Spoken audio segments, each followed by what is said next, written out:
Welcome to Germany, welcome here to the Nurburgring. This is the fourth round of the FIA World Endurance Championship as it moves on from Le Mans, where we had a truly thrilling race that has absolutely gone down in the annals of motorsport history. This is round 4. We've been to Silverstone, we've been to Spa, and the big one at Le Mans. Now here at the Nurburgring, we start essentially the second half of the 9-race season before Mexico, America, Japan, China, and then the Kingdom of Bahrain. This weekend, again, it's going to be the battle between Toyota and Porsche. Toyota have managed to take the pole position here, whereas Porsche, in their own backyard, will be desperate to turn that around. Toyota have won the first 2 races, then Porsche won at Le Mans. This is a 5.1 kilometer long circuit here at the Nürburgring. Last year, Porsche was victorious. In LMP2, it was the Signatec Alpine, and in GTE Pro, the Ferrari, and in AM, it was the Aston Martin. Audi were here just 12 months ago. They set the fastest lap and the fastest speed through the speed traps. But the series moves on with ever faster lap times, such as we saw yesterday in qualifying. Great atmosphere here. A lot of people come through the gates, even though typical Nürburgring weather meant that it was raining this morning when we opened our curtains at the hotels dotted around this area.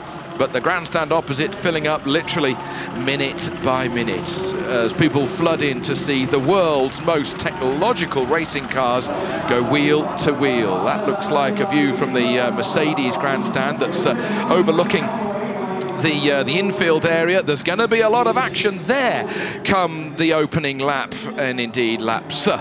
Mike Conway just having a quick chat down there with with the crowd, with the circuit interviewer. We're up in the commentary box, but let's catch up with what Louise has got to say down there on the grid.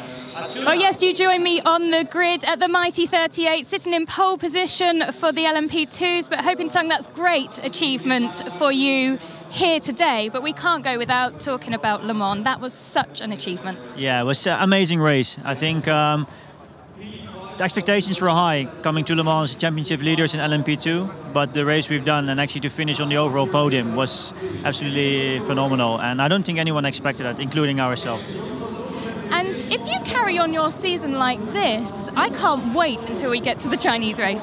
Yeah, it's been a fantastic season so far, and actually since Le Mans we've been back to China twice, and the reception there has been absolutely incredible. Hundreds of thousands of likes, messages, photos of people, just unbelievable. And it seems like endurance is suddenly alive, even more than it was before. And yeah, like you said, you know, Shanghai is going to be one of the highlights of our season, hopefully, and I can't wait to go there. A technical infringement in scrutineering means you're on pole for today. Clouds are quite grey, it's a bit colder. What are you expecting? Yeah, very different conditions from Le Mans, obviously, and also different from what they've seen this weekend so far. We're pretty confident. We have a good car, good lineup. So yeah, I think, you know, if we won't get away with at least a podium, we'll be disappointed. Thanks very much. See you later. Well, let's take a look at what happened in qualifying with the highlights. 30 seconds to go green. Advise your drivers concerning track limits, please. It was dry yesterday for qualifying here at the Nürburgring, but it was action all the way. Short, sharp sessions, 2 drivers having to qualify each car.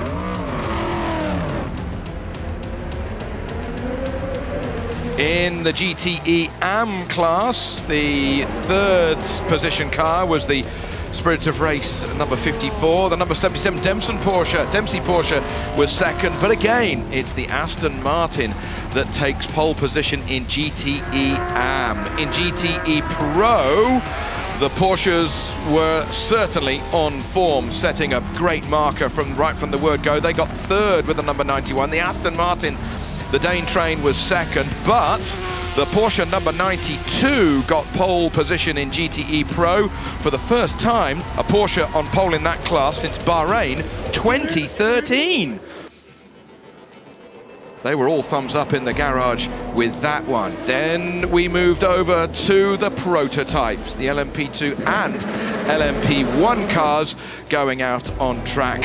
And particularly for the LMP2 class, everybody desperate to try and find that vital 10th to put themselves on the pole position.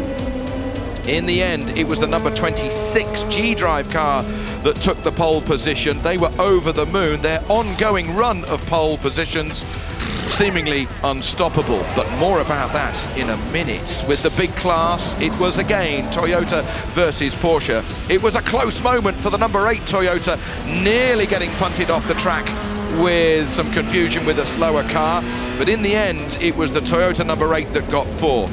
Then the 2 Porsches were 3rd and then 2nd, number 1 and then number 2, but it was the number 7 Toyota that took pole position, just as it did at Silverstone and Le Mans. Toyota on pole here at the Nurburgring.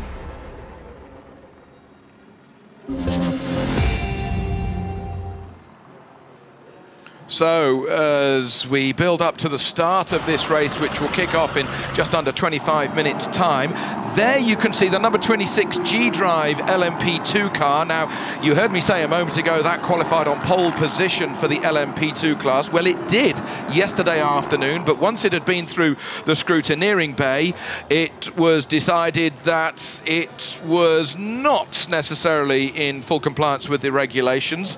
Graham Goodwin, who is alongside me for this 6 hours of the Nürburgring race.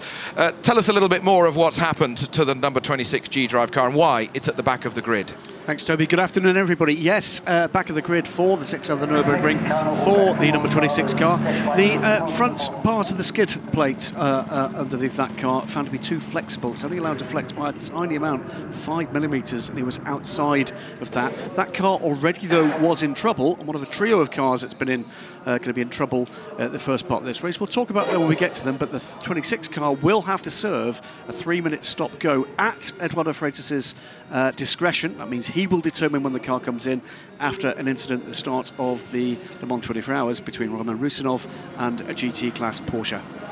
But they didn't have a chance to serve that penalty in France, so it's been rolled over. Because he took his own car out the race. In doing so, exactly right. In fact, it was the sister car to this car, the full-season WEC 77 Dempsey Proton car.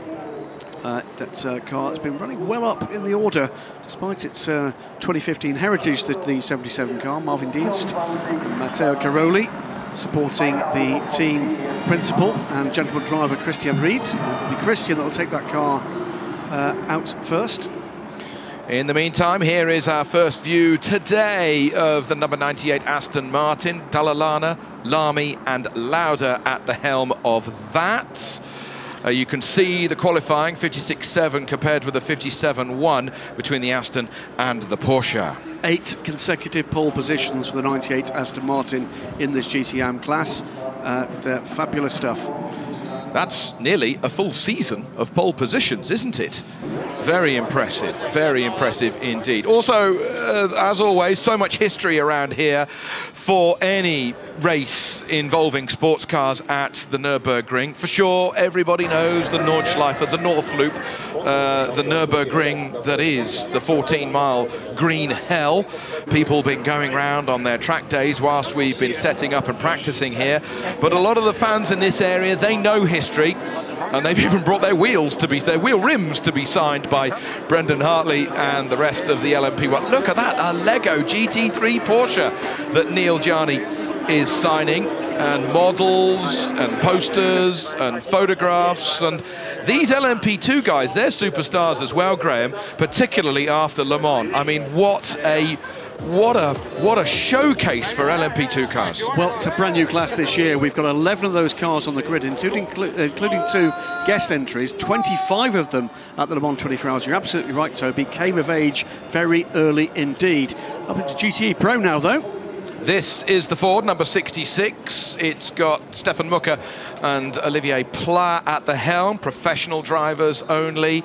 4-litre turbocharged V6 in the back of this. So, yes, 3.4 litre. 3.4, it's 4 litre if it's normally aspirated. Tiny little compact thing there that gives them oh so much freedom with the aerodynamics on that car. If you're interested in the Ford GT, have a look post-race at the Facebook page for the FI WEC and watch Stefan Milker show me around that car. Fabulous stuff from Stefan. Third on the grid, it's the first of the two Porsche 911 RSRs, the new mid-engine car for this season. Very effective car indeed it's proving to be. The 91 car got itself up to third on the grid. We'll talk about its sister car in a few moments, I'm sure. But this is, I think, the shape of the future for Porsche GT racing. The engine and the gearbox switched around for better weight distribution, better balance on that car, but hasn't seen to affect in any way its superiority in the wet conditions. We've already seen that at Daytona earlier in the year. That's been driven by Leitz and Makovici. Now we move on to the second position car on the GTE Pro grid. This is Nicky Team Marcus Sorensen in the number 95 Aston Martin. They're not going to forget to take out that bung in the front of the car with that orange tape over the bonnet, but that might be part of the point of that. Absolutely. It happened in the past in racing. It has happened in the past in 2, 4 wheels, any form of motorsport. Something's been forgotten. Now here is a quick glimpse, Graham, of the Bicoles number 4 car. Webb, Kryhammer and Bononomi in that car here this weekend. Yep, Dom, known as Dodo, Kryhammer in that car. It's been a little off the pace, suffering with a major vibration issue. It's the other Porsche, we said we'd mention it, and it's the number 92 car, pole position, the first pole position in WEC competition for this new Porsche. Michael Christensen with a stellar lap in qualifying, backed up by Kevin Estre, and the 92 Porsche on home ground, Toby, takes pole position. That means we've had 4 races so far this year, Graham, with 4 pole positions for 4 different manufacturers. Ford at Silverstone, Ferrari at Spa, Aston at Le Mans, and Porsche here at the Nurburgring. Indeed. Great class. They've got the regs spot on there. We said we see a quick glimpse of the Bicoles, this Nissan engine car. We believe final appearance for the moment at least in the FIWC. This team focus on 2018, but Marco Bononomi, ex-Audi factory driver, stays with the team alongside Dodo Kryhammer and Ollie Webb for the 6 hours of the Nürburgring. So then let's catch up with the TDS racing squads. They have qualified 12th on the grid. Perodo, Vaxivier and Collards at the helm. All the LMP2 cars, just to remind you, with the same V8 Gibson 4.2 litre engine in the back of it. And this is going to be a very, very close class, just as it is in GTE Pro. Indeed, and 10 of the 11 cars on the grid also with the Oreca 07 chassis, including, by the way, the 2 cars you'll see referred to as Alpines. They are Orecas.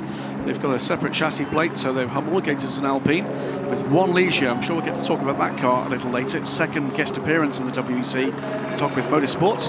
Total Drivers having a quick chat with the Jackie Chan DC Racing team. 36 Synthetech Alpine, successful team this. They've been a little off form so far in the FIWC in 2017. Slightly new look to the team. Nico Lapierre returns after Le Mans, where he spent his race with the Total team. Gustavo Menezes and Matt Rao complete the order there. Now we move on to the Manor, number 25. Gonzalez, Petrov and Trummer at the helm with this car. Good-looking car this season, the Manor. Pair of Orecas for this team, one of which is going to be the next team we're going to be talking about. It's going to be suffering a penalty, and it was a big one.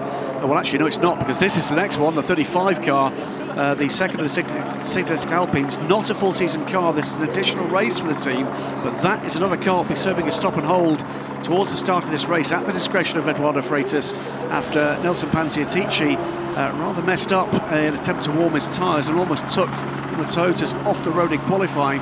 That was deemed dangerous driving. It will be a 30-second stop and hold towards the beginning of the race for that team. Now then, let's catch up with the number 13 Rebellion, Besh, Hanema Hansen and Durrani. Quick squad that they've got there. And the 2 Rebellions side by side on the grid. The teammates of which are here with Senna, Albuquerque and Julian Canal. A couple of new additions for this race only. Other commitments have taken Messrs Piquet and Prost out from this race. But Felipe Albuquerque in the 31 car, Pipo Derani in the 13, very good replacements indeed, and people will be pleased with an opportunity to actually move over from the Ford. Here we got the pole position, the number 38, the mighty 38, Jackie Chan DC Racing Squad, Ollie Jarvis, Hopin Tung and David Cheng taking that pole position after the number 26 G-Drive car was deemed outside the regulations with the, you said the skid blocks underneath the car, a little bit too much flex in them, so they were put to the back of the grid early evening last night, a couple of hours after qualifying. David Cheng in the 37, Thomas Laurent in the 38, very quick young French driver, certainly great things I think expected of him as things go forward for this team, as they certainly now will. The Porsche boys getting lined up and ready for presentation of the teams to the crowd here and the national anthem. Always a great moment on the grid at these FIWC events as teams form up. The pole position drivers in each class have already been presented on the podium. You can see just behind the two Audi safety cars. Stands are, as Toby said a little earlier, filling up nicely. Yes, apologies, Thomas Laurent, how could I forget? My mistake. A real star for the future, though, he will be in that number 38 car. What a star. Can you imagine if they'd won Le Mans? Never mind an LMP2 car winning Le Mans, Graham, but a guy at his first attempt at just 19 years old. Would have been... Wow. What a young age to take such a spectacularly famous event. That would have made his name. Not that it's not been further noticed. He most certainly has. We approach the time.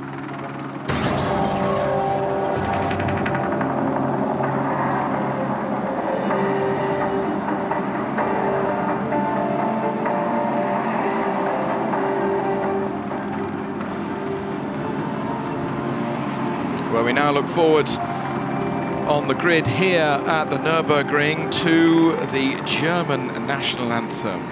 Just over 13 minutes to go before the start of our race.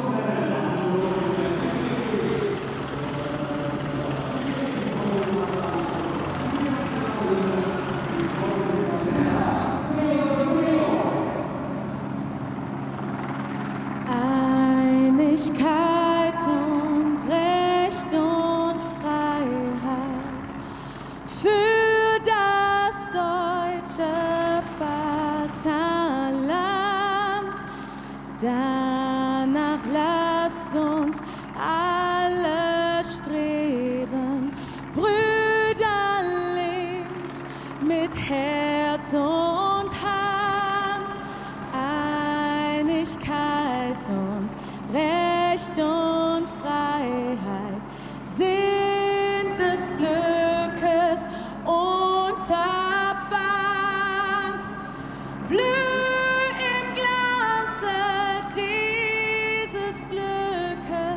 Blühe deutsches Vaterland, blüh im Glanze dieses Glückes, blühe deutsches Vaterland.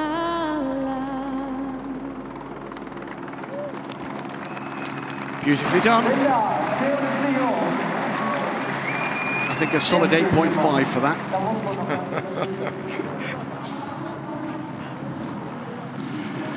Didn't know you were going to be a judge with Dancing with the Stars, Graham, but there's always an opportunity for you. Not got a golden button anywhere, that's a slight problem. The golden buzzer, yes.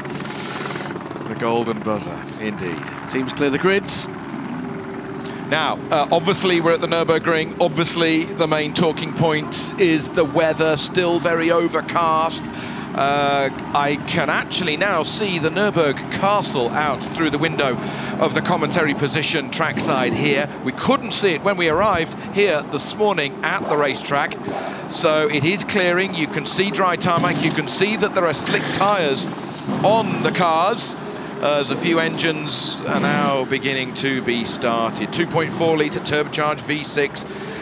Well over 1,000 horsepower. It says 900 plus, but 1,000 horsepower, arguably arguably for the Toyota. What number do you go for, Graham, with your knowledge? Significantly more than 1,000 horsepower. Significantly. Yeah. Whereas the Porsches have got a little bit less, you believe? I think it's about the same, but the difference is in the way in which the cars deliver that power. Either way, unreal punch out the corners from those hybrids. Both of the factory teams, absolutely otherworldly punch. It is another worldly punch. There is Andre Lotterer, first season in the Porsche, so unlucky not to win Le Mans. And there's our first view of the high downforce specification at the front of that car. Smaller headlights, less bug-eyed, big sticking out dive planes that you can see just underneath the lights. And that was the fastest car over 1 lap in qualifying yesterday. But with the average of the other driver, it wasn't quite to be by the time it all shook out. So Lotterer was just a little bit behind the Le Mans winning car, the number 2 car, Brendan Hartley, Earl Bamber and Timo Bernhard. There is Bernhard. He finished Le Mans. He's starting the Nurburgring in that number 2 car. Yeah, it's, well, the elder statesman aboard that car, but also the gel that brings together these 2 young Kiwis, as he did with Mark Webber, when Mark joined Brendan Hartley and himself in the car at the start of his campaign. Very much a key part of the effort. Here's the pole position car, Toby. It's Conway, Kobayashi and Lopez who have taken the pole position here at the Nürburgring. On pole at Silverstone, Le Mans, and now here in Germany. The sister car, number 8 Toyota, it won at Silverstone at Spa. And the 3 Toyotas, again, just unlucky. There's no other way of trying to dress it up. Just unlucky for the 2nd year on the trot at Le Mans, at the Circuit de la Sarthe in France. So the grid being cleared, time ticking away, 8 minutes before the start of this 6 hours of Nürburgring. If you're watching us on the WEC app, amongst the features on there, take a look for one that features the very youthful Brendan Hartley and Earl Bamber, together from the age of 7 karting, that pair, firm friends, and paths hadn't crossed for several years until this programme came together. So then, we've got the Toyota on pole with the Porsche alongside it, ditto on row 2. Row 3, the Jarvis and Senna, the DC Racing and the Rebellion. Then another Rebellion and then the Signatech. Then the leading Manor ahead of the number 36 Signatech Alpine. Then the second Jackie Chan car, Alex Brundle starting ahead of TDS with Collards. Then the Manor ahead of the Bike Colles cars, had all sorts of technical problems this weekend. Then the Tockwith Motorsports car, that's a Ligier, ahead of the leading GTE AM Pro car with the Porsche, the Aston, then the other Porsche, then the first Ford ahead of the first Ferrari. This is all pro stuff. Then the number 67 Ford ahead of James Callardo's Ferrari. Johnny Adam, he's going to be starting just as he finished Le Mans in the number 97 Aston Martin. Then we've got the lead Aston Martin in AM with Lamy ahead of the Porsche, the Ferrari, the Porsche and the Ferrari, and the number 26 G-Drive LMP2 car starting at the rear after a technical infringement from qualifying yesterday afternoon. It will be cutting through the field like a hot knife through butter. But Graham, this is a very difficult racetrack to pass people, no matter how much of a speed advantage you may have. And remember, there are pressures on all of these teams with tyres, and as Toby was taking us through the grid order there, spotted, bookended almost in GT Pro by Aston Martins. And the explanation from the team there is the 95 car used 2 sets of tyres in qualifying, the 97 used just 1. That will give them an advantage in the race because it's got fresher rubber to lean upon. They've only got 4 sets of tyres for this 6-hour race, plus a couple of joker tyres to play with. So let's keep an eye on that. There's other factors that might come into play in terms of tyre choice for the factory hybrids as well. And in particular, the wet weather this morning we weren't expecting has brought down the temperature here at the Nürburgring, and that might play a part because of the choices that these factory teams made with their qualifying tyres, and indeed the number of tyres they used. Whereas if it rains, they can use more wet tyres and then they freeze it. Game on. But I don't think it's going to rain, no matter how many different apps or forecasts or websites you may look at. We didn't mention, by the way, the third car that will be getting a penalty early on in this race. We talked about the 30-second stop-go for the 35 car. We talked about the 3-minute stop-go for the 26 car. There's a 7-minute stop-go, which will be coming for the number 24 Manor car after Jonathan Hershey, during a red flag period in free practice 2, overtook and then hit the number 66 Ford, spitting himself out. That's just not done, and that did not go down well with either race control or the race stewards. A 7-minute stop-go for that car in the race, and a further 7-minute suspended stop-go for Jonathan Hershey for the next 3 races.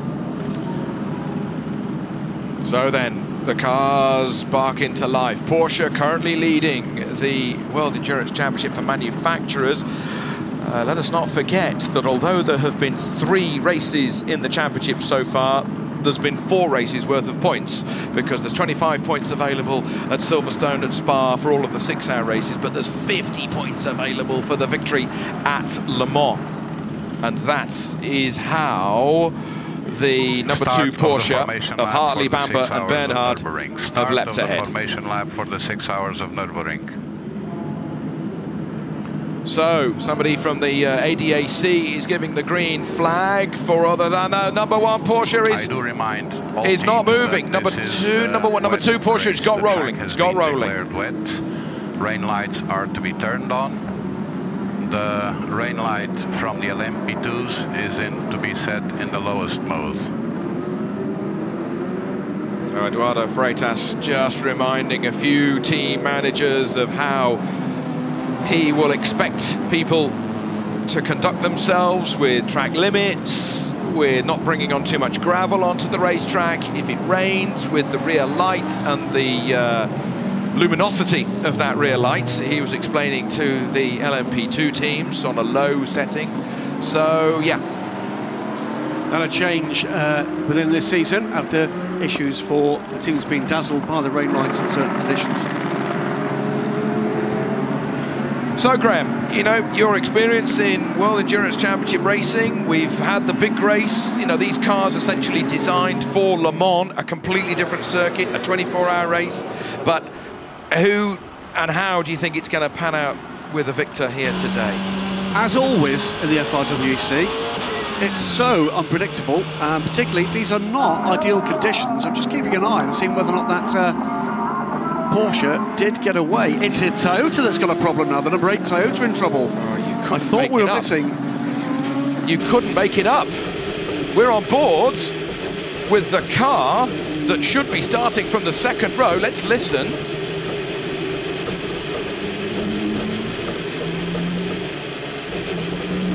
He either can't get it in gear, or it was having trouble with the internal combustion engine. So let's see if we get any team radio in a moment, but that's really worrying indeed for the car that should be starting on the 2nd row.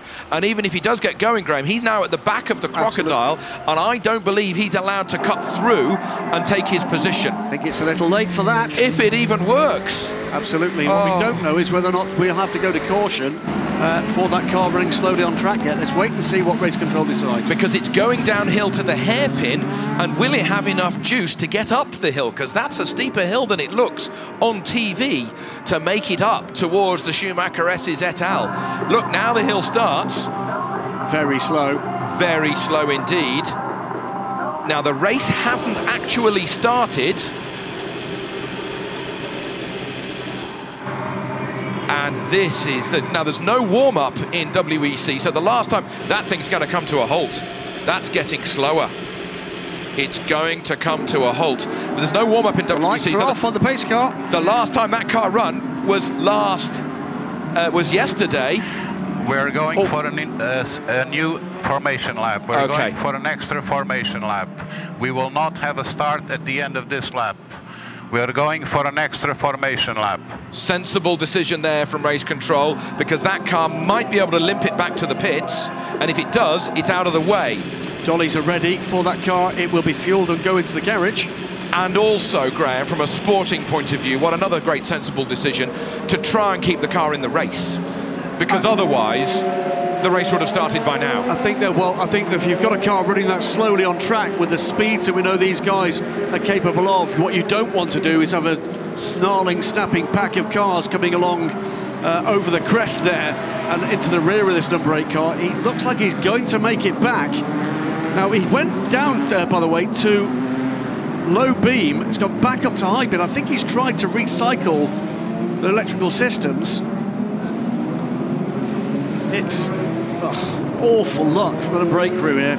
Awful luck. I mean, the car did an outlap to the grid, and they only do one circulation of the circuit, which is not even 3 miles. So we have the number 2 car, number 2 Porsche, struggling to get away initially. That's there in the order where it should be. But now the number 8 car crawling along, and I think this field they're going to pass it again back into the pits. Yeah, now these guys are coming down to turn 5. The number 8 Toyota is only just going down what I term the back straight before the very fast kink. Yes. Behind the paddock. There it is. Well, it's yet to get to that kink. Well, very fast if you're not in the number 8 Toyota. Yeah. Sebastian Buemi, steely concentration, watching his mirrors, looking for when the field might actually arrive. A little way away from him yet. And pace car driver, safety car driver Will. It's going to catch watching that. It's going to catch them. Wry smile on the face of Neil Yarni. He knows this could be a very significant moment, not only in this race, but in the World Championship. Exactly, because that is the number 8 Toyota that is second in the World Championship, 17 points behind the number 2 Porsche that leads the title chase. There's the engine. No engine.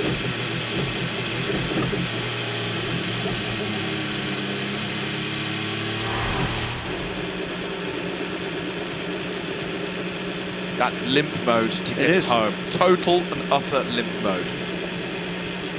Get me home. Oh, there's an engine, there's that gear shift. Now he's just coming up to the chicane. He'll straight line that, and we will be able to go racing because the pit lane is in a few yards after we left that number 8 Toyota. All cars assume grid formation as they are approaching T13, please. I have car 8 slowly coming into the pit road.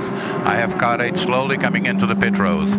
All cars into grid formation now. All cars into grid formation now. So Warner Freitas getting this field sorted out. Lights are off for the pace car. They've not overtaken Sebastian Buemi. He is in the channel to get into pit lane and into the loving, caring arms of the Toyota Gazoo racing crew. Will do what they can to turn that car around and get it into the race. But drama before we even get to the start of the race, Toby. Well, the clock has been ticking. We've had 2 formation laps after the number 8 Toyota has had a problem. It's limped around the warming up lap, but it's managed to get back to the pits, so it will be worked on. We now come through the chicane. We come into the final corner of this warming up lap. It is the Toyota on the pole position.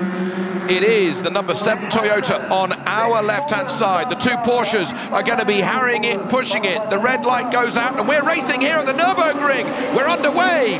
The Toyota has got the inside line. The number 2 Porsche and the number 1 Porsche are going to make a sandwich of the Toyota, but the Toyota has the advantage as they go down to the ever-tightening first corner. Massive lock-up by one of the GTE Pro 911. It was the pole sitter, 92 cars gone wide, 91 goes through and ahead with a 66 Ford right up the rear end of the now leading Porsche. The 35, the Alpine, is going to be coming in for a stop-go, but already in trouble.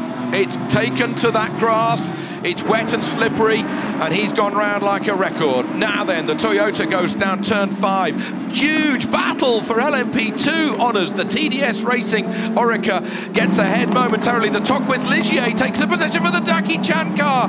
I thought it was going to go through, but at least it's having a go as they go down the hill for the first time. Meanwhile, going backwards is the Bicolis to the rear of the LMP2 field, and they've clearly got a problem with the number 4 car.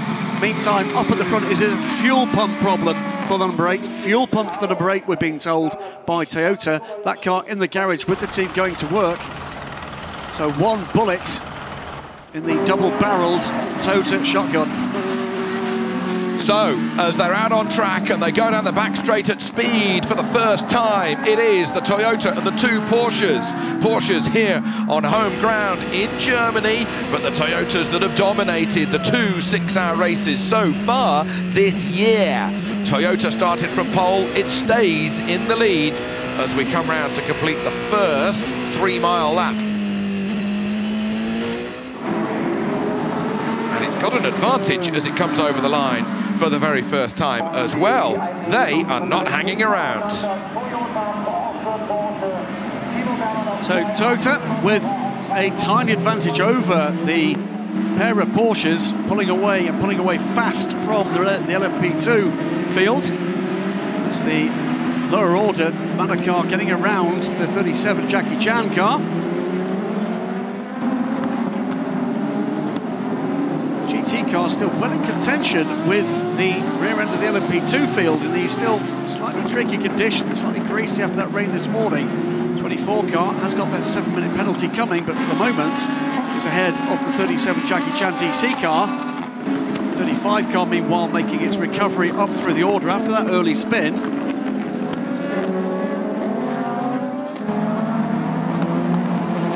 This is the battle for 7th position in LMP2, but it will be a reasonably short-lived one. Expecting anytime soon to start to see the instructions from Eduardo Freitas to the 3 cars that must come in for a variety of penalties, for a variety of offences going back to a month ago in the case of the 26 car. This is what we've got to expect in LMP2, and this is what we've got to expect in GTE Pro. Shift around in the order, it's Aston Martin that lead the way with the number 95 car, Marcus Sorensen, taking full advantage of that run wide at turn 1 from Michael Christensen. Fred Mackey through to second place, so it's Aston Martin from the Porsche, from the number 66 Ford, and then the pole-sitting Porsche comes through in 4th position. As they make their way up towards the chicane for the 3rd time of asking. Hard on the brakes.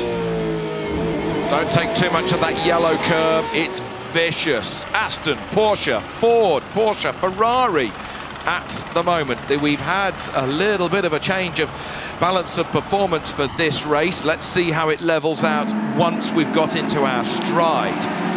We've seen in a number of the support races this weekend, cars struggling with turn 1. It's a very tricky corner. Looks pretty simple, doesn't it? Down the hill, sharp right turn, but on camber, then off camber, then tricky to get the power down. Seen so many times cars either misjudging braking there or spinning as they get the power down too early. And even, as you say, the best drivers in the world in GTE Pro and in LMP2 locking the inside front and flat spotting. Look at the speed of that Toyota as it comes through the quick left-right at the top of the hill, then the slightly slower left-right sequence as the number 35 Alpine is cutting its way through the GTE Pro category that we're looking at here. The Aston Martin leading as they go down the hill. There's the blue LMP2 car. That'll be taking the Ford by the time it gets down to the hairpin, or just thinking the better of it. Knows he's got that penalty to serve, doesn't want to take terribly much further risk. There is an investigation in terms of the 35's incident. We didn't see it. The contact involved in that incident that saw the 35 car of Nelson Pansetici off the track. Nelson will want to just keep himself calm, whatever happened there. Keep it on the island. Meanwhile, the front of GTE Pro, Marco Sorensen, well, that first turn gift wrapped for him by that error from Michael Christensen. Wouldn't have been expecting to get the lead in those circumstances, but he'll take it. He has taken it. He and Fred Machiavecchi are actually pulling away now in the lead of this race. There is the lead of LMP2. It is the 2 Rebellions, 31 and 13. In the 31 car, it is Bruno Senna. In the 13, in second place is Matthias Besch. Yeah, formation stuff from Rebellion. They'll be looking to put the memories of what could have been at Le Mans behind them.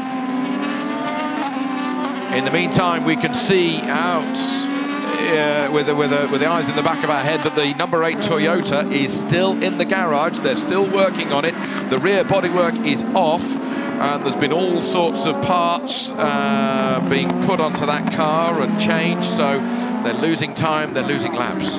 Being told they are tempted to change the fuel pump on that car. And already Ben Hanley from the back of the grid, remember, up with the LMP2 pack, so has gone by the 35 car. Ben Hanley having started at the absolute back of the grid after being put back there in the G-Drive car due to a skid block that had worn a little bit too low, a bit too much flex.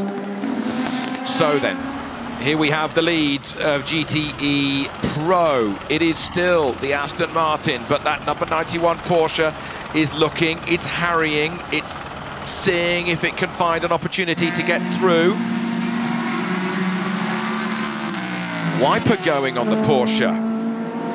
Is that because it's raining, or? No, we're expecting rain any time now. Well, the wiper's going on the Porsche on intermittent. There is the Toyota. The bodywork is back on the rear of that car. The tyres are out of the ovens.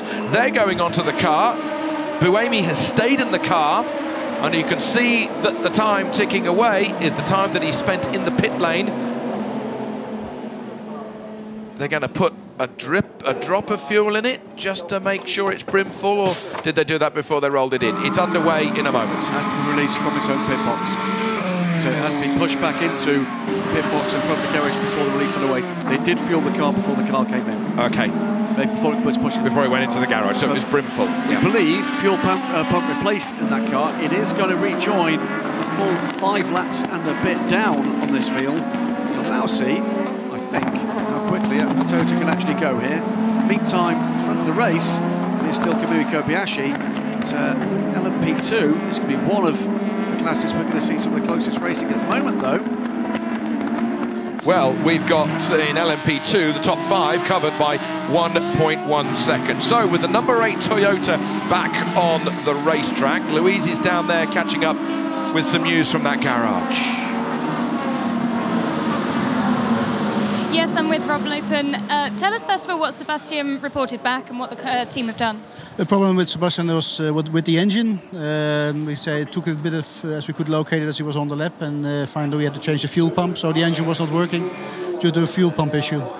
So he's gone out now. Are you confident, or are you just going to see what happens out there now? We should be confident. We say the issue is is changed now with the new fuel pump, and let's see what his lap times are doing and how it continues, but it should not be an issue. Thank you. Well, good luck to Toyota. 5 laps lost, but actually a very quick repair indeed. That's the number 8 car looking for a way by one of the Alpines. Still at the front of GTE Pro though. It's the double Danish duo. Marcus Sorensen at the wheel of the 95 car. Dane Train now taken fully in-house with Aston Martin Racing. Driver used to be involved with this car, no longer the case. It's a full factory effort, 95. And doing a fine job, Marcus Sorensen, of fending off Fred Makovicky. In front of the race, by the way, fastest lap of the race at the moment. Just going onto the wheels of the number 7 Toyota, 140.633 for Kamui Kobayashi. Who leads this race? Is that Porsche getting closer? Is that Porsche getting closer? It's not quite close enough to have an opportunity to get past. The wiper is still going. Centrally mounted wiper. Very early 90s DTM, isn't it? It always reminds me of that as we ride on board with Makovicky. Is it raining? Can we see some spots? If it is, it's not much. It's tiny drops, but just plenty of grip still out there. Big battle here for 6th position in LMP2. 28 TDS racing car, that's in the hands of Manu Collard and Alex Brundle. And the 37 Jackie Chan TC racing car.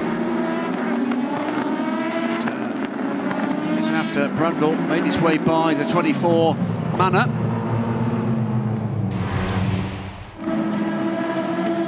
So, as we watch this battle, is there a little bit of rain on the lens? Louise is down there. What's the latest? I'll just let these cars go by because you're not going to hear me. As you said, I came out to the pit lane and there's a very light sprinkle, I would call it at this point. So let's see what happens. Hopefully that's all it will be. Okay. Thank you, Louise. I know it's noisy down there. It's going to be like that for the next 5 3/4 hours, I'm afraid. But we are at the Nurburgring, and it's going to rain. Could see in the background, by the way, the previous shot. We're back with the GTEs now, but Ben Hanley, the number 26 car, has made his way up through all the GT cars, now getting in amongst the LMP2s. 12th position overall, 7th position now in the LMP2 class. I say 9th position in the LMP2 class. With a penalty to come. Fabulous sound now, by the way, the new exhaust on that 911 RSR introduced to the car for the Le Mans 24 Hours. It just sounds a beast. This is what a racing car should sound like. That and the Aston Martin, whichever your persuasion. But yeah, this is classic. These are classic days. This is a classic part of sports car racing history, from the pre-war era through the 50s, the C-types, the D-types, the GT40s, the 917s, the Porsches going to Le Mans, and now the current era with the cars at the forefront of the races like this one here. We're leading this race on board with Kamui Kobayashi. We're leading by just under a second from the two LMP1 919 Porsches of Timo Bernhard and Andre Lotterer, but in the GTE Pro category, that will be joined by BMW next year. BMW people here in civvies, looking around the paddock and having a look and see what they can do. They won't be the last. Watch this space. They will not be the last. Watch this space for news of more cars, more new cars coming to the FIWC. Not necessarily very, very quickly, but lots of interest out there. Wow. Scything, by the way, through the GTE Pro lead battle, the overall leaders. Meanwhile, car 26 has now been summoned for its 3-minute stop-and-go penalty for the contact that Roman Rusanov made on Khalid Al-Khabaisi in the 24 Hours of Le Mans. That is the first of the 3 cars due to have a stop-go penalty that's been summoned by Eduardo Freitas for its appointment down pit lane. There you have 1, 2, 3 in this sports car race. We are with Timo Bernhard looking at the leader.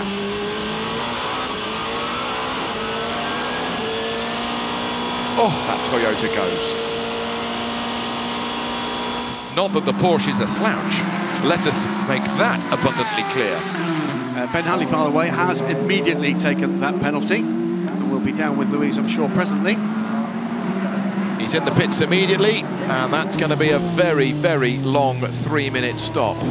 He's opposite our commentary position as we are with the number 66 Ford, 3rd in class in GTE Pro. On board with a throaty sounding Ford as the second car is now called in. This is going to be the number 24 Manor. This will be 7 minutes on pit lane. That's going to be a very, very long feeling 7 minutes. No work been able to be done on the car, remember, not allowed to take fuel, can't touch the tyres. It's just going to sit there and nothing allowed to be done with the car. This, the 7-minute stop-go violation of red flag procedure in free practice. Jonathan Hershey in the 24 cars. We watched Ben Hanley stationary on pit lane. Mechanics doing nothing else but being able to just lean on the fuel rig. Very frustrating. But Jonathan Hershey overtaking and then hitting the 66 Ford under a red flag. On the in-lap, essentially. Indeed, and that red flag, by the way, in extraordinary circumstances.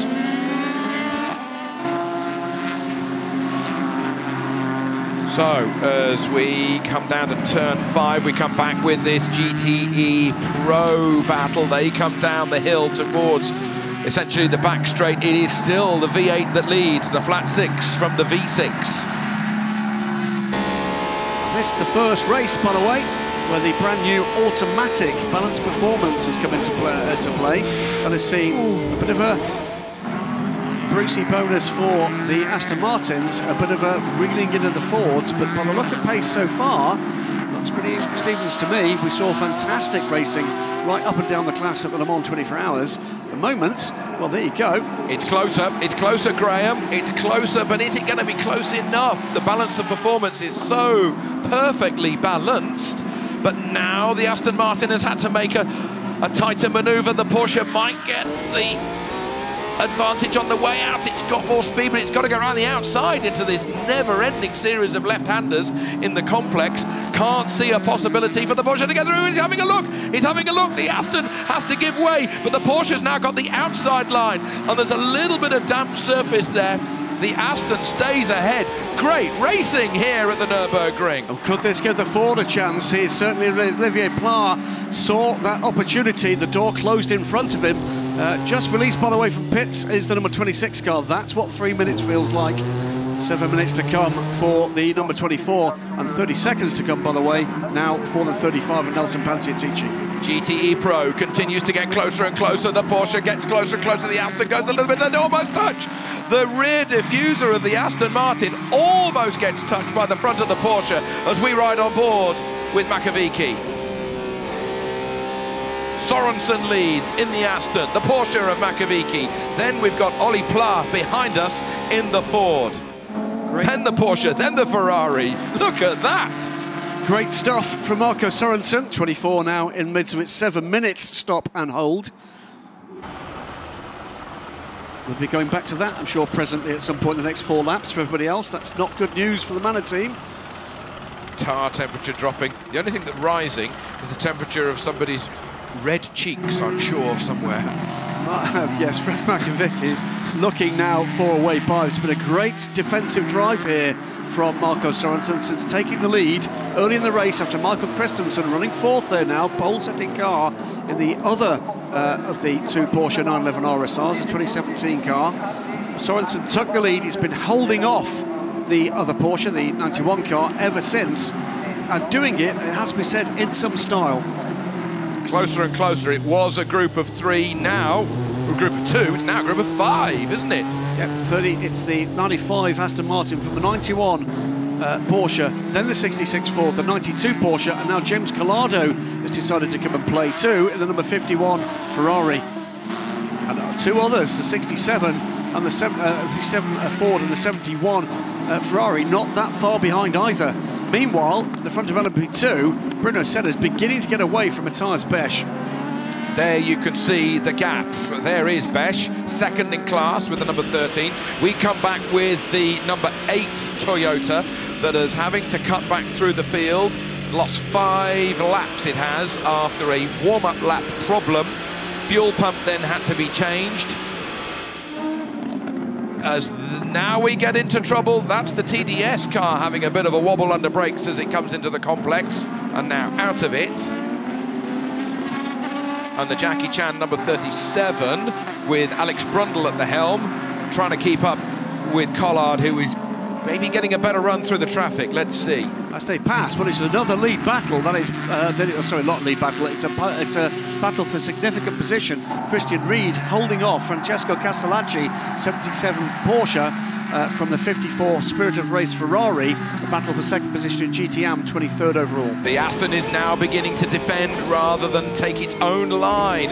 Sorensen having to look in his mirrors more than looking out of the windscreen, as we are not even half an hour into this 6-hour race. Look at that, 1, 2, 3, 4, 5, and then 6 positions of GTE Pro category. Over the line they go, 1, 2, 3, 4, 5, 6, as quick as that. If I had a cap, I'd be doffing it at the moment to the balance of performance. Guys, it's not always been the glory days for the guys in the department that sorts out this part of the regulations, but they do, right now, seem to have got a handle on it. Because all the manufacturers agreed to the mathematical way of deciding who gets what and when and how. Pressure, pressure, pressure from the Porsche man. But he's got to be careful he doesn't leave the door open for Olivier Pla, who surely would kick his way in like a second-hand book salesman if they do that. 66 Ford is 4/10 of a second back from the lead car here, half a second between the top 3. I think that 67 Ford and the 51 Ferrari, 71 Ferrari are catching this group as well. So 222 kilometers an hour down the hill they went. That's nearly 140 miles an hour down towards that hairpin. Meanwhile, this is the battle for the lead, and it's got even closer. That was nearly a second when we last looked. It's now 0.6. Well, fastest lap of the race so far has gone to Kamui Kobayashi. That came on lap 6 of the 140.633. As the two Porsche looks her way through the GTM car, doesn't find it. Castellacci involved in his own battle, keeps his line as he should. That has given Kobayashi that advantage back. That fastest lap of the race so far, by the way, just 0.3 of a second outside the fastest lap of the race last year in perfect conditions for the Audi Vendée-Lotterer.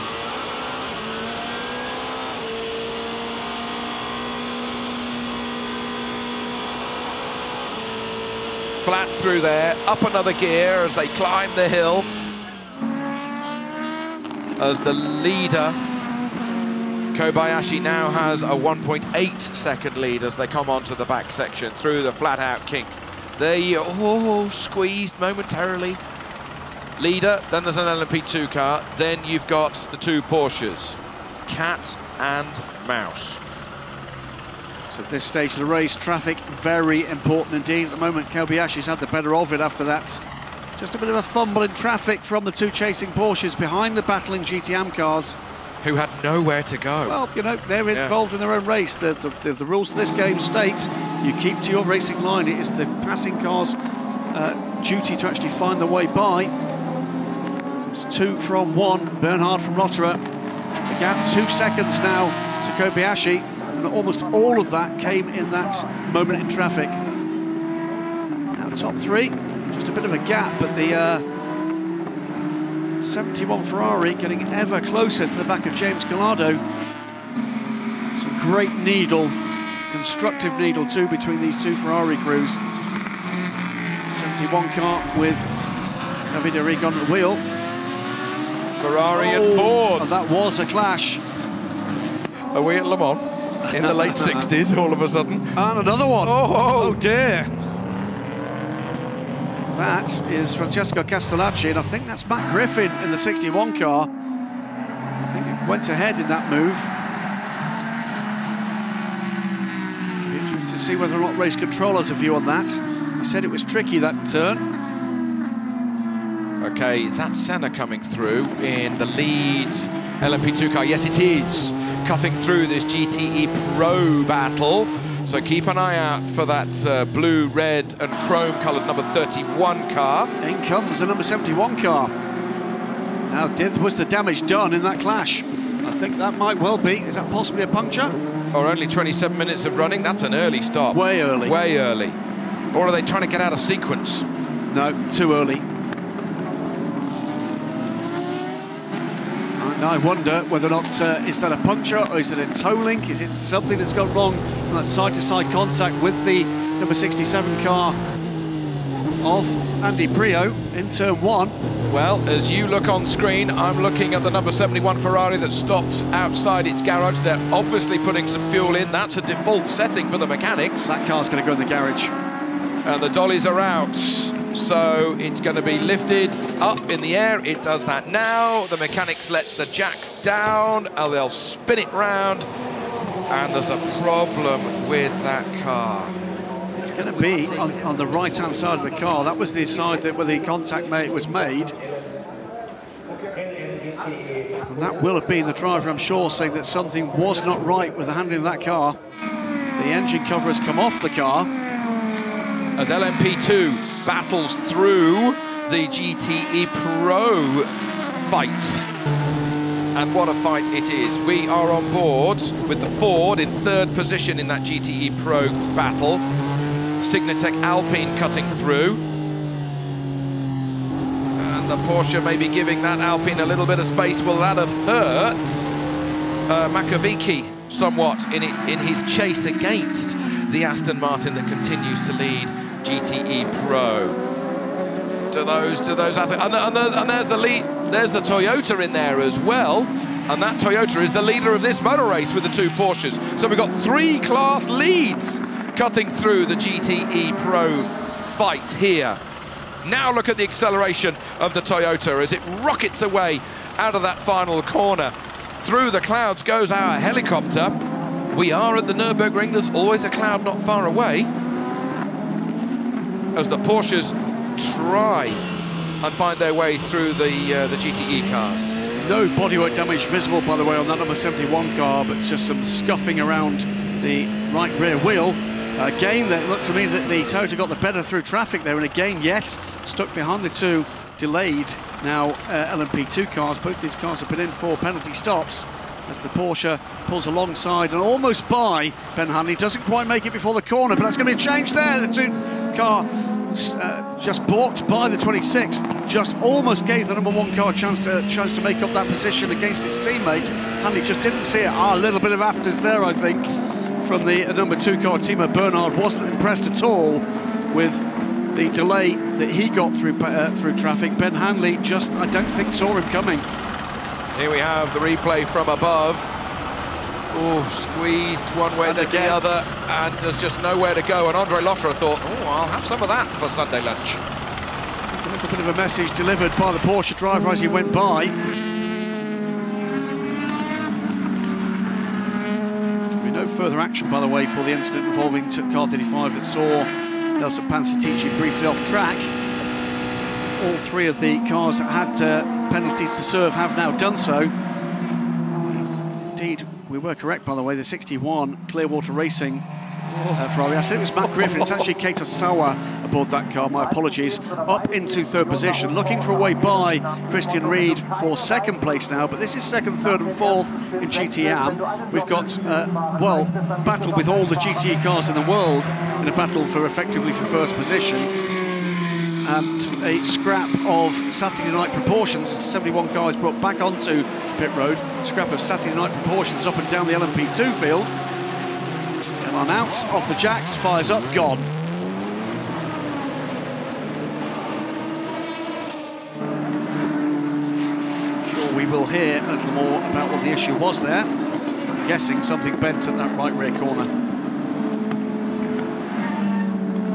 The best data recording device in a car is usually the driver's backside and what the car feels like and what it felt like after that coming together. Okay then, there's the sister car having a bit of a moment. A bit of a wiggle. Goes down the hill towards turn 5. So Marco Sorensen is now getting away a little from Fred McAfee. So if the car on the move at the moment, it is the leading Aston Martin. Courtesy last time around of 1:59.029, 4/10 quicker than the chasing Porsche. Never ceases to amaze me in motorsport at this level. We talk about 4/10 of a second as being an absolutely massive margin in these circumstances. It's a minor fumble in one element of a corner. I think any of a 5.1 kilometre long track. Yeah, I think any of these GTE Pro cars would love 0.4 of a second at the moment. There's nothing there, nothing between them. Look at the rubber build-up on the right-hand side there, Graham. Look at the rubber for the leading car already. Pick up there. That's been then thrown off after just 32 minutes of running. So believe 71's issue was an electrical problem. Small electrical box being replaced in that car during that stop. Would absolutely explain why we're hearing from Louise down in the pits that there was no bodywork damage on the car. You may well hear a little later what the actual issue might have been. But electrical issue, car now been released and back into the fray. But of course now a little way down on the field, will be left to fight their way back. Of fight back's going to be underway, including the 26 and the 24 LMP2 cars having served those penalties, and of course the number 8 car, if you're joining us a little late, had a fuel pump problem at the very start of the race, delayed start for the race as a result of that. An extra formation lap came in for the fuel pump to be replaced, lost 5 laps into the bargain. Something of deja vu here for Le Mans, wasn't it? It was indeed. Now then, the battle for the lead of GTE Pro has got alive again. That Aston Martin of Marco Sorensen is not getting away. The Tocqueville Motorsports Ligier cuts through the LMP2 car, getting ahead of the Porsche. Will it get ahead of the Aston? The Aston gives space. The Aston's going to lose time here. The better line is taken by the Porsche, but not quite enough of an advantage for the 2nd place Porsche to see if it can get past that Aston on the way up the hill. On board with the Ford. max the curb. The 4GT, Olivier Plat, battling stuff, and here we go. Another, well, hang on a minute, that's the 54. Second. Oh, that's gone by the Clearwater car, and then elbows its way by the 77, followed through by the 61 car. Pretty physical stuff at the moment here from Francesco Castellacci. Defends his new second position. So this battle for second place in GTE AM very much alive. I'm sure Christian Reed will be particularly impressed by the contact. Through goes Castellacci. Reed been hung out to dry, losing 2 places and 2 corners. Bang, there you go. Okay, there's your leaders. There are your leaders at GTE Pro. Aston. Is there something missing on the side of that? No, sorry, it's just the light. Sorry. So 95, Aston Martin leads the way, as it has done since the very earliest part of this race. After the pole setting, number 92 Porsche ran wide in turn 1, but since then, the field has closed up behind him.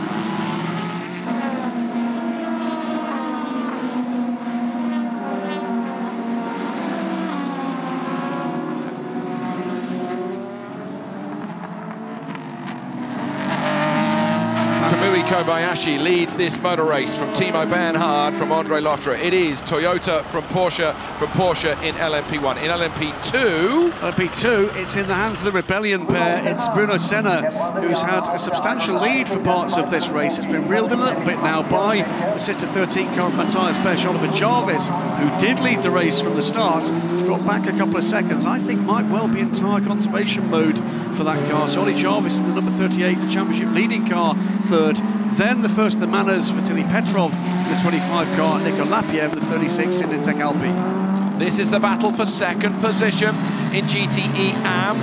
The Clearwater and Spirit of Race Ferrari again side by side. Clearwater go through back into second position, way wide there from Francesco Castellacci. Keita Sawa. Again. I'm not at all sure that we're not going to be seeing something with Francesco Castellacci being called for this. It's a little bit too spirited of race there, I'm afraid. It is a duel, as the graphic says. Okay then, again, we focus in on this GTE Pro battle.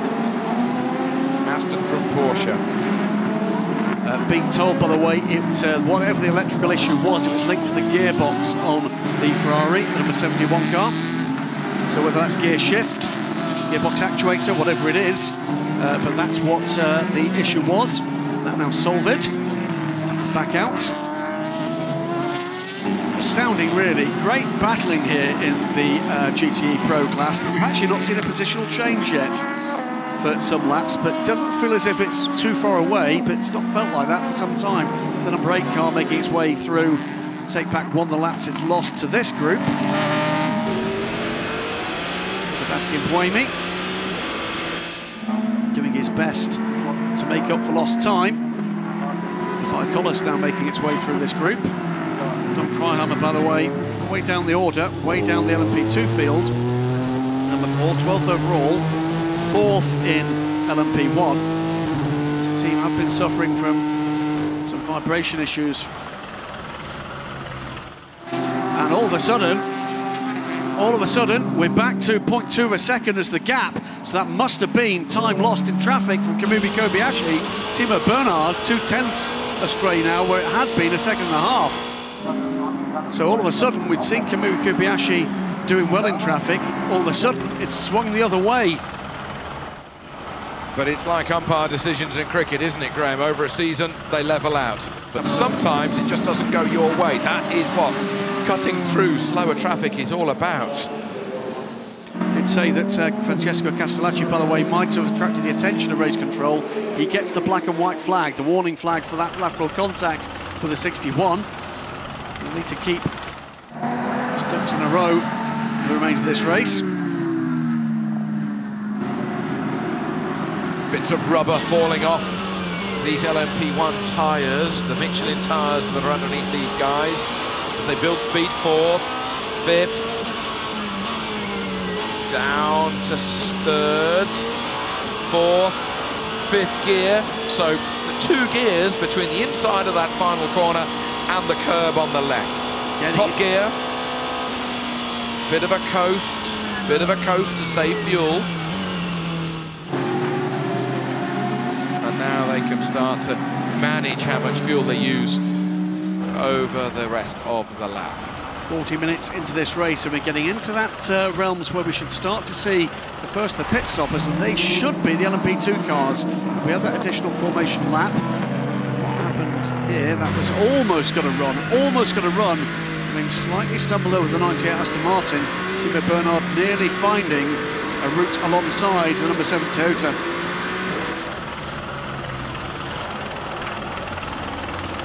Yeah, here we have it from above. Lead car of this motor race giving us much slower exit, and that Porsche chasing. 1, 2 and 3 in shot. Only one Toyota in with a chance of winning this motor race, all other things being equal, but I do have to qualify that because it wasn't equal at Le Mans, was it? It wasn't, unfortunately for the number 8 car. Rather less time to actually play catch-up here than the Porsche managed at Le Mans 24 Hours after an hour's delay, coming back through the entire field to win that race. Astounding race at the Le Mans 24 Hours this year.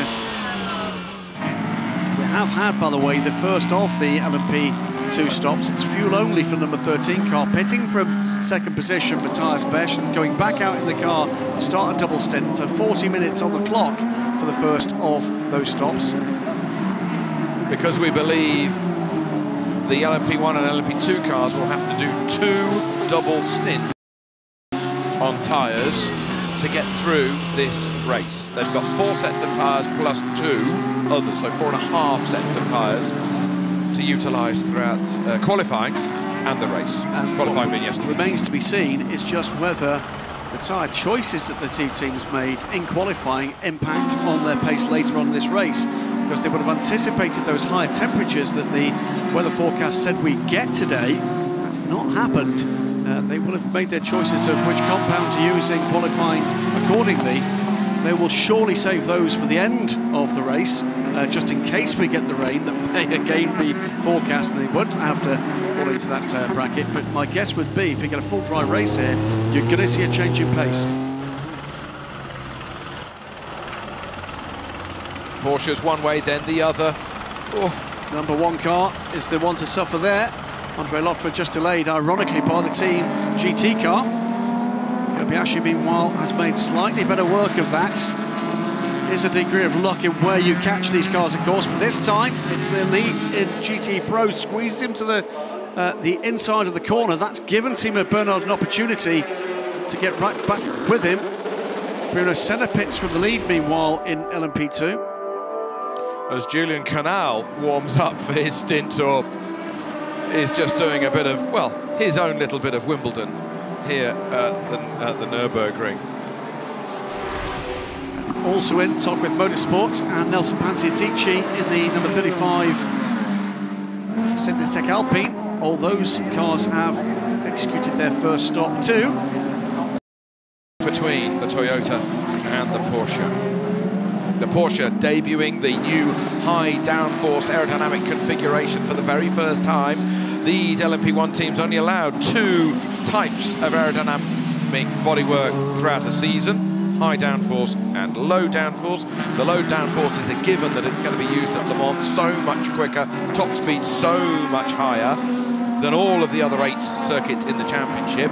Toyota decided to bring their high downforce kit at the beginning of the year to Silverstone and Spa, whereas Porsche kept their high downforce kit until now. Why did they do that? Why did they suffer the lack of grip, arguably, at Silverstone and Spa? Well, you're only allowed to, you can homologate that bodywork when you bring it out. Absolutely. So you just got more time in the wind tunnel, more data to put into that high downforce bodywork. This is the battle for first position GT Pro.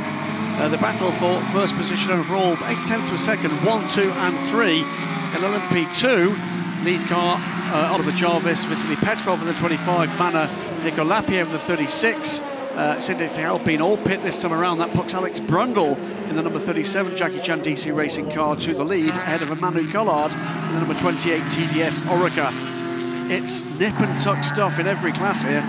That was Vitaly Petrov in the garage. This is the Mighty 38 DC Racing car coming out of the pits. Ollie Jarvis at the helm. The Manor comes out.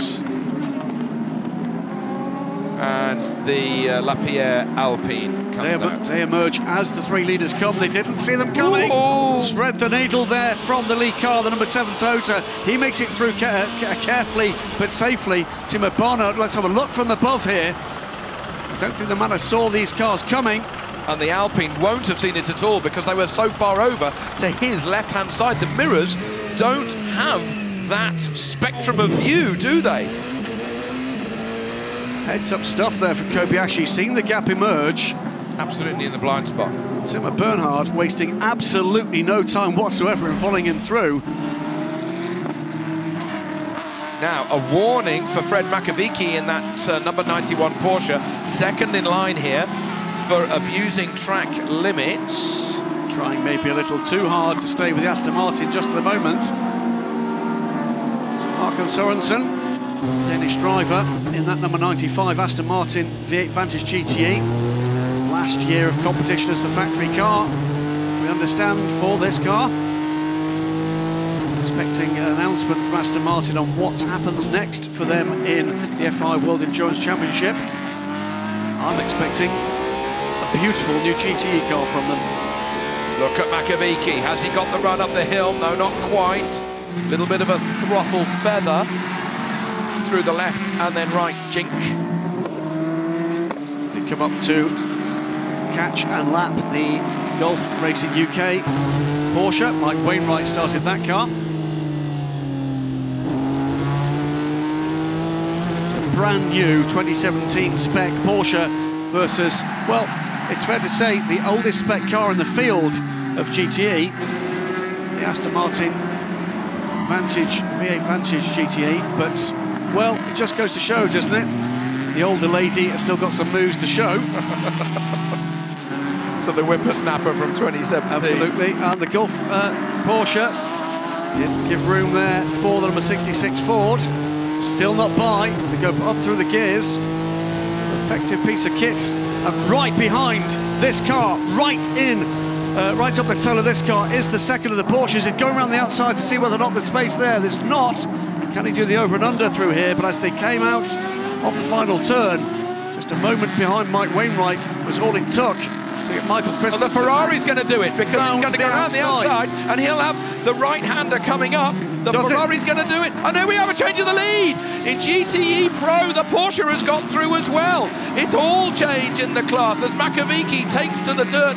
That was a big wide exit on the exit of T4. And he'd just been warned. Which he'd just been warned about the exit of T4 as well from race control. Well, okay. Goodness me. So it was all happening there. We'd said what felt like 5 minutes ago, Toby, that whilst it'd been close-knit stuff, we'd not seen a positional change. Well, we saw about 6 of them there. We did indeed. In 2 corners. In 3 corners.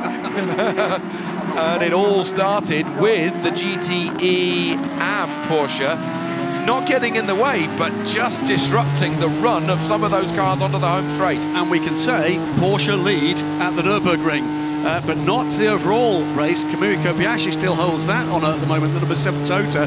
But the GTE Pro class, with the 2017 spec, Porsche finally makes it by a battling Marco Sorensen and immediately starts to pull away. Oh, did the Aston go wide? Went wide, saw the gap up the inside. It was a beautiful overtake there from Fred Makovici. Yeah, it just missed the beginning of that from that angle, but so much going on for the TV director. Oh! It was a mistake from Sorensen. Yeah. So Sorensen, I think, had his mirrors full. Here we go. No contact. Bit of a wobble. No contact. No contact, no contact. No. Just 3 meters offline, it's all it takes. He did a beautiful job, Makovici. He put himself where he could get left absolutely nowhere for Sorensen to go there. He felt as if he couldn't take the line to the corner because the Porsche was in such close contention. It was a brilliant overtake there for Mako. And look at the lead that Makovici has got, 1.47 seconds after 1 lap. Look at that gap. It's enormous ahead of the Aston Martin. The Ligier LMP2 car is cutting through. The Ford is third. The Ferrari is fourth with the 488 GTE. Wow, well, there we go. Phase 1 of the battle for GTE Pro Supremacy complete. Phase 2 now begins with the number 66 Ford, Olivier Pla. Now look and see what he can do about the Aston Martin ahead, but he's got no rest for himself either, because James Collado is right with him. That's how close James Collado is. And don't you just love these aero tunnels for this Ford GT? You can plonk a nice camera there, and you really can get an impression of just how closely in contention that Ferrari is. I'm sure, Graham, when you buy your Ford GT and you're wondering where you can put the shopping, you can put it in there, can't you? I wouldn't put anything frozen there if I did. Cracking stuff. GTE, let's not forget, new for this year, for the 2017 FI World Endurance Championship. This is an FI World Championship for the GTE class, and they are serving up world-class racing. Down the hill they go, on board with this number 8 Toyota. Hamstrung right from the start of this race, lost 5 laps due to a fuel pump change. Cutting through the fields lap by lap. For him, as we speak, it is the Ford guys who look on.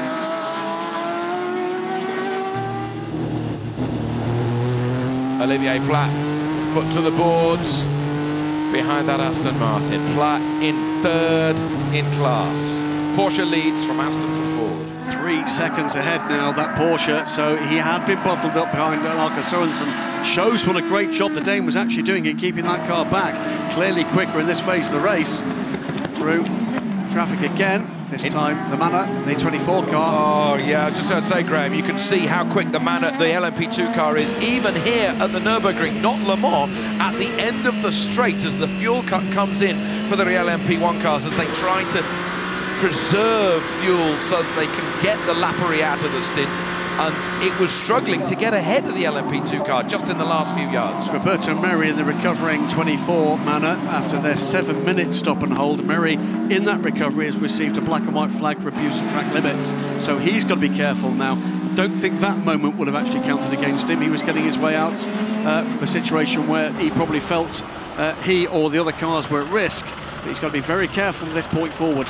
So race control have got their eyes fixed firmly. I'll get it in the right order eventually. There we go. Merri just keeping out the way as best he possibly could, and did not delay the leader, and barely a delay for the number 2 either. Yeah, what can he do? He has to get out of the way. Absolutely. What can he do? Well, we are 53 minutes into this 6-hour race at the Nürburgring. 1.5 seconds separate the top 3. There they are in the same shot. Kobayashi, Bernard, Lotterer, legends all. Toyota versus Porsche. This has been the story from the very start of the 2017 FI World Endurance Championship. They've doled out the entertainment. This is the debut, remember, of the high downforce version of the aero for the Porsches. Tested only once on track before this race, out in Barcelona. Brendan Hartley is getting ready to climb aboard the number 2 next up.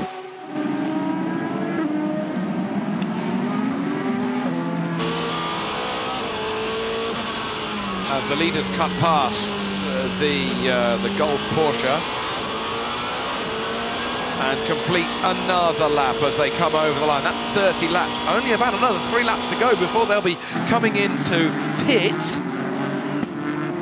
We reckon it's 33 laps on a stint. 33 laps, about 56 minutes.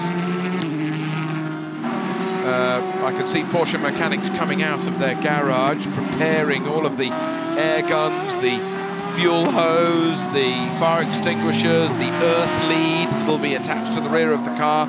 So, yeah, let's keep an eye on those LMP1 cars. Will one Porsche come in a lap different to another one so that there's not a bottleneck in the pits? In the meantime, Ollie, what do you think about the balance so far? L'autre zone aussi, especially on the left-hand corner. Yes, Seb. Copy. Oli Pla reporting he's getting a lot of understeer in the left-hand corners, in particular aboard the 66 Ford. He's doing what he can now to get onto terms with Marco Sorensen in this battle for second position in GTE Pro, because ahead, and you want to deal with this quickly, ahead Fred Makovic is absolutely pulling away like a train. 4.6 seconds now the gap between Makovic and Marco Sorensen. Olivier Pla less than half a second though back behind Aston Martin, but he's got his mirrors still full of a James Collado pedalled Ferrari 488. Ooh. Great stuff in GTE. Ford defending with Olivier Pla. Will that have compromised his speed on the exit of this corner? Let's see if that Ferrari gets closer. He's getting closer there under power. And, Pla actually going a little defensive there. Actually very defensive. Trying to take the inside line. Up the outside comes number 7, the leading car. Let's hope they've seen him. And there was a barest of touches, I think, there. Nothing much Collado could do there. I think the barest of kisses as the number 1 Porsche makes its way down pit lane in the hands of Andre Lotterer. I think there might have just been a brush there, side to side, as the leader came around the outside of James Collado. So then, the Porsches stopping on different laps. That is Lotterer out. That is Neil Jarni getting in. And let's have a look at this again. This was a real log jam down at Turn 1. Look at the Toyota trying to go around the outside. The Ferrari getting squeezed. He's then having to try and keep his position from the Porsche GT behind him. No, there was no touch. No touch. But Kobayashi, Graham, he's got to just cut through. You know, the lead is only a couple of seconds. He's got to go through. Well, absolutely, and again, did well in that manoeuvre. Lotterer on pit lane. Bernard did not have as clean a run through that gaggle of cars as did the Toyota, so 2 seconds is the lead again. It happens just like that in one corner with 3 minutes from the end of the first hour. Porsche mechanics are waiting for the number 2 car to come in, and the Toyota comes in as well. So first and second in this motor race come in, line astern. 32 laps completed.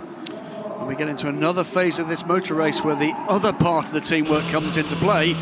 How quickly can the Toyota Gazoo Racing Squad and the Porsche team turn around these cars?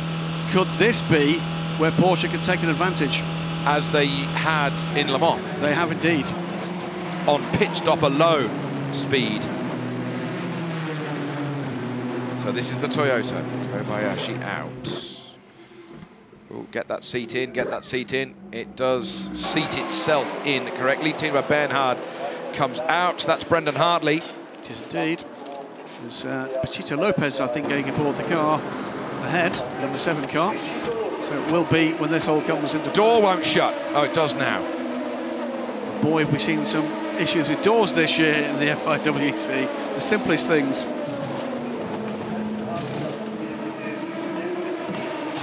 It was, by the way, a 1:14 pit stop for Neil Jarni. That's the first Porsche that came in a lap ago. Okay, Toyota down and off. Will it come past? Yes, it does. Porsche down and off. 1:14 for Lopez, 1:14 for Hartley, 1:14 for Jarni. All 3 of the leaders in this motor race. But significantly, it's a change for second position because Neil Jarni, up to speed, comes by the number 2 as it emerges from pit lane. So Neil Jarni will come around this lap up into second position ahead of Brendan Hartley. It will be the 7, as you see here. Watch to the bottom of the screen. There comes Neil Jarni. He's got enough pace as he comes sweeping down towards turn 1 to take the corner from teammate Brendan Hartley. 7 from 1 from 2.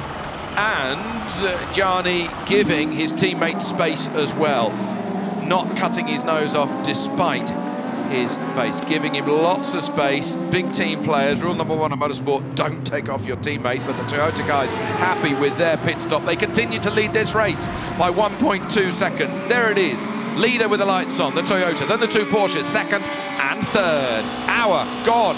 What an hour we've had as well. Well, world champion touring car racer Pachito Lopez now heads world champion FIWC racer last year, Neil Janney, from Le Mans winner Brendan Hartley. That's your 1, 2, 3. And 2015 world champion in 3rd position. So fabulous stuff. Should we have some more GT action? I think we should. We haven't seen it for at least Fred Makovic, 3 minutes. Just report that gap is going out and going out fast. 7.7 seconds now. The Porsche has got some real pace here. Marcus Sorensen, though, still in 2nd position. The Aston Martin Racing will be delighted with his efforts here. Still holding off Olivier Pla, who still holds off James Collado, with Andy Prio a couple of seconds back from the number 51 Ferrari. Johnny Adam, meanwhile, is about 10 seconds back from this battle.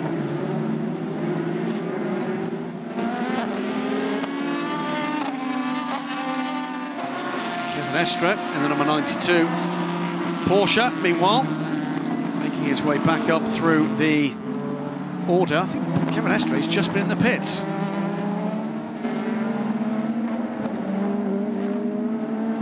LMP2, meanwhile, Bruno Senna from Ollie Jarvis. It's about 3 seconds is the gap there. Sort of equidistant there between the number 38 Jackie Chan DC Racing Team car and the number 13 Rebellion. Bit of a puff of smoke there from the Signatech Alpine as it came down the hill. Just a bit of a lock-up. Oh, bit of a wiggle there for that number 37, Alex Brundle, on his way out of that corner, really using all of the power of that 4.2 V8 as he's on the way through that right-hander. Okay then, Timo Bernhard started the race for Porsche with number 2. Louise is down there catching up with the German. Well, Timo, traffic definitely seeming to be an issue on that stint for you.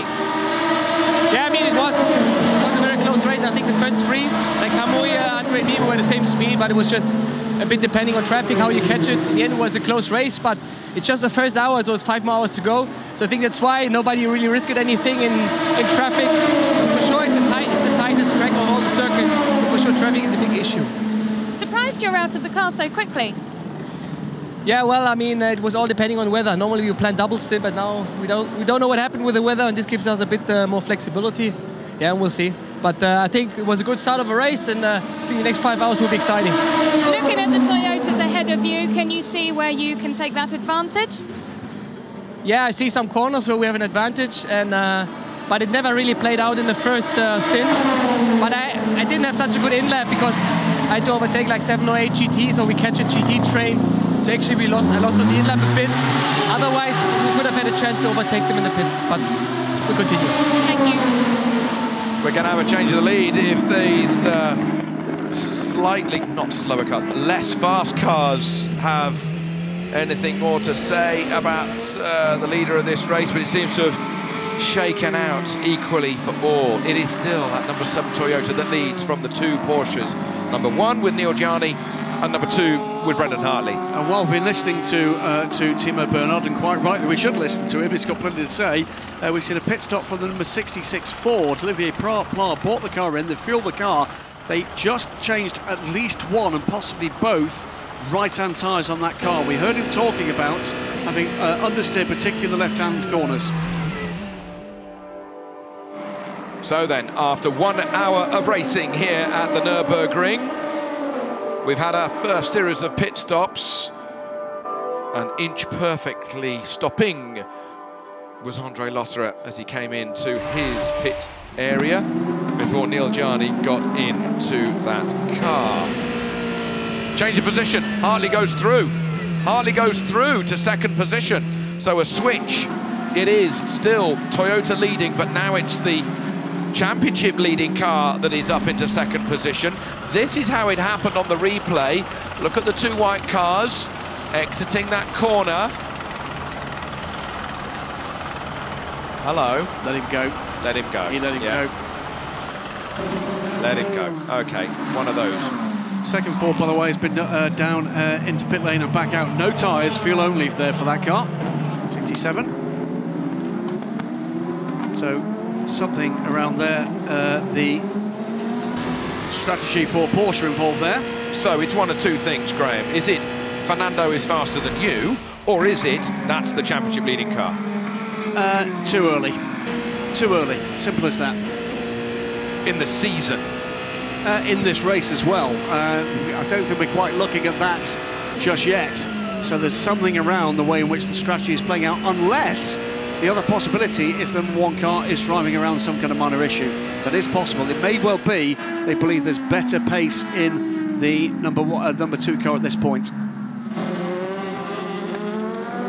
Frenetic stuff. And that's another change, by the way. That is the 51 car goes ahead of Marcus Sorensen up into 2nd position. So after lap after lap after lap, and in comes Sorensen. Good move that last minute, because he's got people in front of him. Even though, no, he's not got people in front of him because they're quicker than him, but a last gasp manoeuvre to get into the pit lane by Sorensen, who will be making his first pit stop. So we had both Fords into the pits already. We also had the number 92 Porsche from GT Pro into the pits, and now first the Aston Martins makes its first stop, and that's Marcus Sorensen.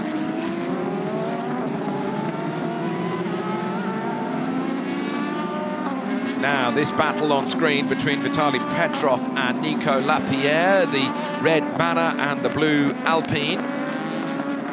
These guys are currently 4th and 5th in the LMP2 class. They are some 12, nearly 13 seconds back of the leader of the class, which is still Bruno Senna from Ollie Jarvis. Yeah, Lou in the pits, by the way, confirming it was both of the right-hand tyres changed, we believe, to deal with that understeer problem for the Ford. The only other option, of course, was it was one tyre and he may have been carrying a puncture. He wasn't. It was both right-hand side tyres. So you're going to see all sorts of tactics to do with tyres. These new tyre rules this year for GTE Pro, where they're only allowed 4 sets plus 2 choker tyres. Effectively, they're the 2 chokers. They've still got the 4 sets left. Look at the rubber that's already on the outside of that quick left-hander on the way up to the top of the crest of the hill. And we're only an hour and 6 minutes into this motor race of 6 hours. On board, though, with the Signatech Alpine. The camera's had a bit of a knock, hasn't it? Slightly out of focus. 3rd gear, 4th, 5th, 6th. Panciatici at the wheel.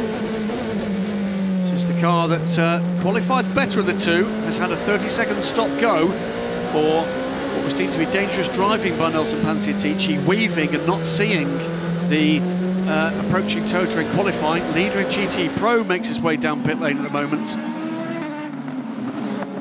So the leading Toyota is still the number 7, Jose Maria Lopez, the Argentine, is in that car at the moment. There is the Porsche coming in, Fred Makovici getting out. As we catch up with where we're at. Toyota lead from Porsche by 1.2 seconds. Number 1 Porsche is in 3rd. The Rebellion leads LMP2 from the Jackie Chan Racing team. A great battle, GT Pro, the Ferrari from the Porsche, but that's going to be skewed a little because they're in the pits. Let's let that one shake out. And GTE AM still being led by the number 98 Aston Martin that started from pole position in that class. The Toyota number 8 had a problem at the beginning of the race, needed a fuel pump change, lost 5 laps. It's got 4 now to make up.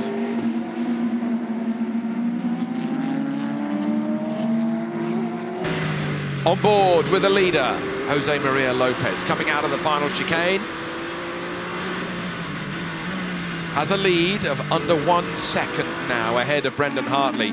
Here, though, is the number 37. This is Alex Brundle. Brundle's currently 6th in class. He's 3rd in line there. He said it is so mentally taxing to race this circuit. The traffic is coming at you so quickly. Sure, there are less cars here than at Le Mans, but it's a shorter racetrack than Le Mans. The density of cars is so much more here. And that's the 35 car behind him, not in this fight. That's a lap down, but the car ahead of him, the number 36, Signatech Alpine, Hanzo Nico Lapierre, that is in the fight, as indeed is the Manor car ahead of that, Vitaly Petrov. That is the battle for 4th position between Petrov, Lapierre and Brundle. Ahead of them, Senna, Jarvis, Besh, Rebellion from the number 38 Jackie Chan DC racing car. That's that battle. Well picked up guys there for that one. So it's Jackie Chan DC Racing in at the moment, a Rebellion sandwich. And Rebellion are going to be really keen indeed to restrict the points total for Jackie Chan DC Racing after a great run thus far in the season for the British-based but Chinese flag team. Absolutely awesome run for the team at the Le Mans 24 Hours.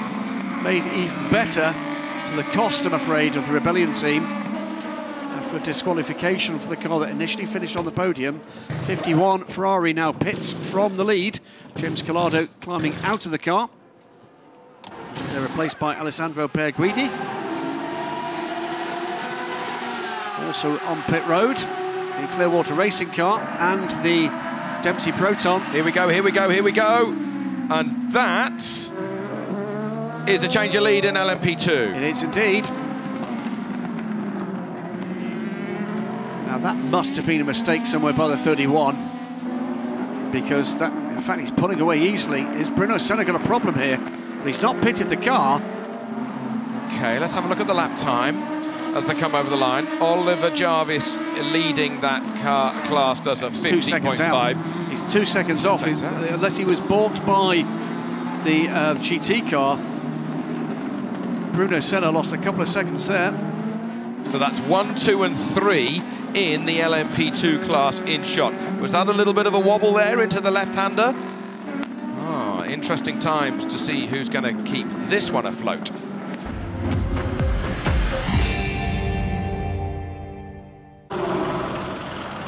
The start of the race, not quite raining, but dry here at the Nurburgring. Lots of people in town to see yet more history being made here at the Nurburgring. The Nordschleife being opened back in 1927, host to all the great races, host to all the great drivers, whether or not in Grand Prix or sports car racing. More history surely to be made here today in the World Endurance Championship, and a little bit of history, but not good news, befalling Sebastian Buemi on the warm-up lap. A problem with the fuel pump, and that Toyota is already 5 laps down before the race then got underway. The pole position Toyota hit the front, ran away with things, but the 2 Porsches were snapping at its heels. Everybody sensibly got through the first corner, less for the pole position GTE Pro Porsche that just ran on with a bit of a lock-up. And then at turn 2, it was the number 35 Signatech Alpine that had an off and already put itself much further down before its 30-second stop-go penalty later in the race. LMP2 wheel-to-wheel as always. That was the manner with a 7-minute stop-go penalty after a very naughty Jonathan Hershey was in contact with another car after the red flag on an in-lap in practice on Friday. GTE Pro was electrifying. Not a cigarette paper between any of the 5 manufacturers. But in the end, the Aston Martin lost the lead. It was just a couple of meters offline, and the Porsche, Fred Makoviecki, needed no second invitation to rush through and run away with the lead in that class at the time.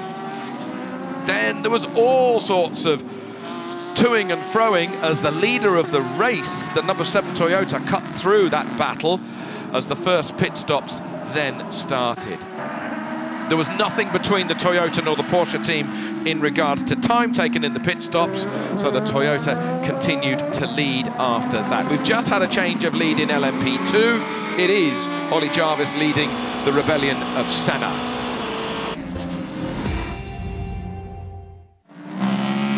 We are now into our second hour of 6 here at the World Endurance Championship. Round 4 of 9 here at the Nürburgring. That is the leader of this motor race in front of us with its lights flashing. We are on board with number 2, Brendan Hartley in the Porsche, who is chasing the Toyota. And that looks to me, Graham Goodwin, as if it's getting closer. Most certainly is. Brendan Hartley putting Pachito Lopez under increasing pressure, putting the Argentinian driver under the kind of pressure you can expect from here on in the World Endurance Championship. Cracking stuff. They come across the line 0.3 of a second apart. It's been all changed, by the way, in GTE Pro after those pit stops. We'll come to that in a moment, because this is a very engaging battle. This is about Pachito Lopez, who had a terrible start to his season. Big shunt and an already damaged car at Silverstone meant he missed Spa, moved to the 3rd Toyota for the Le Mans 24 Hours, moves back now to his full season seats for the remainder of the season, and this is our first opportunity to see him in 6-hour competition against his new set of peers. And at the moment, it is ex-world champion, now Le Mans champion, Brendan Hartley in the number 2 car, that is the man most likely to put him under that pressure, and boy, is he doing so. Great shot of these cars as they come through that flat left-right series of corners, a little bit slower for the left and right.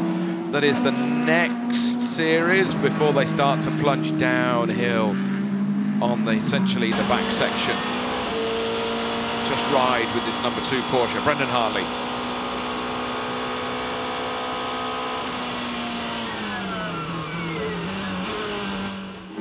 Just half a second of coasting before you can hear the brakes being applied and the electrical charge being put into the lithium-ion battery from the front wheel, the drive shafts that are feeding, charging that battery as it's on the brakes. These are not plug-in cars like a Tesla. These are using energy and using speed and momentum and converting that into electricity to then charge a battery that then they can use under acceleration and get these phenomenal lap times. Absolutely, both cars do exactly that. The Porsche, in addition, able to harvest energy under acceleration from exhaust recovery. Some more new tech. Whether or not we're going to see that anytime soon on the road cars that you and I can afford, we'll wait and see. But that's what this is about. It's about relevant technology for future road car, and in particular, that's what Toyota say predicates this investment in this program. It's not just about competition, it's not just about silverware, but that's very nice to have. It's about pushing forward the boundaries of their road car development. And we've seen that, Graham, over the last 2-3 years in lap times. You go back into the history books and see what the pole position time was.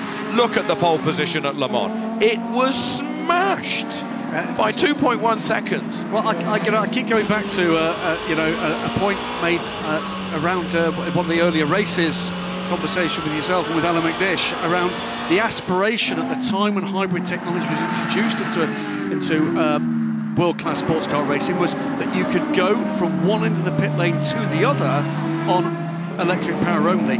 Look at where we've come to in less than a decade. Absolutely spellbinding. Pace like has never been seen in international sports car racing. Absolutely astonishing stuff. Punching up the corner, making that Ferrari look like it's standing still. Brendan Hartley, I think, has got a sniff of a possibility of maybe... Oh, yes, he's alongside and he's through. He's through. But the Toyota fights back on the brakes, but the Porsche has the inside line, and Porsche lead the race here at the Nurburgring. The Toyota that has led for an hour and 17 minutes just has been put down to second place for the time being. They hope, but now Brendan Hartley has got to get into his stride. Brendan Hartley went from third to second, we believe, with a bit of a let through from his teammate. And as you said at the time, Graham, not necessarily that the other Porsche was weak, but maybe the other Porsche was stronger.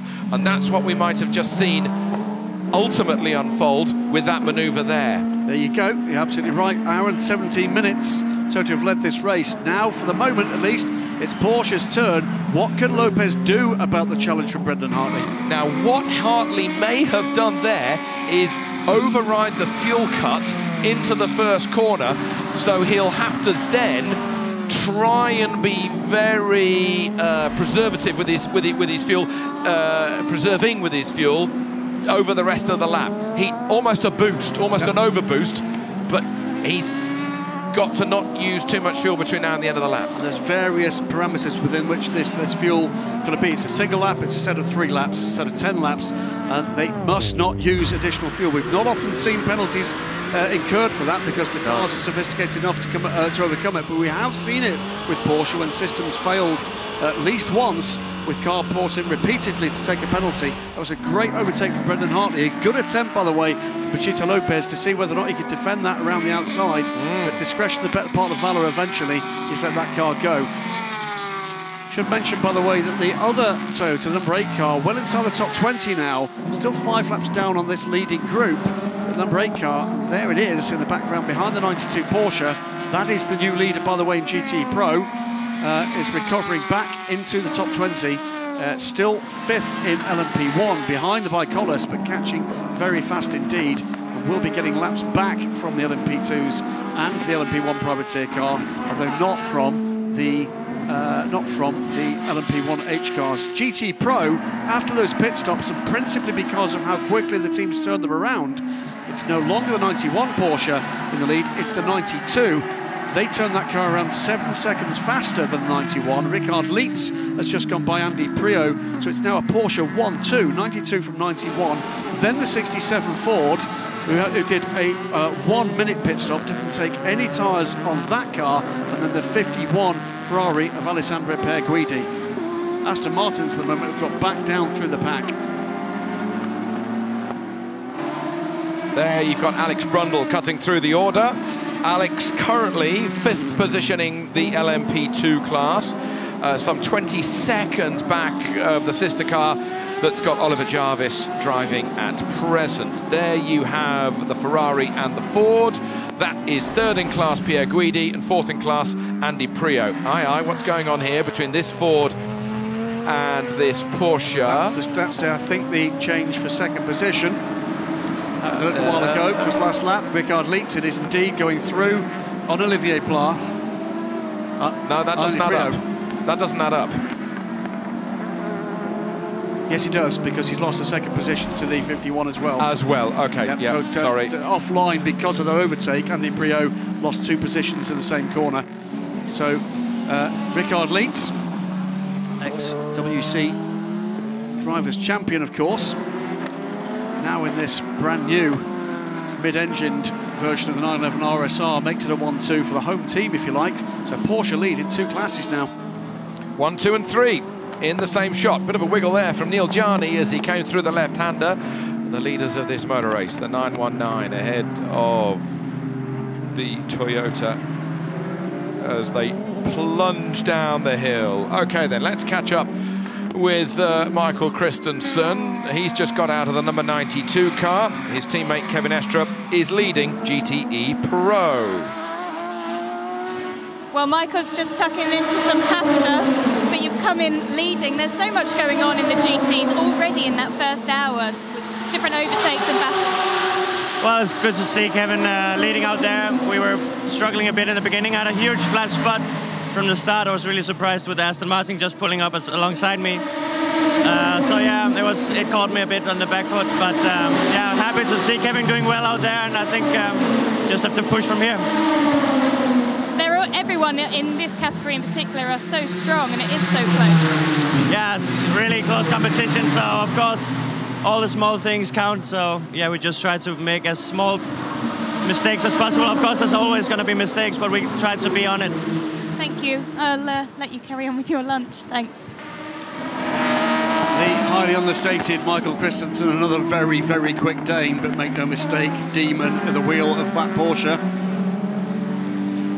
Kevin Estra, though, leads the way. Now 15 seconds to the good. Blue flags flying as through and around the outside goes the number 1 car. It's a Porsche 1-2 in both classes. Let's have a look. So the numbers. Rosé, don't forget the boost console in this case. Keep your head down. Yeah, I did. Blue console, I did.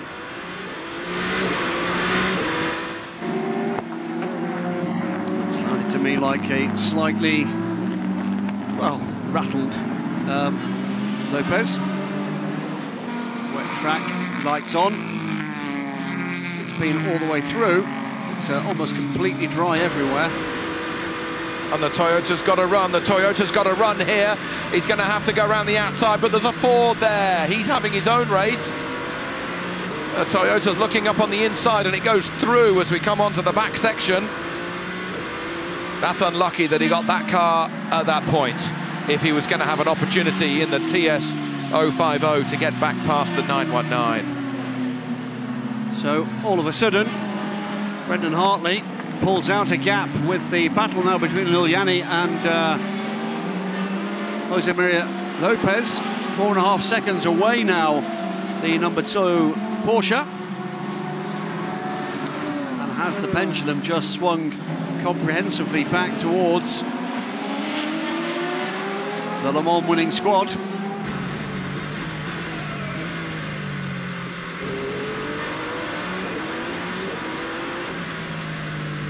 It's an hour and a half in the books of this race. 1, 2, 3. Overall is the 2, the 1, and then the 7. Here comes Lopez again, though.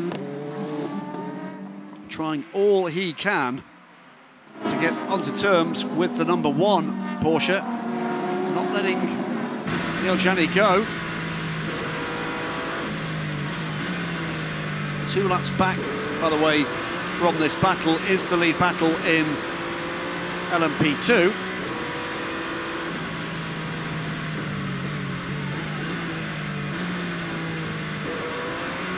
Focus stuff from Jose Maria Lopez aboard the Toyota. He is gradually losing a little bit of ground here.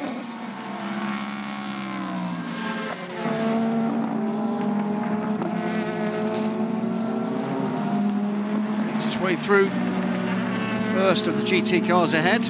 Has to deal with the Aston Martin. This is the 98 car. Lest we forget, the GTM leader has not been headed in this race and holds a 36-second lead over the 54 Spirit of Race car. Pedro Lamy starting the car and Paul Dallar now taking over. And, fumble there for the number 1. So he came up behind one of the 2 Signature Alpines, not realising the car was heading for pit lane. We're into the second regular round of stops for the LMP2s now. Around a 40-minute fuel window for these guys. 75-litre tank for the LMP2 Oreca's and the Ligier. 10 minutes longer than they were managing at the rather more full-throttle challenge that is the Le Mans 24 Hours. It's a fabulous sounding thing, that Gibson V8 in the back of these cars.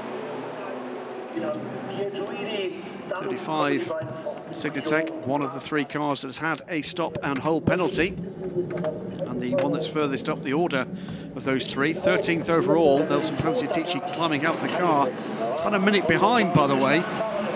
Probably a mark of the pace that we've seen from this car. Ben Hanley, the car that he started from the back of the grid, then took a 3-minute stop-go. The 35, by the way, had a 30-second stop-go and that off-track moment, which, by the way, was contact from the sister car at the start of the race. Saw on one of the replays in the highlights package.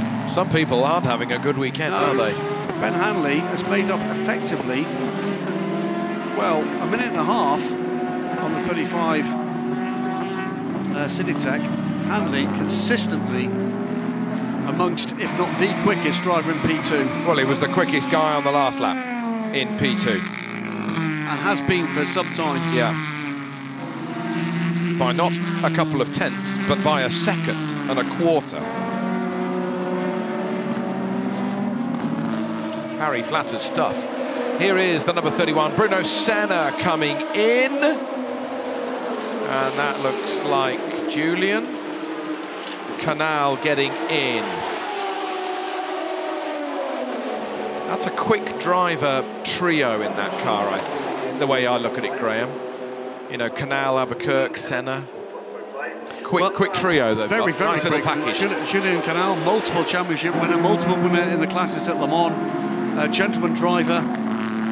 And, you know, the off-season for ahead of this, particularly this new season with the new LMP2 cars, saw a real battle to get the talented silver drivers into your car. There were some pretty high-profile casualties of that battle. Simon Dolan, the LMS reigning champion, didn't manage to find a seat, to many people's surprise. But let's wait and see what next season brings, as these cars have turned some heads.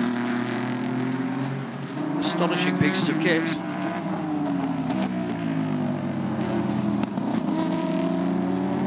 This is the battle between Oli Pla and Nicky Thiem. No introduction needed for Nicky's father here at the Nurburgring. Indeed. Both this one and the rather larger one over the horizon. Yeah, that's our hotel. The garage there, adorned with race posters from years past, features both Nicky in his Seat Leon Super Copa days, looking extraordinarily young, and his dad. Updated weather forecast just been provided for me from WEC media team. To Fiona Miller there, 20% chance of very light showers now around the circuit area. Likely improvement between 3 and 4 o'clock. If the rain happens, it will remain light. It'll be air temperature maximum 17 degrees C, track temperatures up to around 22 degrees C. That part of it in particular falls into that area we were talking about a little while ago, Toby, around whether or not the tyre choices that the teams made in qualifying might impact here towards the end of this race. If you went for the harder tyres, that's because you're expecting the higher temperatures today, which simply haven't happened. And you've been putting off using those harder tyres, almost wanting it to rain, because you're unlimited with the amount of wet tyres you can use. Absolutely. Into the pits comes number 25 Manakar, that is Vitaly Petrov.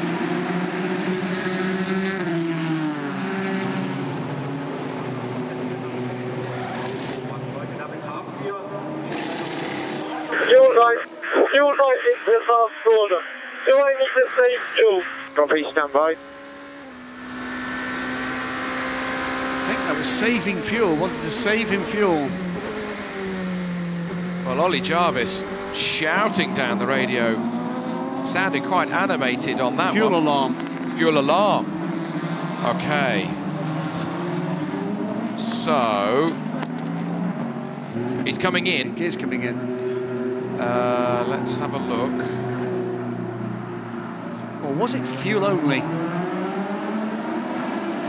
Let's watch what happens here. Tyres are ready for the car. Hoping Tung is going to climb aboard the number 38.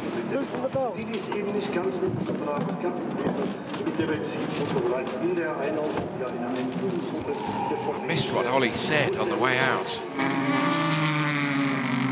We need to see if there are any tyres going on that car.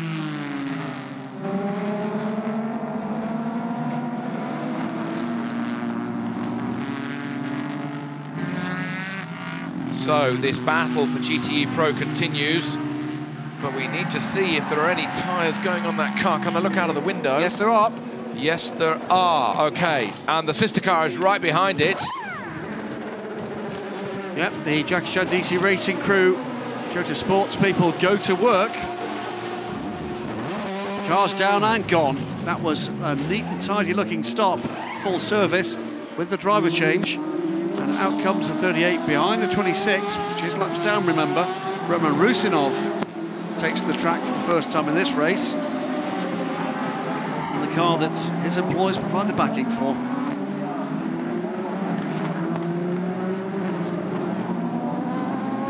Alexander Pass for position. There's a 95 going up the inside of the 66 Ford. It was indeed its Nicky Team going ahead of Olivier Pla. So Nicky Team begins to make an impact on this race. That is the Aston Martin number 95 up to 5th position. Battle interrupted just briefly by one of the Rebellions coming through. Nicky Team's next target will be the other Ford, Andy Brio. He's just a second and a half ahead of the Aston Martin. That will be a battle for 4th position in what's been a stunning GTE Pro class so far. Decisive but aggressive move there from Nicky Team. And Olivier Pla. So as this battle rages, let's have a quick look back and see that Aston Martin getting closer. Good run, good run. One of the Rebellions coming up behind and just thinking, I'll let you two guys do what you need to do. You got it. So as Hoping Tung has got into the number 38, Ollie Jarvis has just got out. What's Oliver got to say? Well, we heard Ollie Jarvis screaming back to the team, but we couldn't quite make out what you were saying. What was that? Had you run it right to the end of the fuel? I was just letting them know the belts weren't as loose as I'd like, so the mechanic just to loosen them. Because the last thing you want to do is lose time in the pit stop. So it wasn't the fuel? No. Wasn't anything wrong. I just wanted to make sure they loosened the belt so they got the Hoping strapped in properly so there were no issues. It was a good run from you. It was tough at the start. What do you think happened there with those Rebellions? How come they got the better of you? I was surprised. I didn't hear all of that, but it was a great couple of stints. Really enjoyed fighting with the two Rebellions. I think Bruno was doing a great job in the traffic. Got a little bit lucky first stint, but I think you know, he kind of got the raw deal the second, and that gave me the opportunity to pass him. I think we were able to get past the second Rebellion because we had 2-3 really good laps. One set pitted, but the car's good, which is a long way to go still. Thanks, Ollie. Well, that, ladies and gentlemen, is an ex-factory driver, and that's the attention to detail that comes with it. With that and that team that's been, well, the class of the field so far in LMP2, in no small part because of Ollie Jarvis's contribution. What's basically explaining there is that what he didn't want is for Hope and Tongue to get in, then find that they had to adjust the belts with him in the seat. They wanted just a little bit more play to let him get in as comfortably and quickly as he can, and then adjust it after he sits. Make them too long, and then you can tighten them up when he's in the car. That was, I think, in the background there, Darren Turner going by the 66 Ford. It was indeed, and the Nicky team gets by the other Ford, the 67. So the Aston Martins are on the move. So from being welded at the bottom of the pack immediately after these pit stops, the Aston Martin's Dunlops appeared to be working rather better. This is Nicky team coming up the inside of Andy Prio. Made that look very easy indeed. Now we know Fords didn't take tyres. Now judging by the time for the pit stop for the Aston Martins, I suspect that they did. So that's now coming back into play. Meantime, at the front of the race, Neil Janney is catching reasonably quickly the race leader, Brendan Hartley. In the background, there comes Pachito Lopez. He's a couple of seconds back on Janney, 3 seconds back from the leader. Short delay to Janney's attack while he deals with the challenge of the 13 Rebellion. David Heimeyer Hansen running third in the class and 6th overall. Somehow don't think it's going to be quite as polite if Neil Janney's looking for a way by Brendan Hartley has happened in the opposite direction, but somehow that's a no. Okay, there you have it, leading 3 in class. The 919, the 919, the TSO 50. That is how it all looks as they rush down the hill. On board with the 3rd position Toyota.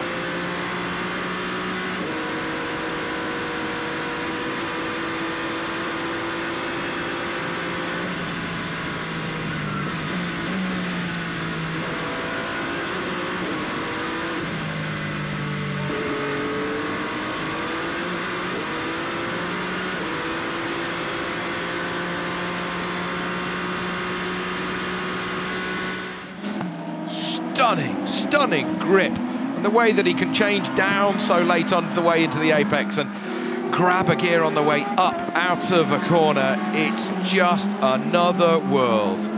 Graham, if they ever built a two-seater, even an LMP2 car, let alone an LMP1 car, we would, if we were lucky enough to have a drive, we would just scream after a couple of corners. There's so many people who like the in-car of that, so many.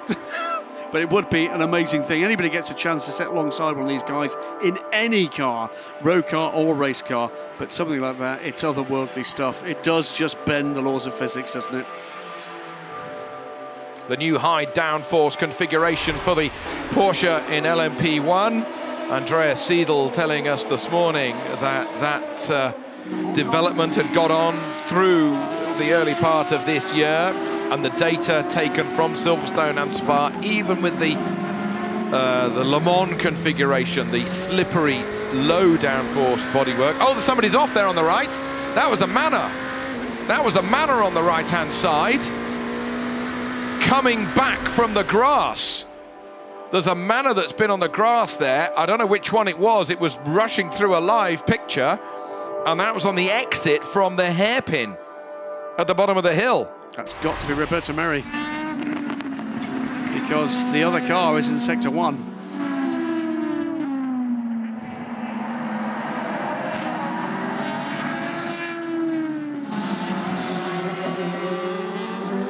So let's see if that Manor is able to get back through its little off. And if that's the car, of course, it's had its 7-minute stop and hold way down the order, 23rd overall for the 24. Waiting for Roberto Meri to clear. He has cleared the next sector, but he's 20 seconds, 25 seconds down from what he should be. Well spotted there, Toby.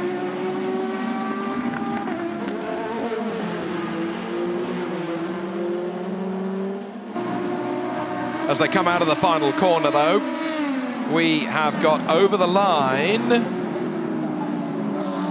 the duel between Hannemann Hansen in the 13, Gustavo Menezes, the youngster, in the 36 Alpine.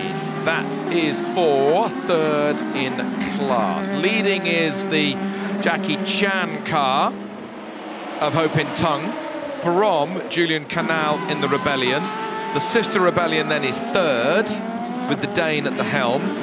And then the American Menezes, who's looking to take that third position, isn't he?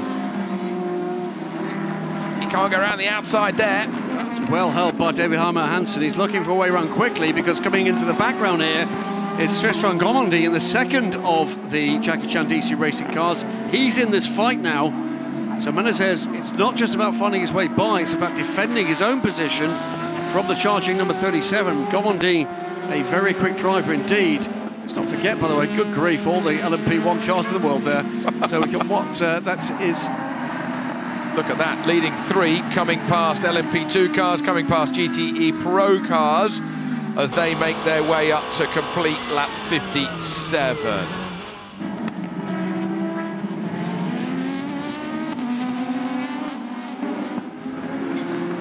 So Porsche's beginning to get to the end of the come past one Gulf livery car, and then another very differently Gulf livery car, the Tocqueville car with the deeper blue and deeper orange, overtaking three wide the rather more powder blue and orange Gulf Racing UK Porsche, and all of that has meant that Lopez is back on terms with the two Porsches. He had the better run through traffic again. Meantime, this time Menezes tries up the outside, didn't work. Remember, this is the gentleman driver ahead of the two pros. Heimer Hansen loving this car, loving the challenge of this Orica Gibson. He's looking to get by the Porsche as cleanly as he can. He's got Gustavo Menezes, now a gold-ranked driver after being silver-ranked in his run to the title with this team. And here's the Jackie Chan car, and here's the Jackie Chan car. Hannemann Hansen holds his line.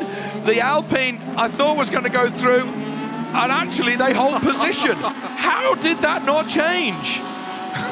Well, Heimer Hansen held his nerve, took his time, made the gap to overtake the Porsche as carefully as he possibly could. Meantime, there's a scrap behind, both of them trying to get by the car ahead of each other, but with the Porsche in the mix. Proving that GTE cars are not slow. Oh, no, by no means. By no means. In a straight line, those things are rocket ships. Much better aero through the turns, of course, for the LMP cars. See again how close this got. I thought that Alpine was going to have to pay to get back in, but the Jackie Chan black and red car just didn't quite get through as much as it tried, my goodness me. And so they're in the same position. Hannemann Hansen creeping away just a little. I remind you, this is third, fourth and fifth in class. That is first, second and third overall in this 6 hours of Nurburgring. It is the two Porsches from the Toyota, 1.8 seconds covering those leading three after 1 hour and 43 minutes. If there was a balance of performance in the big class, it's there. Pit stopper while we're watching this is the Tocqueville Motorsports Ligier is going into the garage. But meanwhile, by the way, remember you can talk to us in the booth here on Twitter at Toby Moody, and I'm at DSC Editor. A couple of questions and points coming in. How come the rain lights are on? Because it was declared a wet race. We had rain this morning. Rain lights were on at the start of the race and will remain so. With the slightly newer regulation, as we've still got these three cars, leading cars, carving through traffic, under a second between the three of them. Spirit of Race Ferrari just briefly holds up the number 7 Toyota. He's through, clear, and off in pursuit again of the two Porsches. The new regulation this year for the intensity of the lights on the back of the LMP2 cars in particular to be reduced. They've gone back to a lower setting, but dazzle problems in spray causing problems previously.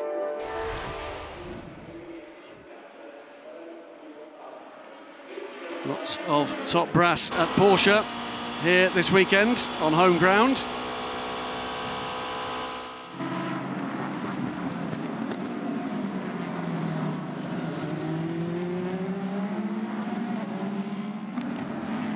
Still, Brendan Hartley fending off Neil Janney. These two looking to get away from the Toyota, getting involved in their own battle here. I'm sure they're far too well drilled to get that as a factor here. Deal with the challenge of the Manor car in the middle there. Manor car, by the way, did pit after that brief off. Jonathan Hershey now aboard the car for the first time. Toyota by Jonathan Hershey. Still clearly see his targets ahead. And as we come round the bottom of this hairpin, coming up towards the Michael Schumacher S, flat, wonderful. Now this is turn 11 coming up towards us. This has got the highest lateral G put onto the drivers of 4.5 lateral G. Here is the Tocqueville Motorsports Ligier, nose off. Oh, lots of rag. Oh, is there a master cylinder that's leaked? Why is that's breaking? It looks. Yeah. Why are they mopping something up in the footwell? As we have this third position in LMP2, still red hot between the Rebellion, the Alpine, and the Jackie Chan car. Hanema Hansen, Menezes, Gomendi.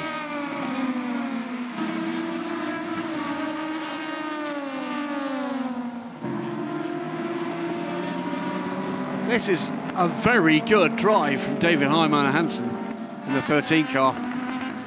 So once again, this is the non-professional driver of that squad, fending off two gold-rated drivers. You know, he is the Dalai Lama of LMP2. He wouldn't thank you for saying that, but I know what you mean. You know what I mean, you know what I mean. Absolutely. That's a compliment for both. It should be, absolutely, yeah. Absolutely right. Yeah. But, so yes, and for clarity, all of the LMP2 cars, all the GTM cars must have one non-professional ranked driver on the squad. By professional ranked, it's bronze or silver. Those lists put together by the FIA on an annual basis. David Heimann Hansen certainly one of the more gifted of the silver ranked drivers. Basically two sorts of silver ranked drivers. One are the absolutely not professional but very serious about their racing, amateurs. The others are the aspirant pros. It's the up and coming drivers that are on their way up. What rank is Besh? Besh is most certainly gold. Yes, okay. And so there you go. The only other area where driver rankings come into real play is here in LMP1. We see again Brendan Hartley with Neil Janney. You are not allowed a bronze ranked driver in LMP1. Nothing between these two as the leader comes over the line, completing lap 61 here at the Nurburgring. 0.38 of a second between them. The Toyota with its lights blazing, just getting past the Ford in time. That gruff exhaust note of the turbocharged V6 you can hear over the trackside microphone as it goes down the gearbox. Let's catch up with what's happening with Lopez. It's on the steering in middle, but always tricky in entry and exit a velocity. We have one more step on the steer modifier, which would be Alpha 940. And for oversteer, you could try to move more brake balance forward. Oversteer.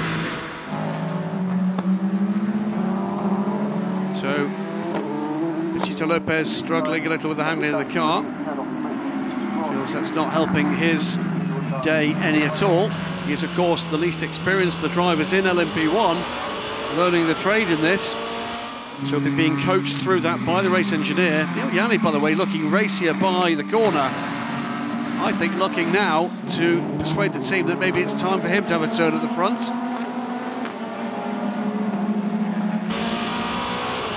After you, Brendan, after you, Neil. So that's interesting that it's got oversteer, Graham, because that had new set of tyres on. Well, they were talking about adjusting the brake balance to actually help him there. I'm pretty certain I heard him saying he was suffering from oversteer.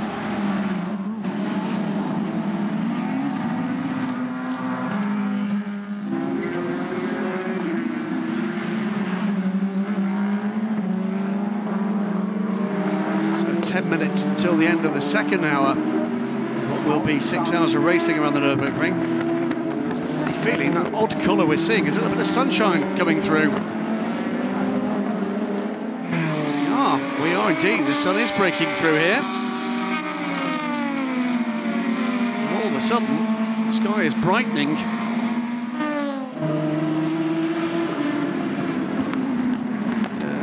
Now it's David Heimer-Hansen left to fend off Tristan Gomondy because Gustavo Menezes has dropped back a little in this fight.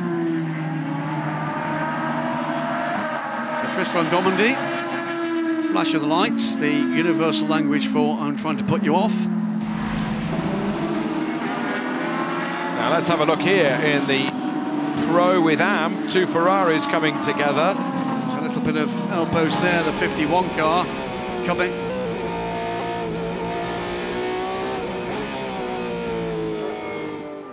Yeah, see, it was the 51 up the inside of the number 91 Porsche to go second, but in doing so, I think there was a little bit of a coming together side to side with the 54 Spirit of Race car.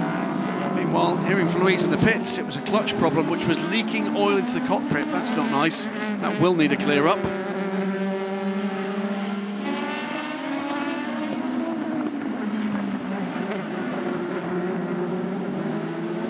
Leaving some rubber on the racetrack is Heimer-Hansen. Couple of dark lines being left as we come back with the number 91 Porsche. This is third in class.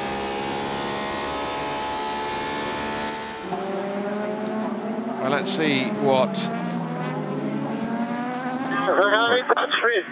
Copy Richie, if the car's okay, continue, we will report. It could be here the damage from the tire. If you be ready, we will check from pit wall, Sorry, Richard Leeds, not Kevin Estra. And the Ferrari hit me was the answer there, and he thinks he may have some damage. They're going to check it from the pit wall.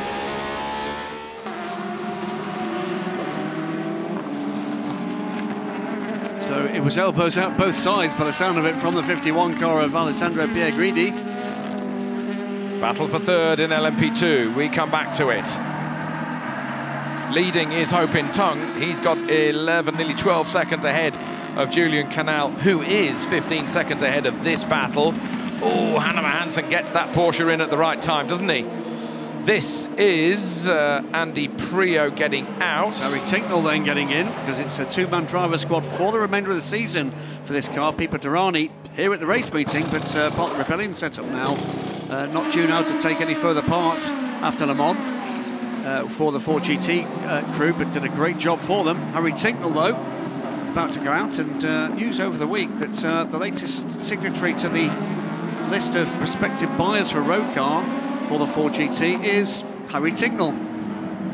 He's apparently been looking down the back of the couch, down the radiator, under the pillows, and he's found enough. In comes number one from second position, the latest pit stopper.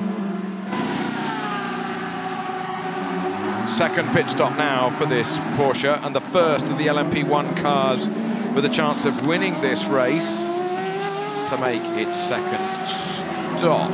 So then, Neil Gianni coming down pit lane, long way down to the Porsche garage, which is the last garage in line.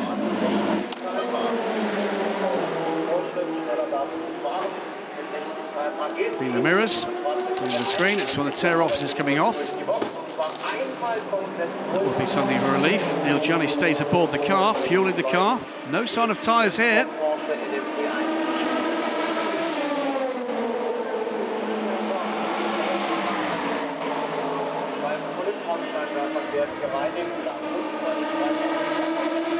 So a double stint on the cards and gone. That car was moving, I think, before the edge of the fuel hose had actually cleared the end of the car. It was disengaged, don't get me wrong, but he barely got it out of the nozzle out of the side of the car before that car was underway. So a 57-second pit stop over a 1:14 if they did tyres. 32 seconds at the stop it takes to put the required amount of fuel in that car. That is about a perfect stop. Olivier Pla coming in, Stefan Mucker getting in the car. In now comes from now second position, of course, with that stop for the number 1 Porsche. Pachito Lopez in the number 7 Toyota. Also in is Brendan Hartley, so the second, they are line astern. So let's see, we saw a trio, didn't we, of 1 minute 14. And let's see if they double stint the tyres, like the other car has done. No tyres out for the Toyota, no tyres out for the Porsche. So they look like they're all going to stay on the same playing field, as it were. Remember, first stop, it was full service for all 3 cars, and it was 1:14 across the board. 57 seconds is the mark to beat. I don't think you can beat that. I think that is about a perfect stop. It's 32 seconds to the stop for the tank of fuel. It's about 25 seconds for a stop, any kind of stop and hold, if you like. Away they go. Position stays the same. Position stays the same. Where is the Toyota? That's the Toyota number 8. Toyota, yeah. That is the Porsche. That goes into second position. And there is the Toyota getting through and stays in third. So last time around, 1:14 stop for each of the Porsches, 1:14 the stop for the 7 Toyota. This time round, we told you, perfection from that stop for Neil Janney, 57 seconds, but perfection too from the number 2 Porsche and from the number 7 Toyota, 57 seconds each again. Marvellous stuff. That is teamwork. But all of a sudden, now here's a factor to go into play, because the 8 Toyota is on the road directly ahead of Brendan Hartley. Even though it's 4 laps down. And Brendan Hartley is ahead of Neil Janney. So order restored, but with a quick Toyota. Sebastian Buemi, by the way, knocking on the door of the top 10 now. So that number 8 Toyota is about to... No. Why are the mechanics warming up? He's due to... Oh, because he did an extra stop. So, yeah, he did an extra stop to change the fuel pump. Got to see the New Zealand rugby team involved with the Toyota team this year. Almost Fritz Enzinger. Wry smile. Almost hacker-like. They're thinking, you know, we should do that. Yeah, we should. Maybe the Christmas party only, but we should.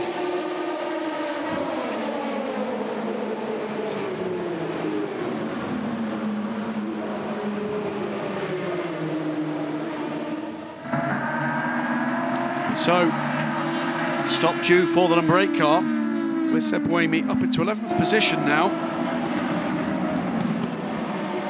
We'll drop back to 5 laps down, not made a lap back on the field with the next stop taken into consideration. We are under 2 minutes from the end of the second hour.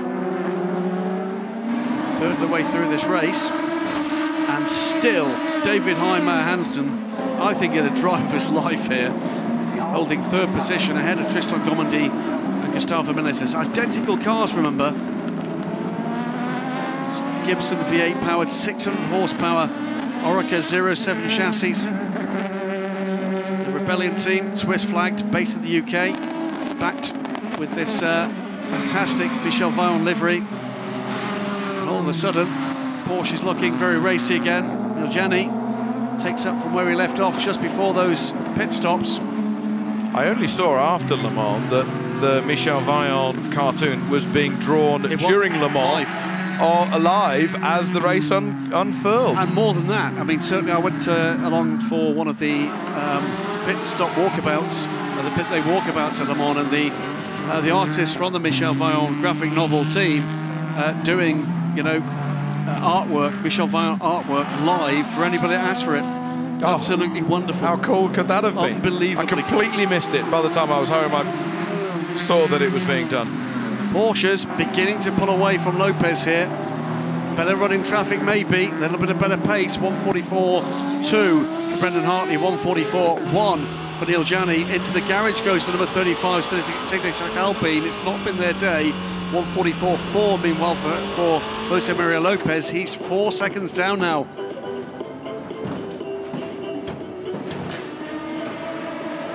Engine cover off. Looking him on the air intakes. Is this car been off, I wonder? So they've got... Oh, Porsches everywhere. Maybe. Well, remember that the LMP1 cars have changed some of their radiator intake design over the winter to try and lessen the effect of rubber pickup and rubber balls blocking the radiator intakes. So, and I've said it already, there's a lot of rubber on the side of this racetrack already, and we're only 2 hours into a 6-hour race. That's a change of position. That is a change of position. So it looks like Gomendy has got ahead of Hannemann Hansen. Menezes stays back in fifth. Sorry. But was looking very racy, looking for a way by as well. So whatever led to that positional change gave the opportunity for Menezes to see maybe he had just a chance of following through. Lopez doing his best in traffic to keep in touch with the two Porsches and doing well at it as well. Actually closed in on this lap. Here we have the lead of this motor race. The lead of this motor race being changed as Neil Jani goes back into the lead, but he goes wide. Brendan Hartley has an opportunity, but he's got to go the long way around. Will he be able to tuck back in and get ahead? No, not quite. So the Swiss hits the front ahead of the Kiwi. And getting back on terms here right now. Lopez is as close as he's been for a little wee while to the back end of Brendan Hartley's Porsche. Jani, though, just looks to have pace, doesn't he, at the moment? Let's have a look how this went down to the outside line goes Neil Jani. He's passed the car at this point. Brendan Hartley looks to take the apex there. Saw the Swiss driver running wide, but there was no way he was going to squeeze him any further than that. Okay, Brendan, there's no point in this car. There's no point in losing time.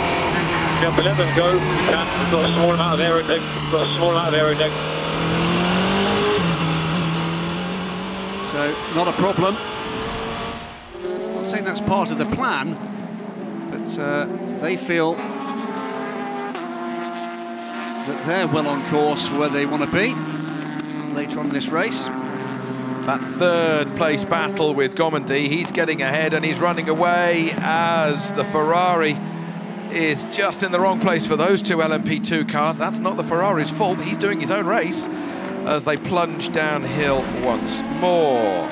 This is the overtake. We didn't see this a little earlier. It was up the outside line. It was beautifully done.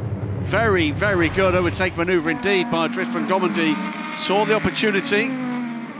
The Rebellion just missing the apex by just a little too much. Down pit lane comes the race leader in GT Pro, Kevin Estre.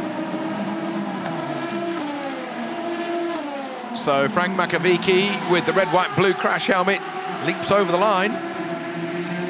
And as Estre gets out,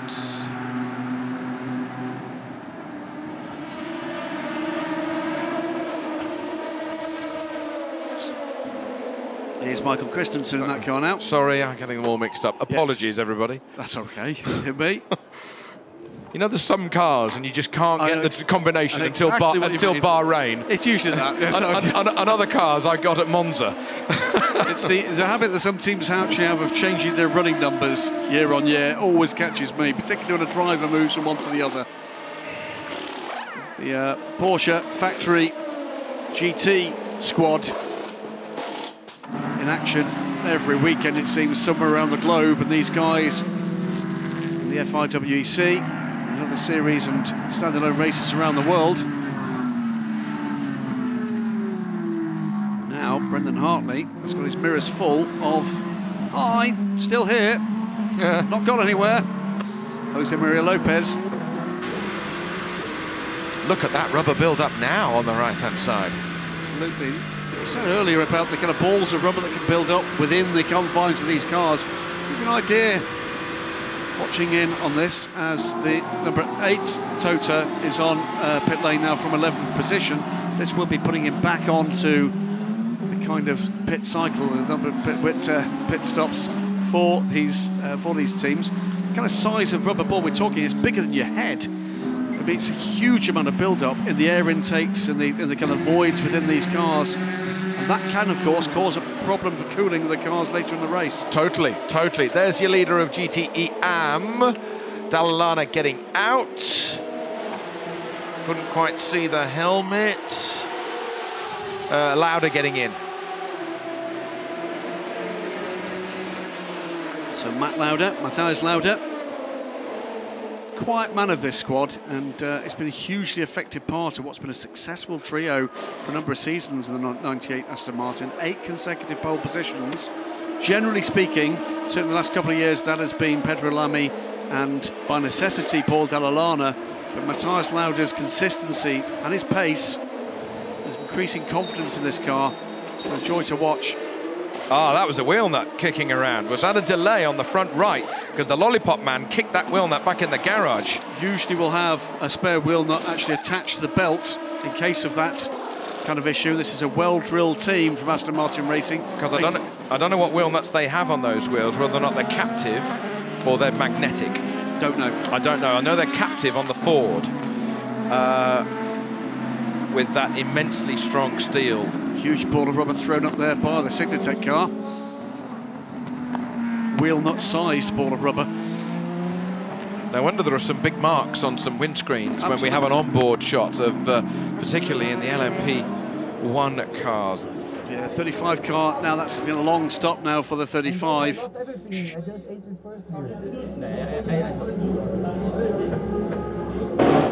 think it might be gear selection again.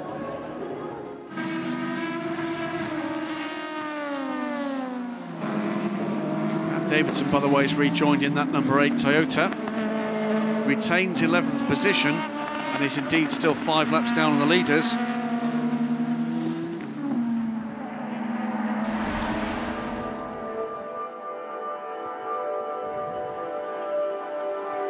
A little bit of a heat haze here at the Nurburgring. Do not adjust your screen.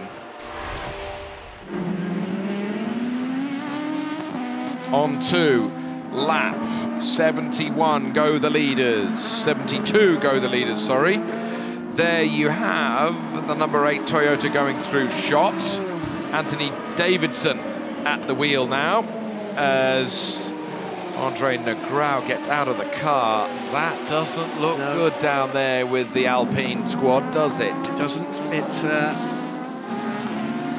well, let's wait to hear from the team. But either way, that car is well out of contention now, dropping like a stone down the order after what's not been a great weekend for them. The sister car, oh, and a big slide from David Heimer Hansen, loses the back end momentarily, gathers it back up. There's no opportunity there for Gustavo Menezes to take advantage. Open Tongue leads this race in the 38 Jackie Chan DC racing car from Julien Canal in the 31 Rebellion, then Tristan Gomondi the 37 Jackie Chan DC car. David Heimer Hansen making it a top 4 composed of the Jackie Chan DC Racing and the Vaillant Rebellion squads. The closest rival to that pair of 2-car teams, the number 36 defending champions, 36 Signatech Alpine team with American driver Gustavo Menezes at the wheel, running 8th, 5th in class, and what's been a ding-dong battle with Heimer Hansen ahead.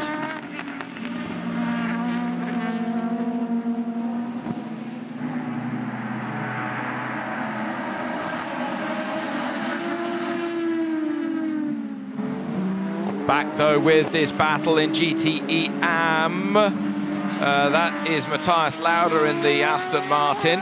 And he's got a lot of work to do. That's the position.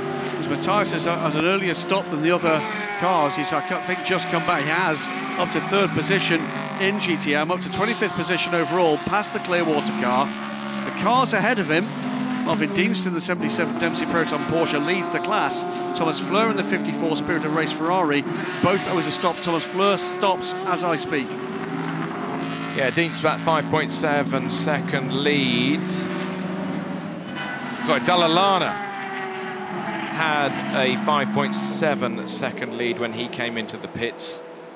It was a bit more when he went out of the beginning of his stint. So there's got to be some ground made there as we cut back to this ongoing battle in LMP2. It is still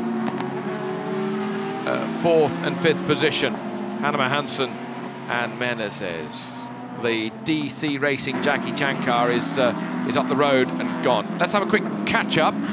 The Porsche's 1st and 2nd, just 3 seconds between them, and then the Toyota in 3rd. Leading LMP2, it is the Jackie Chan car ahead of the Rebellion and the sister car then in 3rd. The Rebellion 4th ahead of the Alpine. We've seen that battle ongoing in recent laps. GTE Pro, the Ferrari ahead of the Porsche, ahead of the Aston Martin, number 95. Nicky Team in that car at the moment. The Manor had an off a moment ago, which is why it's deep. And leading GTE Am at the moment, it is the Porsche.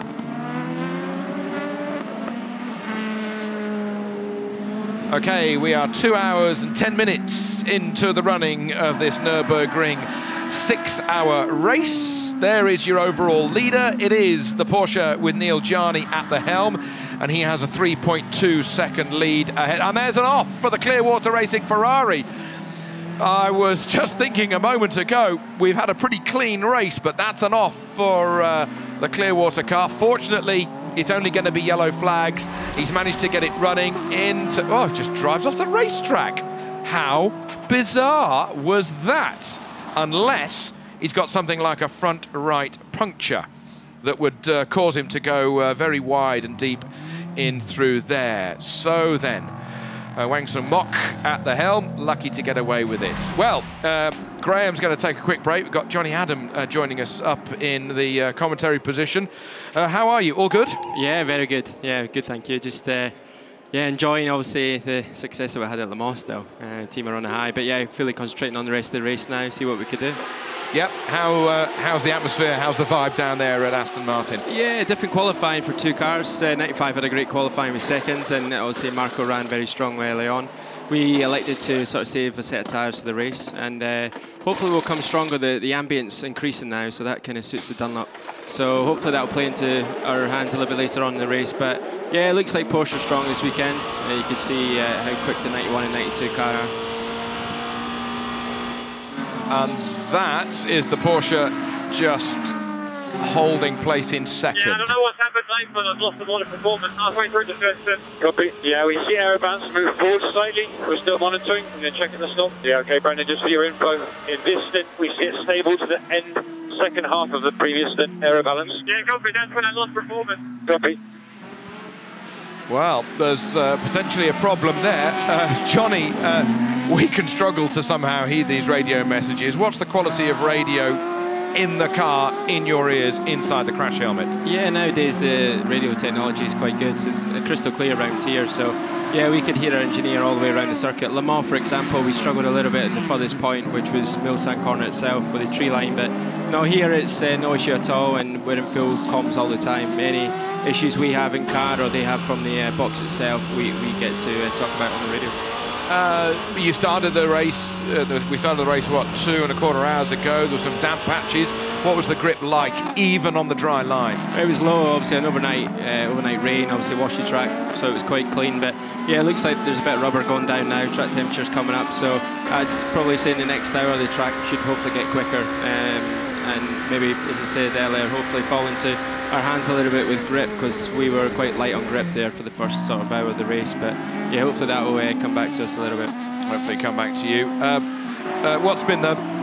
What's been some of the highlights since Le Mans for you as now a Le Mans 24-hour winner? Yeah, Quite a few. It's been a busy sort of 4 weeks after Le Mans. Great PR from Aston Martin. Big race for us, you know, to win Le Mans as a manufacturer, having waited 9 years since GT1 is quite an achievement for everyone back at Gaydon and everyone at ProDrive as well, because we've been so close on a few occasions with advantage to get that win in Pro Class, and managed to do it this year. But yeah, you know, all the way from Le Mans to Goodwood, and to see the reaction, not just from, you know, people within motorsport, but general public as well. I think it really was a battle that went down obviously to the final lap of an epic 24-hour race, and yeah, we managed to come out on top. So yeah, very happy with everything that's followed Le Mans. Adverts in newspapers, I think. Yeah, it was, yeah, big advert as well. It was. Sunday newspaper, yeah. No, it was. So no, we tried to make as much as we could of it, and even little things like last week we were at the Red Bull soapbox race. We made a Vantage based on the obviously 97 livery, so that went down well, and the crowd loved the car. Alex Summers driving, former British Hill Climb champion. Yeah, he done well. Finished second. He was, I think, half a tenth off winning it. Oh. But we got 3 10s for our performance. We had to do a little show for 20 seconds before, so myself and DT were involved in that. So what was it, the 24 seconds of High Wycombe or whatever it was? Yeah. We had a mock-up 24-hour Le Mans trophy as well, made of wrapping paper. So yeah, that was good fun. What are the tricks about driving this Nurburgring circuit? It's just 5.1 kilometres rather than the 13 odd of Le Mans, but what are the tricks? It's got a mix of everything. Last sector, one of the slowest points of the lap is turn 14, 15, the final chicane.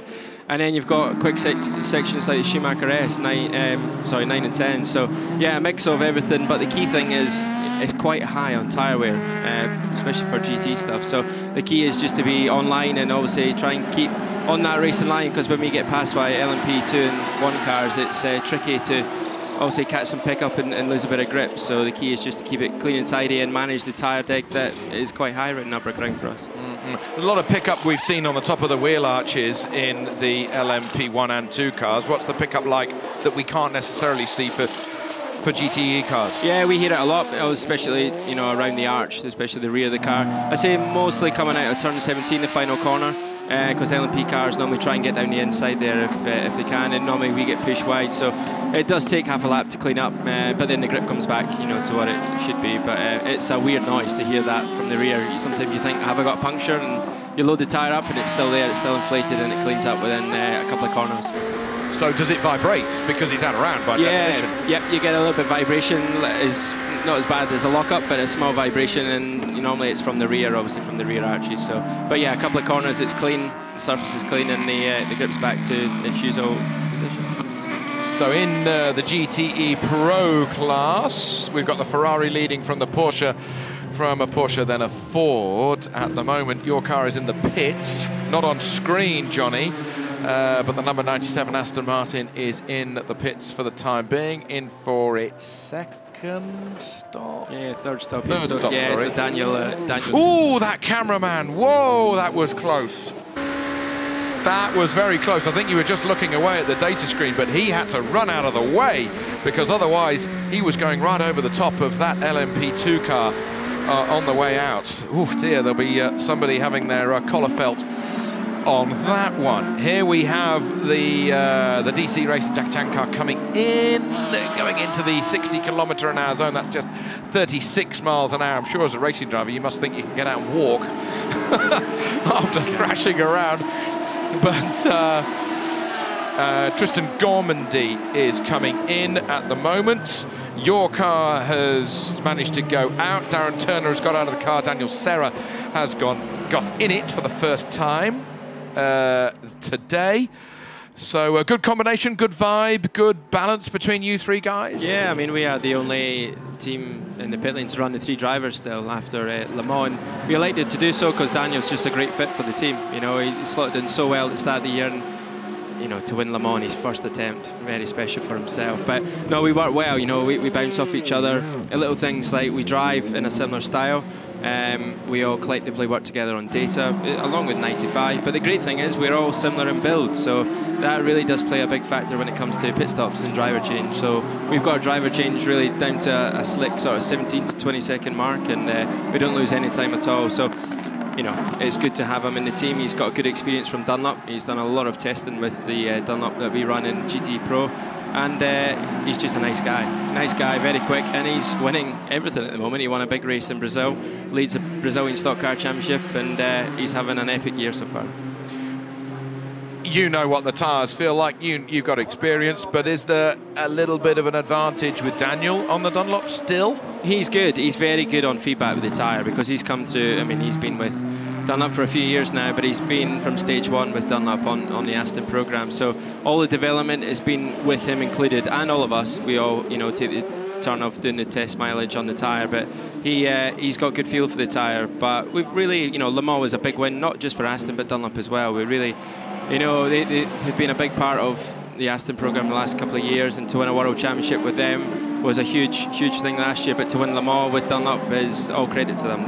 They really do, you know, take the fight to Michelin, and some circuits suit the tyres, some don't, and we're hopeful that hopefully the longer races later on in the year, you know, the flyways, hopefully will maybe play out into our hands.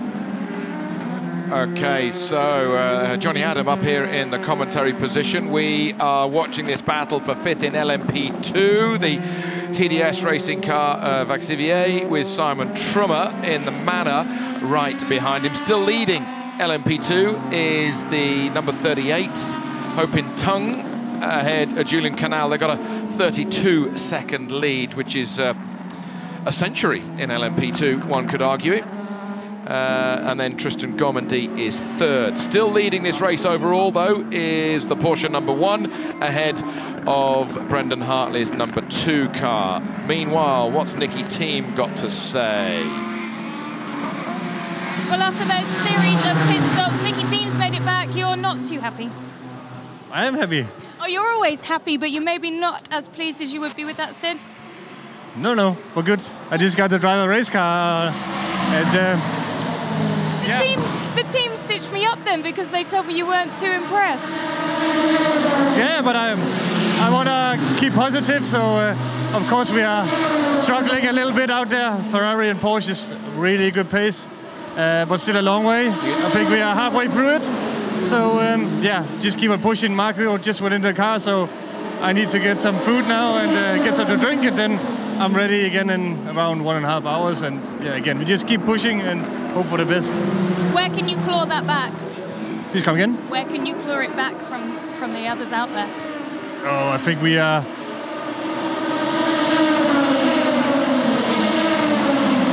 Danish guys are always good on the distance, so I hope Marco and me can do something good over the end. Thank you. Well, yeah. I mean, Johnny Adam up here in the commentary box, we were looking at the beginning of the race with the GTE Pro cars, and there was 5, 6, 7 cars all in the same shot, and it took lap after lap after lap. It's not even a 1/10 of a second difference. It's 10 centimeters offline. Is that how it feels in the car that can make a difference? It is. You know, the bob's close nowadays. It's equal between most manufacturers, and you can see that from the first stint. You know, there wasn't a lot between all the cars, and it's just managing the pace all the way through. That's the key thing, especially with traffic. You know, you could lose sometimes a second and a half with LMP cars passing. So the key is to keep the average up and keep it clean and tidy all the way through. But yeah, there's not a lot, and some cars suit some parts of the lap as well. So we all favour certain parts of the lap when it comes to lap time. Certainly favoured you in some parts of the lap at Le Mans, didn't it?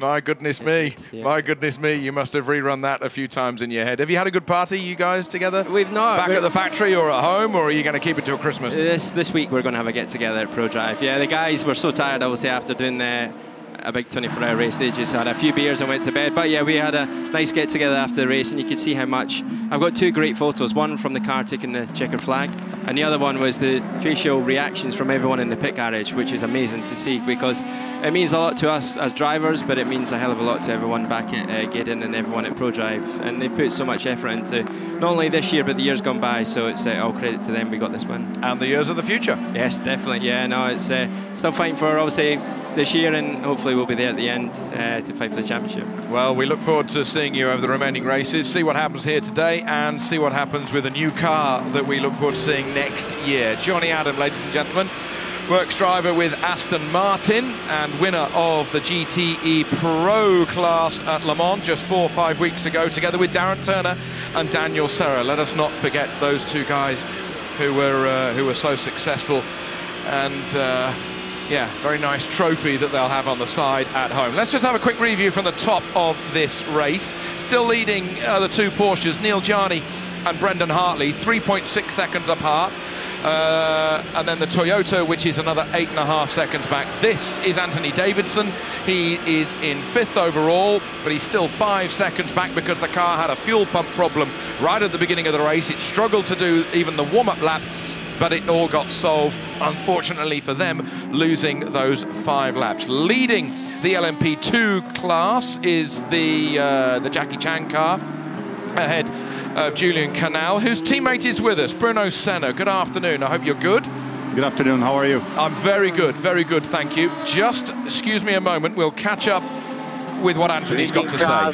It depends on the traffic, between 40.28 and 40.45. Yeah, got quite a lot of understeer in the car until turn 12, where I got the left rear quite hot, it feels like. Got quite a lot of oversteer in turn 12. So a bit of understeer for Anthony. He's got a lap time to do. Bruno Senna, sorry for the interruption, but we didn't know that's coming. Have you had a good run so far today? You happy with your stints? It's been okay. We obviously missed FP2 from an incident in FP1 at the very end with the Porsche, so we couldn't run on FP2 because of the damage. All data that we lost obviously makes a difference, and today on the first stint, on the first double stint that we did, I think we had a bit of an issue with the tire pressures. Let's catch up with the second place man, Hartley. Boost 2 again. Try boost 2 again. We're clipping the boost, we don't get all the energy out. It's a waste. Okay, so they're playing around with some settings. Bruno, yeah, that loss of data is, you never get it back, do you? Yeah, I mean, to be fair, we're doing well. We finished the first double stint 3 seconds behind the leader of the race. Lost the position in traffic. Really wasn't necessarily on lap time, but it's one of those things. The thing that's frustrating me a little bit is number 26 is not in the race. They got a penalty from Le Mans. They carried over, and they're 2 laps behind. Still, they are, Hanley unlapped himself, made me lose about 4 seconds by diving inside of me in traffic, and Mr. Rusinov was stayed in front of Julien for the whole stint. So Julien started 3 seconds behind Tung, and he's 35 seconds behind now. So it's a little bit frustrating for us because it's we're fighting for the championship here, and I don't see enough done with blue flags and penalties for people who are not respecting. I mean, they're clearly not in the race. They have nothing to lose, so they will just do whatever pleases them. He pushed Juju a couple of times off the track when Juju tried to overtake, and nothing has been done. So I hope that this doesn't happen in the future, but for our race, we have a lot of work to do if you want to win this. What's the track conditions like? It was obviously a bit of a dry line at the beginning. It was damp offline. What was the grip like then compared with the end of your stint? To be fair, the track didn't start as bad as I thought it would be, because when we did the laps to the grid, between turn 3 and 4, it was very, very slippery, quite wet and a bit slippery. So it was tricky to drive. But when we started the race itself, it was okay. The grip level was not as good as qualifying. The track has really lost a lot of the bite, but I think by the end of the race, the grip should come back, and we should be having some more fun. It certainly looks that way. Well, your car with Julian in it, 150.7 compared with the leading car, 50.56. How can you see an opportunity, do you think, to get into the Jackie Chan number 38? Well, we'll have to be a bit lucky, I think, with this gap. The gap is quite big now. I think on pure pace, it's going to be very hard to catch them. There's still a lot of race to go, 3 hours 30 left on the clock, so I'm not that desperate. But in the end, they are very competitive this weekend, extremely as they've been throughout the season so far. So I think in terms of pure pace, to think that we're just going to catch them and overtake is a little bit optimistic. But in the end, we have to keep fighting. We have Felipe coming up after Juju comes out, and probably come back in the car at the end of the race. So I think there will be a nice fight between Felipe and the third driver of 38. Oliver Hoping-Tung, or it's Laurent. Thomas. Yeah, Thomas Laurent. So he's very, very quick, and I think he's going to give Felipe a run for his money. And in the end, it's going to be me against Ollie. So it's good fighting so far. We should have some fun at the track. You've driven lots of stuff in your life. Are you having fun in these LMP2 cars? Yeah, they're mega. It's absolutely great to drive. Been having such a great time. Now with the extra power, our races are a bit more fun because it's not quite as bad to overtake the GT cars, because last year was a really difficult thing to overtake GT cars. But you know, with the LMP1s now, it's a bit more critical. Sometimes when they have the fuel save at the end of the straight, they really have to be careful not to get in front of us, because it's very easy for them to, especially just now, they're going down the straight into the chicane.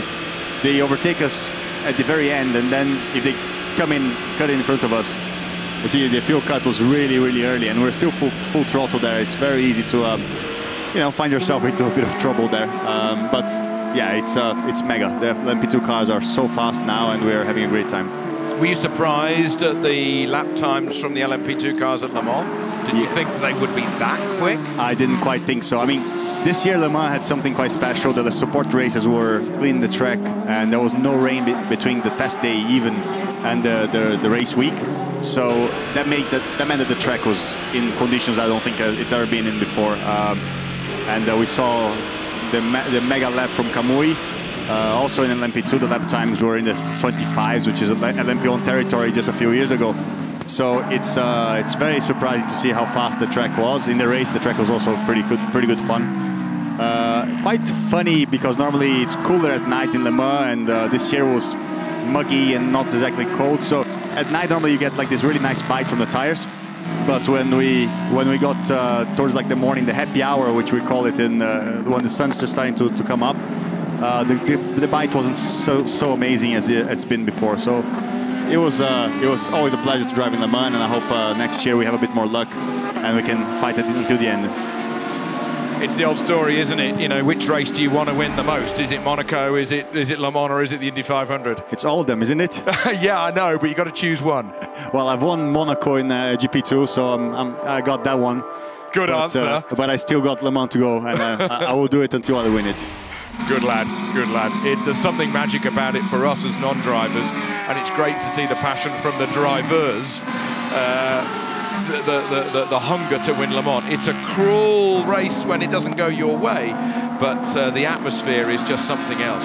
It's true. It's true. I mean, I've had the bad side a couple of times with Astons. We were leading in 2013, 5 hours to go, and then we had a crash. 2014, we were fighting for the lead as well. And we had a power steering failure, so I had to stop.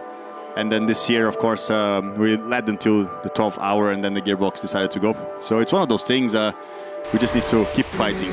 Keep fighting, keep fighting. Okay then, whilst we've been talking, Anthony Davidson has taken 4th position overall, but it is still Neil Gianni who leads LMP1. He leads this race overall ahead of his teammate by nearly 3.4 seconds.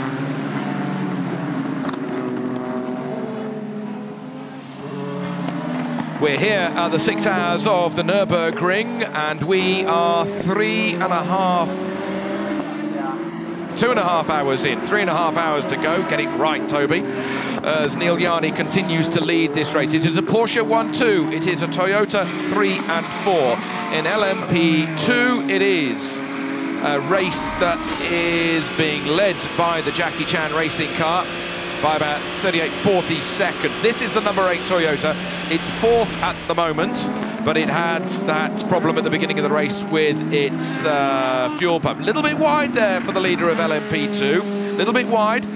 Couple of tenths of a second being lost, little by little. And that's important. Bruno Senna up here in the commentary box. His car, with Julian Canal driving at the moment, is 2nd in class behind Ho Pin Tung's LMP2 car at the moment. In the meantime, let's catch up with the Ford and what Stefan Mucker has to say. Big problems with front, right, locking. I would like to go more to the back to the rear with the brake bias. Please check if that's possible. The understeer is very inconsistent. You can have the same corner with no understeer and with massive understeer a lot later. Very strange. Copy, looking at the brake bias, stand by. Bruno, we were hearing from that car earlier with Olivier Plour at the wheel, and he said it was understeering only in the left-handers but not the right-handers. Why might that be? This could be because you're getting lots of pickup on the tire. I was certainly getting lots of pickup on my right front tire, and I was having much more understeer turning left than turning right. So it's maybe the way that you set the car up, and the front tire is just picking up rubber. And when you need the front tire, you slide on the rubber that's on top of the tire, and then you have this understeer. And if it's locking up, and you make the tire thinner and thinner because of the lockups and the tire wear, suddenly it becomes very critical. So there might be a chance that that's what's happening to him. It was certainly happening to us. So some cars maybe are being able to clean the tires a bit better. But the conditions are very tricky out there today. Somehow the rubber is staying on the track and is sticking to the tires rather than stay on the track and helping the cars to bite, you know. And it's not very easy at the moment. On board with the GTE Pro Porsche, number 91. It is third in class at the moment. Fred Makoviecki, who is driving there at the moment. That is James. Yes, it is. James Collado, second in class. And he is 17 seconds further ahead of the other Porsche. But it is Michael Christensen who leads by 12 seconds. There you can see first and second on the map as they make their way around. Those that Michael Schumacher S is fantastic, isn't it? You know, up the hill, riding on board, even watching from the TV, it looks fantastic. What's it like from a driver's point of view, Bruno? It's amazing that last year this was easy flat every lap, and this year with more power, even though we have more downforce as well, it's not so easy. Now if you take it flat, especially towards the end of the second stint, the car starts to slide a lot, and it's a risk that you can take, and sometimes it pays off, but in the end, sometimes you're sliding so much that you're just scrubbing speed. But it's quite challenging now. Everything I drove here before LMP2 was easy flat. Now not so easy, so quite a funny experience now. It is a funny experience. Aside from this racetrack, have you been around the Nordschleife in something at all, ever? Only, I don't think anybody's going to tell them, but only in a rental car quite a few years ago. But you got it back and nobody knew? Nobody knew. The steering wasn't quite straight after that because of the curbs, but hey, it's one of those things. It's been many, many years, so I think my history will be... Maybe you've moved house and the letter didn't get to you. Who knows? Who knows? It's an extremely challenging circuit. Probably above what we can drive with these cars nowadays because of the bumps and the gradient changes. But extremely, extremely tough track to drive in, and I respect the guys who race that track on GT cars because it's a hell of a track. 220 cars starting the 24-hour race. I mean, it's just unbelievable. 3 sets of grids. It's another world. It's another world. But these are, you know, these are wondrous cars, and who could imagine, you know, the pace of development, particularly with the LMP1 cars, with the hybrid systems, and in fact, you know, the coupes that we've got nowadays, because you did Le Mans in an open-top car to start with, didn't you? You know, the difference between that car and what you're driving here today, night and day. I think the lap times that we were doing back then are similar to what we did this year in Le Mans with that car. So I think probably that car was potentially a little bit slower than the current LMP2 cars. So it's fantastic to see how far LMP2 has come. Obviously, the technology of the cars has improved them a huge amount. This year's Oreca, I was driving Oreca back then as well. It's funny because the front end looks very much like that car actually. That was I can't remember exactly the model of the car, but it was a new body kit for the Oreca. And everybody, apart from the Oreca, has this raised nose on the LMP2 cars, but Oreca went for this sloping nose that they had back then, and the car is so fast compared to all the other manufacturers at the moment. And I hope that Ligier, Dallara, and Riley make some upgrades for next year, because we want to see more cars than LMP2 for the competition to be even more diverse. Last year we could fight for the championship with the Ligier, so that was quite great. But now with the grid only has Orecas here, and it's great for Oreca, but obviously for everybody else it's a bit of a shame. So then, still leading is the number 38 car, the number 31 in LMP2, 46 seconds back. It's creeping just a little. Unfortunately, you can see, Bruno, the the data screens in front of you. 2.5 seconds behind your car is the other Jackie Chan car. As we look at this battle here between the Manor and the sister rebellion to your car, the 13, not the 31 that is yours, as Hanneman Hansen makes his way down turn 5, turn 6.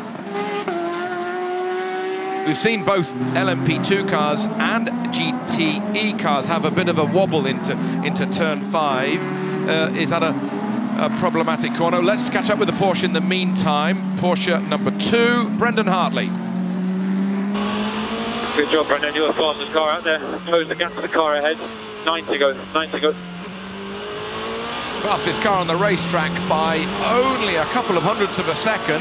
Hartley 2.5 seconds back of Neil Gianni, who leads this race overall. Turn 5, Bruno. Is it difficult? A harder corner than any of the others? You know, this year with the amount of downforce we have is actually a bit easier than last year. Last year, as you braked and turned into it, it was kind of loose and you could easily like go straight off.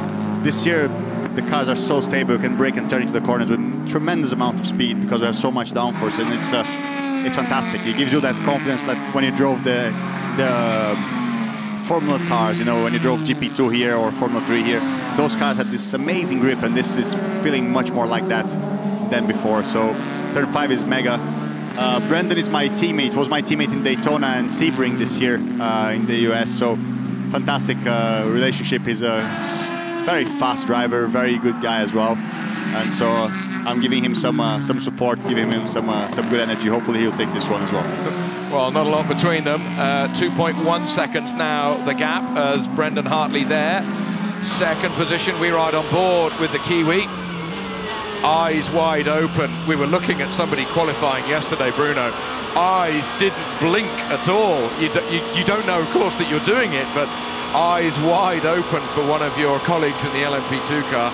Yeah, you see a lot of drivers with the red little patch in the eye because you've been with your eye open for so long that it just keeps drying. You don't even realize it. But you need to take care because once you go back in the car later, it can make a big difference on how you can see and how the comfort of your sight. So I mean, you can start squinting, like you can start squinting. You can start like getting a lot of water, a lot of lubrication on your eye because it's hurting, and that can be a bit of a disaster. And you don't have a moment to rub your eye. I mean, here you might have it down the back section, but you don't want to take that other hand off the wheel, do you? You really don't want to be rubbing your eye when you're driving, especially with your gloves on. It's not the most comfortable thing in the world. I think Juju has a bit of a fight in his hands now with Tristan Gomendi, 1.5 seconds. So we're having a fight for third place now. Not going to be so easy. Number 24 is also just ahead of us, and another lapped car. So yeah.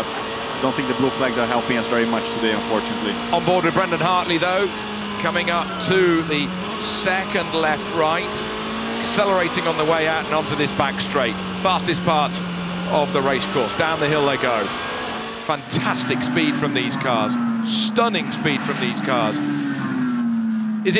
Can you feel, Bruno, that it's a golden era of sports car racing? We think it is. What do you think it looked like from inside a garage? I think it's incredible how fast these cars are. The LMP1 cars with four-wheel drive, they drive out of the corners like nothing else. I don't even think that the Formula 1 cars can drive out of a hairpin with such poise. These things they have over 1,000 horsepower, and they can put down 1,000 horsepower like this. So it blows my mind that with the 4 rear tires, which is effectively what they had, it's 4 rear tires on the car. They can just nail the power out of a first gear corner, and the thing just shoots from 50, 60 kilometers per hour all the way up to 300 in no time. It's very, very impressive. So lap times are super impressive with these cars. They're as fast as a GP2 or a Formula 2 car of nowadays, or it's seriously impressive, and it's nice to drive them as well. And is it, you know, we have the rules and regulations, but is it uncomfortably hot inside a car on a hot day? Last year we had in Austin a situation where the temperature was far too high in the car, and everybody, I think we saw even Nelson Panzatici having to go get on the drip. So it's not. It could get very hot, but I think this year with the air conditioning unit we have in the cars, maybe it's going to be better. We'll find out soon enough. You'll find out when you get to Austin, not the next round, but the race after. into September. On board with the number 8 Toyota, Anthony Davidson. Bit of a lift and coast before then hard on the brakes into that first corner. Another place where people are going to be locking up. That was a very, very big lunge there by the 36 Alpines, Menezes. So the fight is for second, third and fourth there, right behind us with Juju. So that is your car, the not that one there, but the lighter blue car, stuck behind the Aston Martin at the moment. The Jackie Chan car right on the tail. There's going to be 3 wide if they're not careful. He's going to stay on the line and try and make him go around the outside, and he does. Nice move there by Gomendi with on Juju. So now he has to keep the fight on with Menezes, and we'll make the time back when me and Felipe and myself get in the car in a few minutes' time. Well, we mustn't keep you. You've been super in staying up here. Do jump back to the garage at any time. We're not going to keep you away. Who's next in the car? It's Felipe Albuquerque. Okay. He's replacing Nico Prost this weekend, and well, I think he's been a little bit unlucky because we had a bit less running than ideal from the incident that we had in FP1. But he's a very fast driver, very committed. He'll get used to the car very quickly, and I'm sure he'll have a fun time in the meantime as well. Well, Julien Canal knows how to win, that's for sure, as he is defending position here at the Nurburgring. So we now are going to catch up with Louise down there in the pits and discovering what's happened to the other Alpine. Well, Pierre Rag is in his civvies. You've already changed. We can see the cars here. Tell us the issue. The gearbox is broken, so it's too long to repair. So it's better to finish the race, and that's racing. Some days they just don't go your way, and that seemed to be the case from the start of this race for you guys, for the 35. Yeah, sure. It's a hard race for us. We have a penalty and the contact in the first lap, but that's the race. We try to do our best in the first part. Nelson and André do the maximum of the jobs, but racing life is hard. On to Mexico. We hope, but not certainly. Okay, thank you very much. Goodbye. Okay, so another gearbox problem down there, and well, let's hope that the gearboxes have got some strength for the whole season after your unlucky moment at Le Mans. Was it running onto the curb, or was it just bad luck? It was bad luck. One tooth of first gear came off, and the guys from the gearbox from X-Track are looking into it. They don't really understand what happened there. This is the battle for GTE AM, and this is the battle for first and second position overall. It is the Aston Martin with the Porsche with the blue sunstrip on. The Ferrari is a lap down, so that's first and second position in class. Matthias Lauda and Cairoli in the Aston and the Porsche respectively. And you know that other Ferrari, that other car in class is trying to do its own race, but doesn't want to get involved either. The 36-year-old and the 21-year-old looking one way, then the other. Oh, Lauda's got a mirror full of Porsche, that's for sure. Bruno, thank you for coming up here. We mustn't keep you too long, but it's super that you've made the trip over the bridge, because we're the other side of the track. We're not above the garages in our commentary position. We've got a great view of your garages from the other side of the racetrack, and we've got a great view of the exit of the final corner. But thank you so very much for coming up, and thank you for Johnny Adam for coming up as well.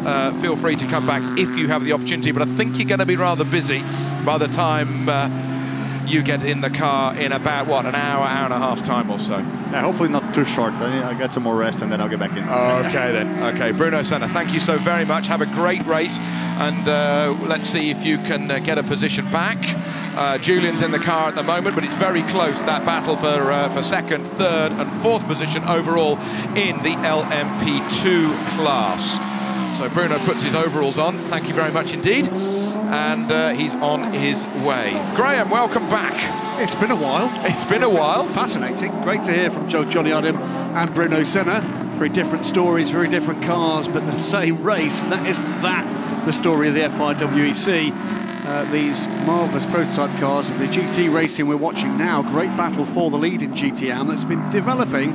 Matteo Caroli has been reeling in Matthias Lauda for the last 20 minutes or so. And that battle now completely joined with the Clearwater Racing car just hanging on in there and trying to unlap itself from this pair. Lap down as a result of that off a little earlier from Mok Weng Sung. But let's not forget the championship leading car, the 61. This, though, is the battle for third position in LMP2. And he goes through. He does. Gustavo Menezes making, well, it has to be said, rather less of a fuss of getting by Julien Canal than he did earlier, trying with David Heimer Hansen.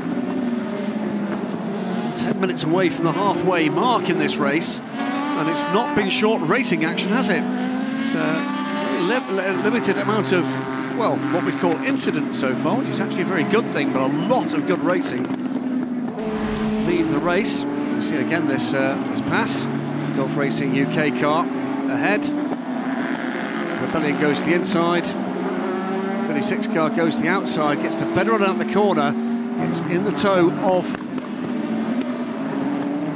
the number 31 car and drags up the inside, claims, well, as close to the apex as to get in extremis there, pulls away, job done. And it says up into third place, 38, 37, 36. In order there, 5th, 6th and 7th overall, and 1st, 2nd and 3rd in LMP2. Doling out great entertainment this afternoon, the LMP2 class. Clearwater car has managed to get by Caroli's Porsche.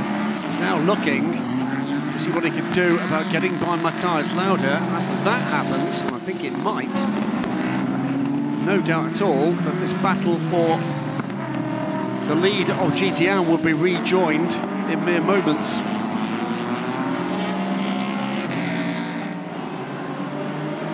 So Ferrari just making sure, been seen in the mirrors of the Aston Martin. Caroli just dipping out of this one for a moment. I think he knows the situation. Let's have a look what happened here. Lauda brakes. Oh, no, she was. Oh, well, missed the chicane. That's what did it. And they moved the bails there yesterday in free practice number 3, because after Friday, free practice number 1 and 2, they thought that there wasn't much of a disadvantage to be made, so they've made it more of a chicane and a slower thing. Okay, Neil Jarni out. Out of the car and climbing into the car as we've got the 71 car in for the second consecutive time. It's gone in the garage, the number 71 Ferrari, but the number 1 Nick Tandy now aboard. So that is your number 1 Porsche, dropped momentarily to 3rd position overall. Fuel out. Tyres go on. The astonishing Porsche mechanic, one that can handle a full wheel and tyre in both hands and make that stick. Interesting that he rubs his hand across the rear wing just to make sure there's no rubber pickup on the top of the rear wing and underneath, you know, stuck inside the gurney flap to affect any of the aerodynamics as well. You know, a little bit here, a little bit there. It might only be just a marble-sized bit of rubber, but it is so close in this race, you need every single advantage. Let's have a catch-up with what Brendan Hartley's got to say as he comes in the pits. Full service, driver change, driver change. Driver change, full service for the number 1. Now the change there, by the way, Nick Tandy took tyres. Lopez, who started a 3rd stint now. Oh no, he's not come in, has he? Lopez has not come in. But so Lopez on the back of Nick Tandy as he left the pits there. Now it's full service for this car number 2 as Brendan comes down pit lane. Driver change as well. Now Lopez pits. So Hartley out and it's Earl Bamber in.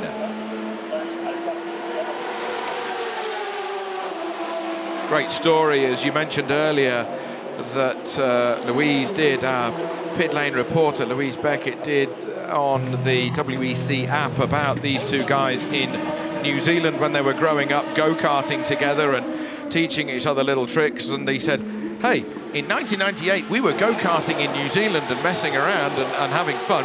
Who would have believed that when we were, you know, particularly for Bamber, the next person to win Le Mans in a Porsche would be him. Absolutely. You know, and it's back in 2015. It's an astonishing story. Lived together in those karting days, so because the distance has evolved, and you know, a childhood, you know, friendship rekindled as part of the Porsche family.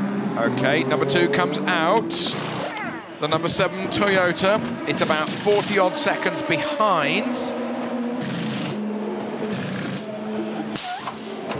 And it goes on its way. So that's the third of the leading 3 to complete their 3rd pit stop. And, slight difference this time in terms of pit stop times. We'd seen absolute symmetry for the full service of 1:14 for the cars first time through. 57 seconds each, those lead 3 cars with no tyres second time around. This time, the number 1 Porsche takes an advantage, 1:13 in the stop, 1:17 for the number 2 Porsche, 1:18 for the Toyota. Nick Tandy already up to speed. Already their body language, that car just looks super aggressive, doesn't it? As it makes its way through the Warsteiner S's and on the way down this back section, building speed as that glorious RSR in front of it. You can hear it screaming away as it goes past the Nordschleife circuit on its left-hand side. This is the Toyota. That is number 7. It's Mike Conway who is in that 3rd position overall. There is the Porsche in GTE AM, and it's leading.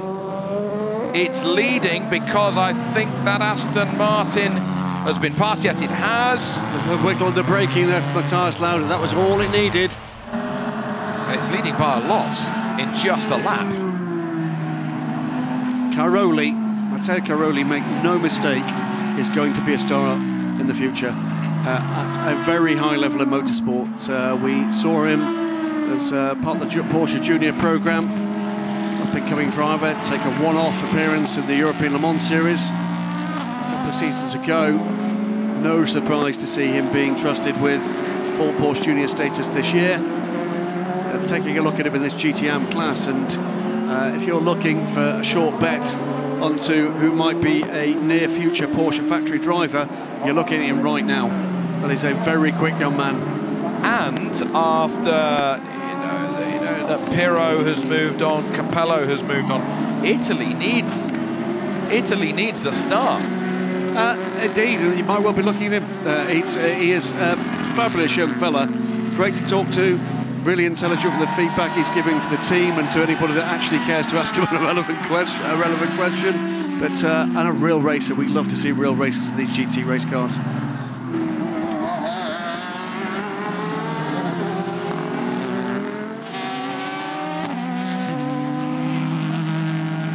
The number 97 Aston Martin, Daniel Serra, at the rear of that battle, as we have the number 13.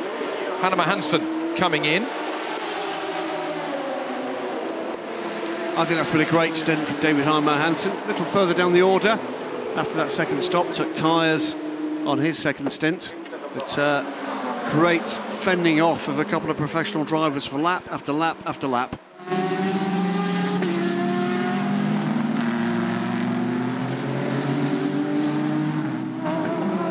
This battle for 6th position going to the Ford momentarily ahead of the Aston Martin in GTE Pro. It is the Porsche that continues to lead that class by 3.7 seconds ahead of the Ferrari James Calado. Porsche 1st and 3rd in GTE Pro, then the Aston of Sorensen, the Ford of Stefan Mucker, the Ford of Harry Tingnell, and then the Aston of Daniel Serra. There you have the Porsche number 2. It is 2nd in class at the moment. Earl Bamber, who's just got in that car.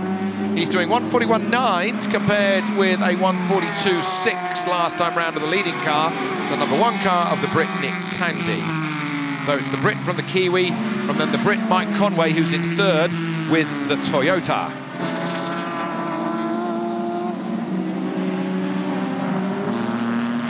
So as this battle rages at the forefront of the GTE Pro class, you didn't hear me mention the fact that the number 71 Ferrari is in the mix. Louise has got more information on that one. Louise? Gearbox compressor, that's an issue with that one, but remember that's already been in the box once already with that electrical issue that was affecting the gearbox as well. Okay, thank you for that. Thank you for that. A gearbox compressor. What's that, Mr. Goodwin? If I'm correct, gearbox compressor, it's actually to help the shifting mechanism. So it's basically affecting the way that they can shift through the gears. It's not a problem we see very often. It's not a unique problem. You know, these things are very, very highly tuned pieces of kit. So whether or not one problem has led to the other or exacerbated the other, we won't yet know. But that's bad news for the 71 crew. And do they change with hydraulics like a Formula One car, or is it all electronic? I think they are electronic. So there's a bit of a problem there for that number 71 car, Davide Rigon and Tony Villander, the Italian and the Finn. Meanwhile, Harry Tinknell and Daniel Serra. We had Johnny Adam up here in the commentary box, who's been driving that Aston Martin to victory at Le Mans and in the early part of this race. That is the battle in GTE Pro, a little bit towards the back of that battle, about that class, but Tinkers has taken 3 pit stops. Nobody else has taken a 3rd pit stop in class, so he's a little bit out of sync. Didn't it come in early that Ford? That's why it came in after about half an hour. I think it did. I think it did. So it's a little bit out of sync. Here you've got Gustavo Menezes getting out of the car. Matt Rao getting in. Matt Rao, as always, keeping that visor down. That was the other Ford that came in. That was the car that took tyres on the right-hand side, if you remember. The Pla Mucka car. So why Harry's been in earlier, not quite sure.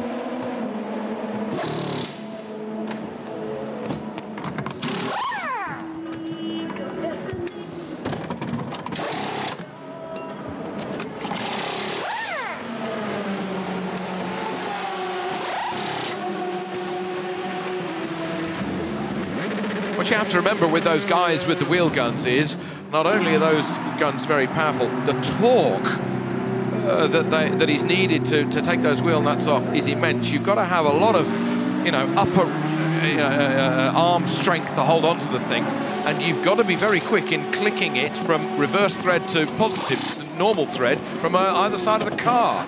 Kind of be sure. Otherwise you'll be spinning away and it won't be going anywhere, will it? As we've said, well drilled these crews. We've seen all sorts of ways in which this ballet with the 2 guys can be managed. Issue there on the top of the car for, what is that? An aerial issue? A door issue? I think it's a radio issue. Yeah, there is no antennae. The radio antenna's gone. Overall here at the Nurburgring, after 3 hours of running, it is a Porsche 1-2, the Toyotas 3 and 4, the nearest Toyota just over half a minute behind. Leading in LMP2, it's the Jackie Chan racing cars, 1st and 2nd ahead of the Rebellion and then the TDS car. The leading 3 covered by 70 seconds. In GTE Pro, it is the Porsche from the Ferrari and then the Porsche next up. The Porsches that took pole position in GTE Pro for the first time in the WEC since Bahrain back in 2013 yesterday. And in GTE AM, it is the Porsche ahead of the Aston Martin, ahead of the Ferrari at the moment.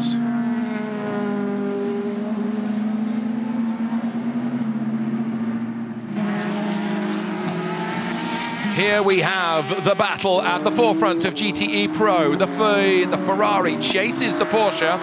Michael Christensen, less than a second ahead of James Collado. Fred Makovici is about 18 seconds further back. But that is a tremendous tussle between these 2 guys. As these guys continue on, let's catch up with the Manor LMP2 driver the man from Switzerland, Simon Trummer, who's down there with Louise. Take it away. Well, Simon, how was that stint for you? All good. I mean, double stint. It's quite hard on the tires on this track, more than I expect, especially on the rears. We lost some positions when I was getting in the car. Vitaly was P4 all the time, then P6. I don't know why. I didn't talk to him.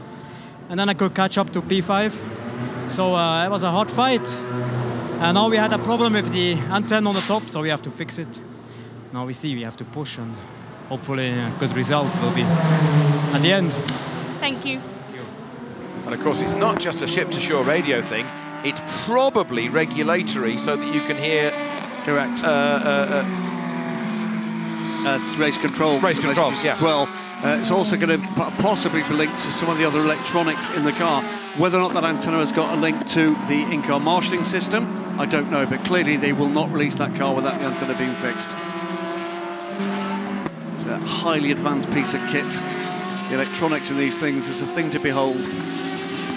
It's the Porsche team in the run-up to this race, welcoming a soon-to-be German ESA astronaut, and that gentleman, I think, favourably impressed with how the electronics in that car compared with the Soyuz that will take him up to the International Space Station at some point. It's 21st century tech against rather 60s Soyuz tech. Well, it's... yeah. It still works, don't get me wrong. Yeah, but the space station is very complex, and it's the size of a football field, and it's something. It's the Soyuz. It's the Soyuz, yeah. It gets there. It gets there, yes. But, you know, they went to the moon 48 years ago, and it's quite something. What I love about the tech of the International Space Station is that it falls but never hits anything. There's no power involved. Right.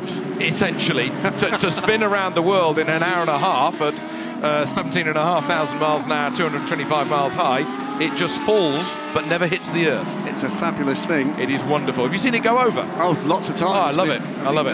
Bizarrely, on the same evening, on the same day, on the way to Le Mans, at the same place, on 2 consecutive years, flew over us on the ferry, on the way out, on the both evenings, on the 2015 and 2016. I saw it go over in 2013 whilst having a late evening beverage after broadcasting in practice at one of the local bars. People thought I was mad, but anyway. Right then, this battle for GTE Pro, it continues as the Toyota scythes its way through. And these are two cars, by the way, neither of which have run a race this season in the WEC. Neither of the Porsches have won this race, won a race in the WEC this season, and this Ferrari, the 51, hasn't won this season. The 71 has, 51 hasn't. So at the moment, looking at the potential for, well, a new winner this season. We've had a win, of course, at Le Mans for the Aston Martin. We had the 71 Ferrari take the win at Spa, and the Ford, 67 Ford, winning at Silverstone. So full house. It's got some potential here if Porsche can actually make this one stick, or will the number 51 crew, James Gallardo and Sandro Perguidi, ruin their day on home ground. They, of course, would love to do that. Got a good run. Got a good run, Graham. Sorry to interrupt. That's a good run, but is it good enough as they come over that change of tarmac down to this corner that drops away? It's quite downhill there, and then it dips into that apex on their right-hand side. This is going to be a battle. It's going to get closer and closer. Oh, he had to turn in quickly to take the space away from the Ferrari. Great grip there from the Ferrari, and also the ability to get the power down very quickly indeed. This is going to be a good battle. Taking curbs, ditch hooking even, as they go through the exits of the complex at turn 3, turn 4. But now, as they make their run down the hill towards the hairpin, this is for lead in class in GTE Pro, the 911 and the 488. Flat 6 versus V8. Turbocharged V8, remember, as well. In the Ferrari. Indeed, and Porsche opting not to go the turbo route. Controversial decision from them.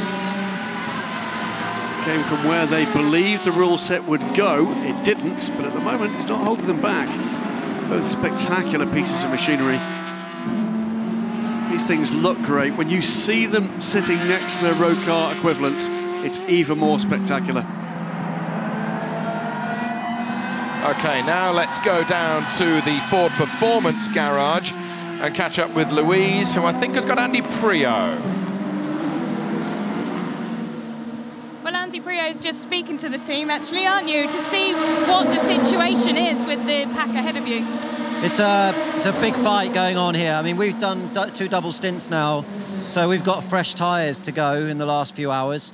Some of the other, like Sorensen and Gallardo, have taken tyres, so it's going to really be, you know, a great finish. Yeah, it's a big fight. You know, the first stint for me was okay. The second stint, I was on a used tyre, racing against guys on new tyres, so it's always going to be hard. But we had a good couple of stints.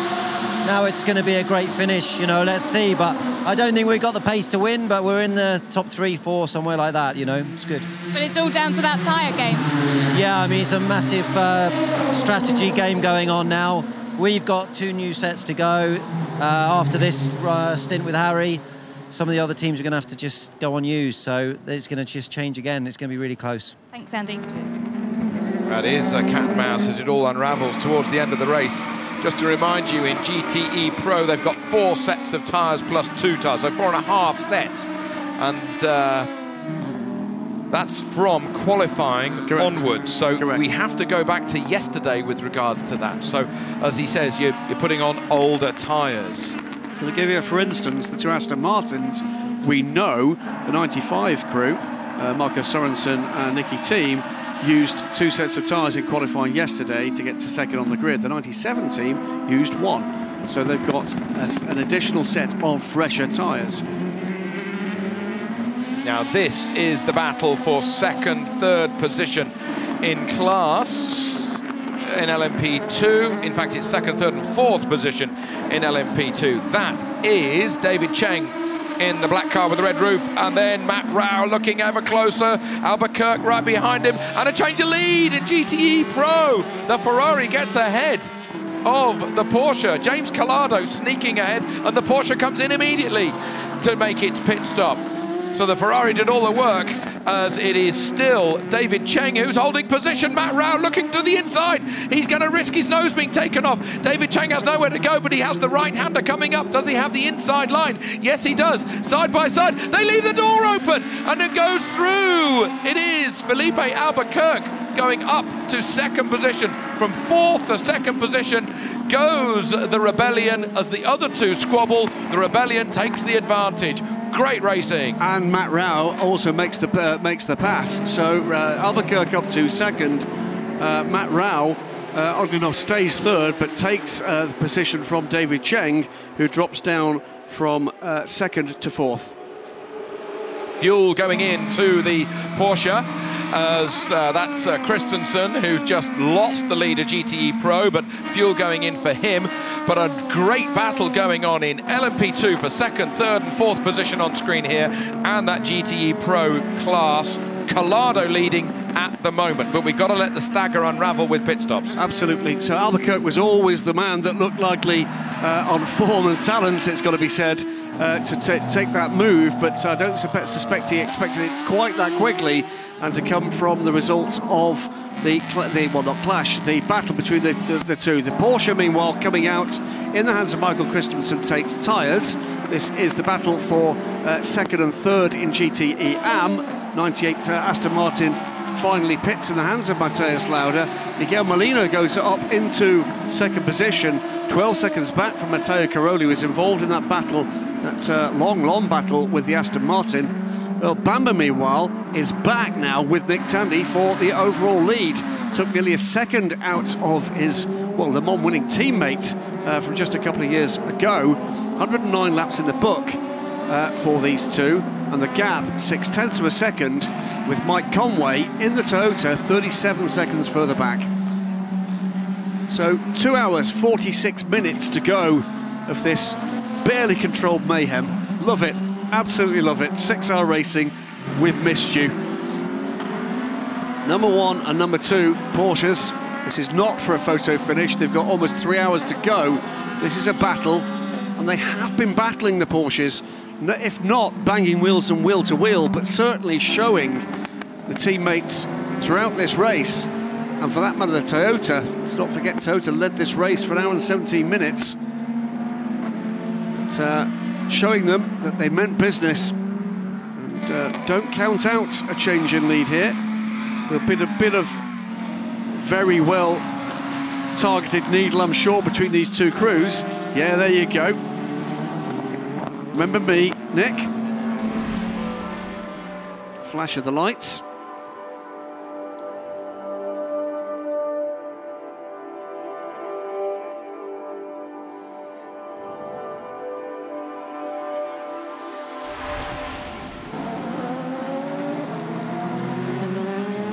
Car 1 gets a bit of a warning, respecting track limits at the exit of turn 4. As the 54 car, Miguel Molina, comes in from second in GTE AM. Paul Dell'Anna, meanwhile, has rejoined in the Aston Martin. Matt Griffin closing in now on the Aston Martin, but does owe us a pit stop. And there's a change. Bamber goes through. On the pit straight.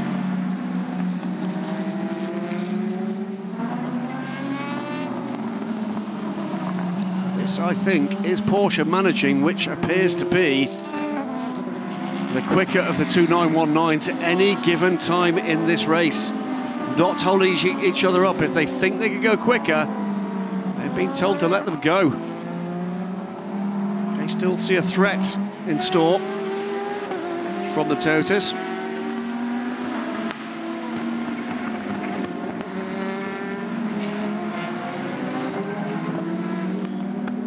LMP1 at the front, LMP2 at the back. We're going to go down to Louise, who has Bruno Senna with her.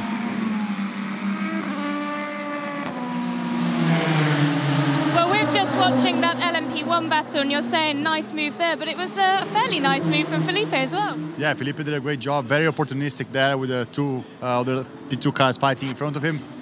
We need to do a lot of work now to catch this 1 minute 10 gap that we have to P1, but 2 hours 45 to go, and we can do it. Fighting talk. All the way to the end. Thank you. So there's a smiling Bruno Senna, enjoying watching the action unfold in front of him with Felipe Albuquerque. Good mates with Bruno Senna. Cracking, opportunistic race driving there. So Rebellion is passed by the number 2.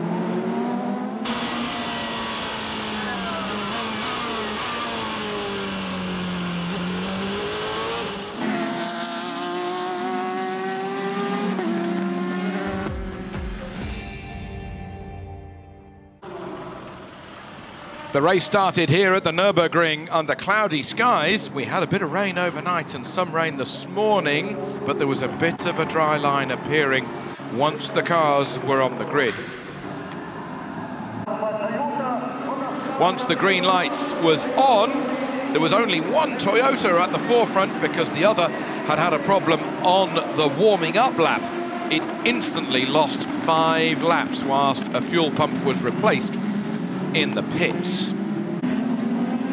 There was a coming together between a Manor and a Signatech Alpine,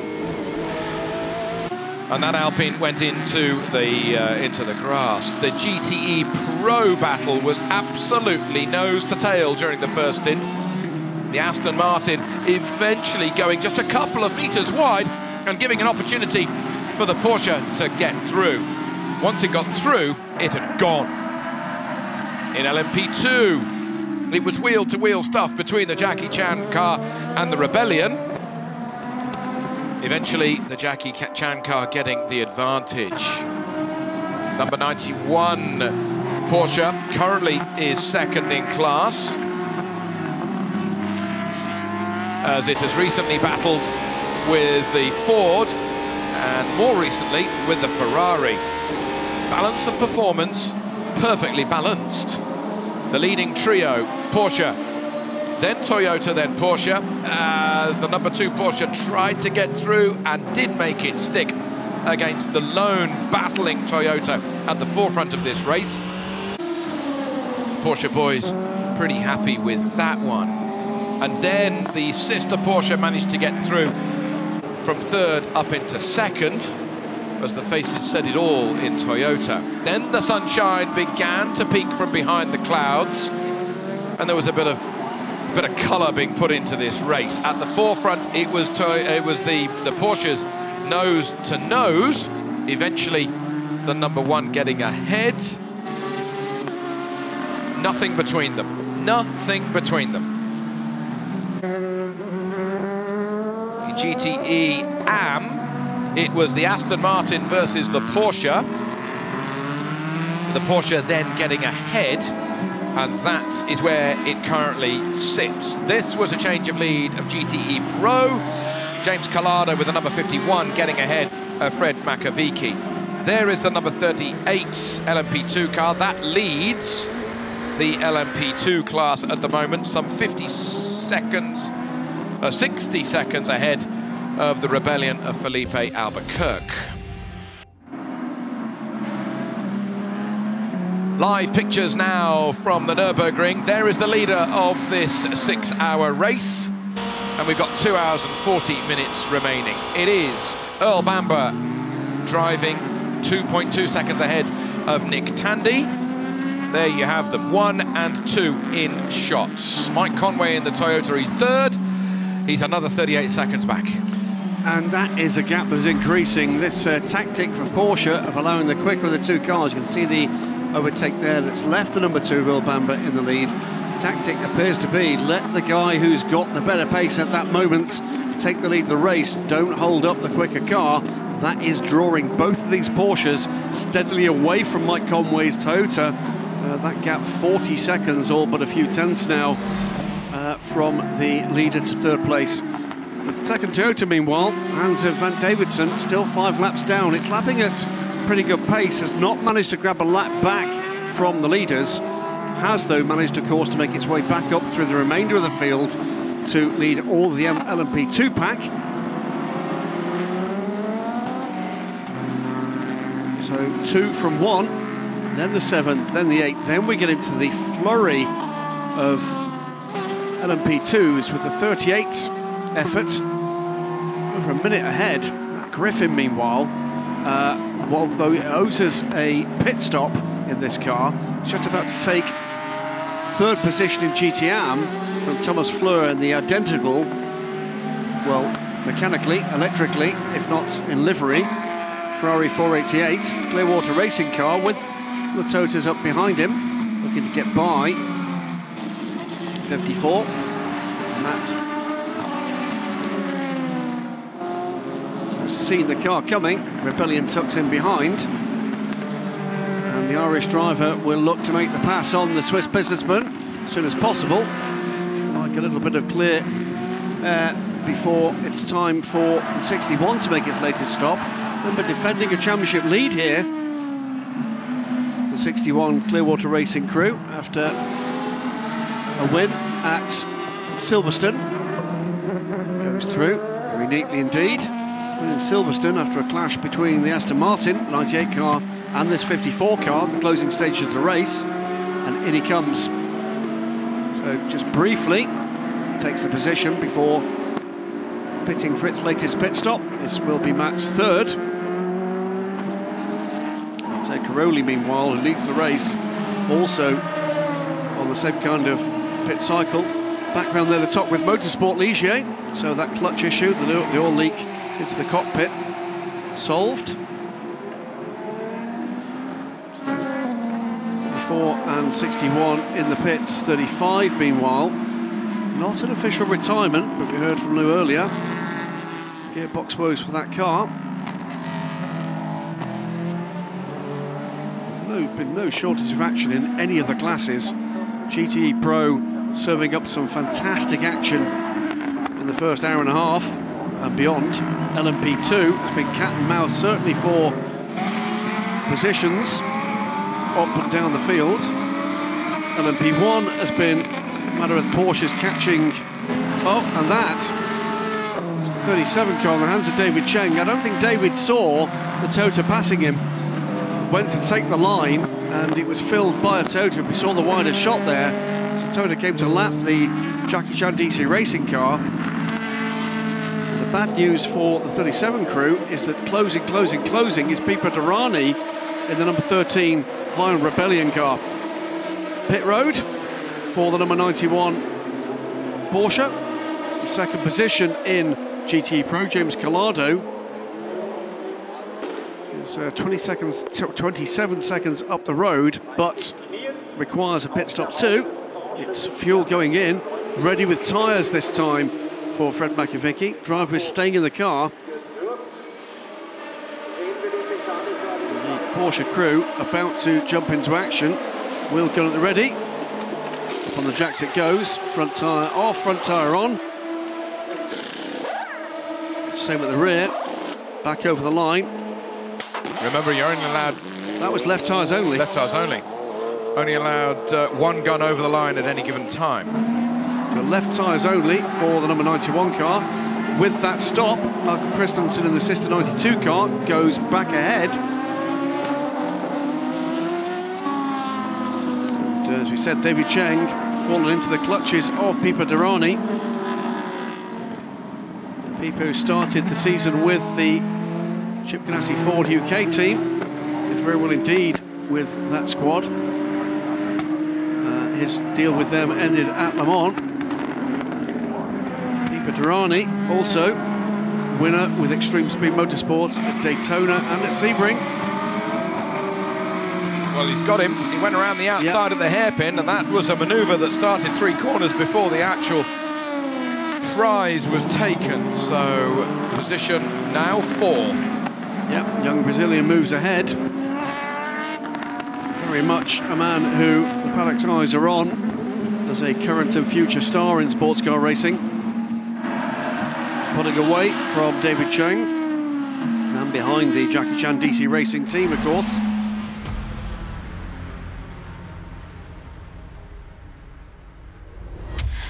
It's always been close down into the first corner. It's always been a tight position for all of the cars here at the Nurburgring.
Well, it is the number 2 Porsche that leads here at the Nürburgring by 2 seconds ahead of its sister car.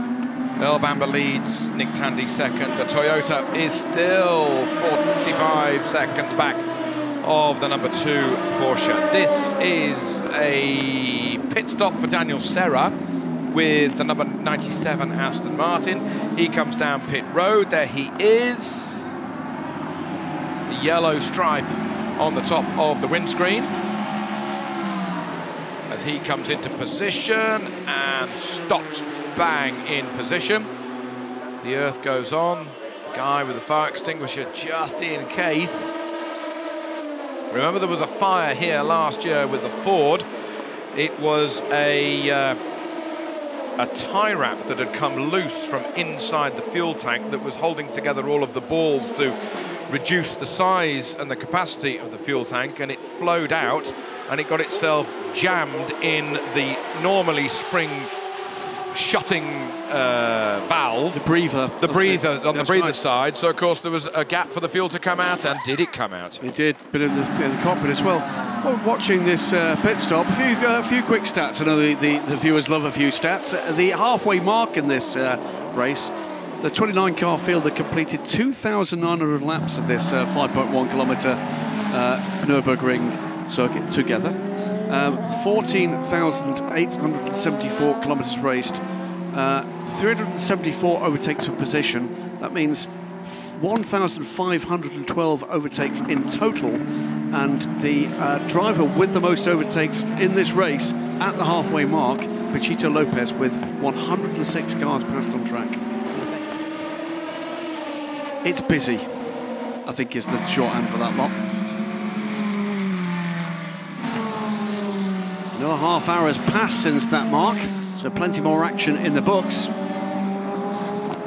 Bamba, 2 seconds ahead, still putting away from Mike Conway, the two Porsches, playing a bit of a tag game this afternoon after getting by Pechito Lopez much earlier in the race. It's been a steady drawing away from Porsche.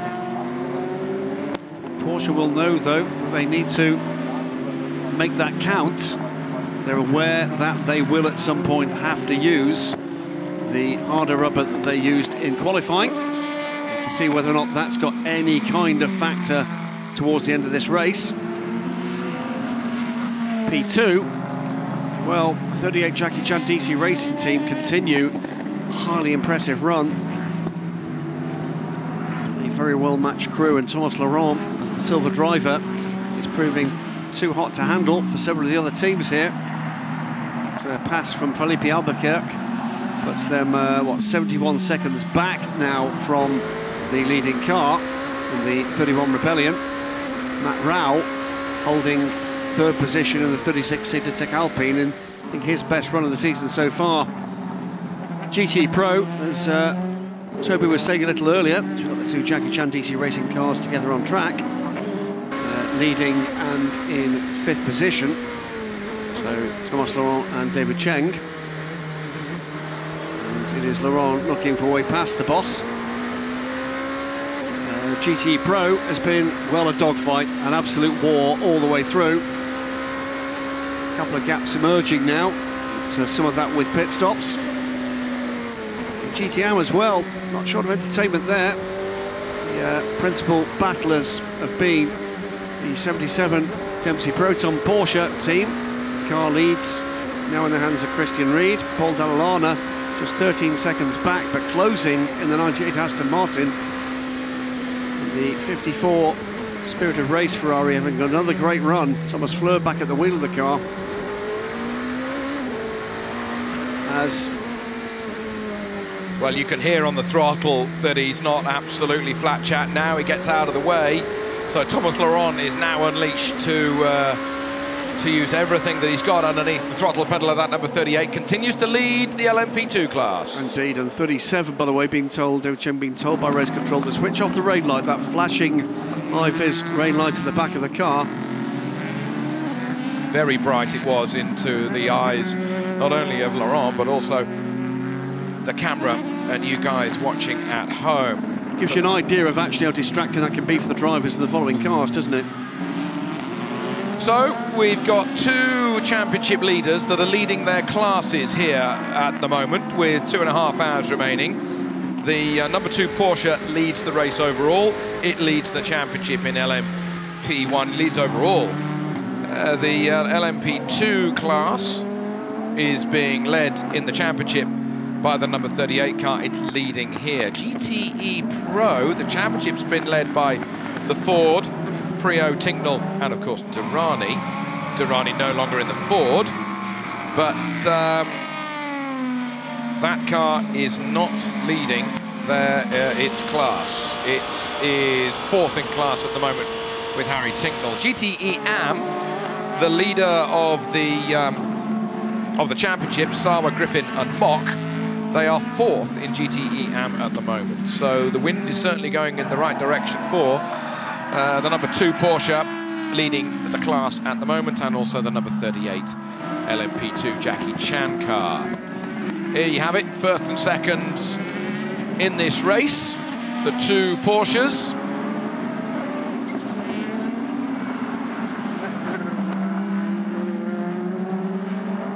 And just taking any line they wish and accelerating out of the corners. Bruno Senna saying to us earlier, you just cannot believe it when they come past. That initial punch of acceleration is quite something. Four-wheel drive, and as he quite rightly put it, 4 rear tyres on the car. And remember, the car that Bruno is actually driving, a car that was capable of pace good enough to have taken pole position at Le Mans just 6 years ago. Yeah. That's the kind of pace he's talking about, and it's still got that level of difference in terms of punch.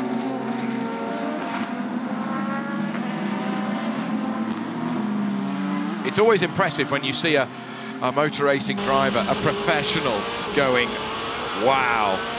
And Montoya did that before he had the rookie, not the rookie test, you know, the extra driver test, whatever they call it, in Bahrain at the end of the year, and that was back in 2015. He was watching in the stands during practice and during the race, and he videoed with the Porsche accelerating out of that left-handed tight corner before the back straight, where parallel to the drag strip at Bahrain. Absolutely. And he was just like, wow, look at that. It is astounding. We came here for just ahead of the first visit for the... Oh, a touch was there between the #1 Porsche and the Ford. Was there a touch, or did the Ford try and just get out of the way? Harry Tincknell has been put into the gravel. I was watching whilst you were talking, Graham. I was aware in case there was a change of position for the lead. That hasn't happened. The #2 still leads. It was 4th position for Harry Tincknell, but the next 2 cars along in close contention. Let's have a look again. Did he have to jink right to avoid the car? Didn't see the right angle there, did we? We didn't see the right angle. It didn't look close enough.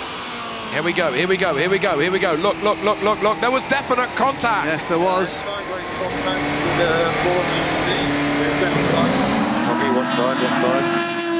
And he's got to get that thing over, and it's got to slew sideways, and he's got to go uphill. He's trying to turn it around 180 degrees because he needs to get onto that grass strip. Oh dear, oh dear. Harry Tincknell, rallycross fiend. There you go. Ford GT to WRC confirmed. Where's Ken Block when you need him in a Ford? Well, that's unlucky. Just seemed to drift wide in that corner, didn't he? Didn't have the grip to keep that line. I didn't feel he was squeezed. I didn't feel he was squeezed by the Porsche.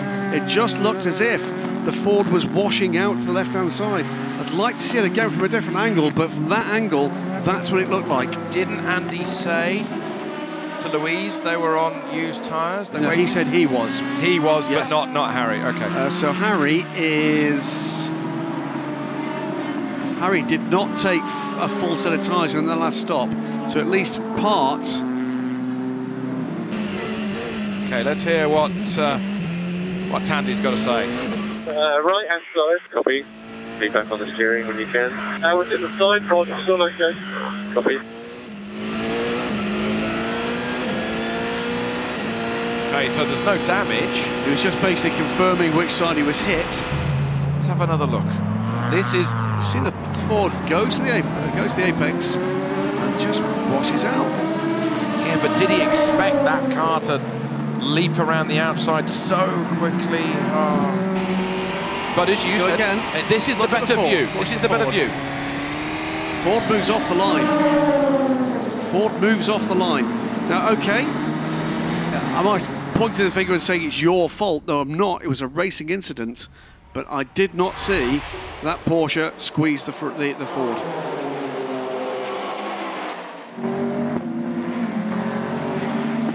Like to hear what a GT driver has got to say about that incident.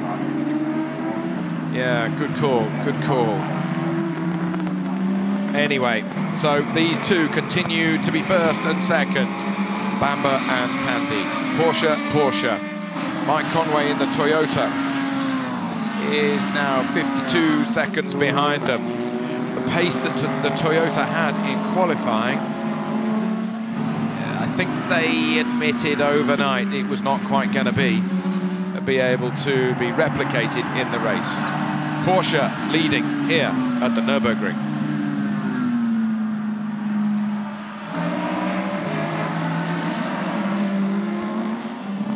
The number 7 Toyota at this time with Mike Conway at the wheel, thirds overall in this race. The sister car is behind it, but to the tune of 5 laps after problems on the warming up lap with the fuel pump. Should say, by the way, that with the Ford did get back moving, did cost Harry Tinknell a couple of places though, that off.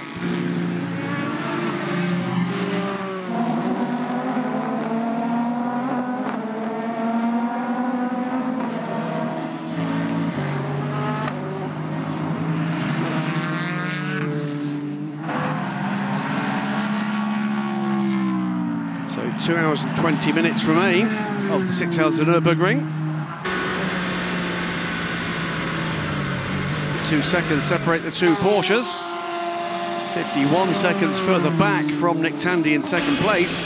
It's Mike Conway. If you've been with us throughout the race, you'll know that 5 laps down, but still 4th overall. It's the second of the Totas. John Davidson's still at the wheel of that car. Then we get into fine battles up and down the field in LMP2. So the 38 Jackie Chan DC Racing team continuing their rich vein of form. With that race by over a minute from Felipe Albuquerque.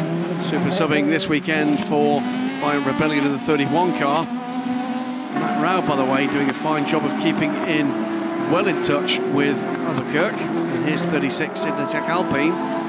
They are the trio in the provisional podium positions, albeit well over 2 hours before the end here.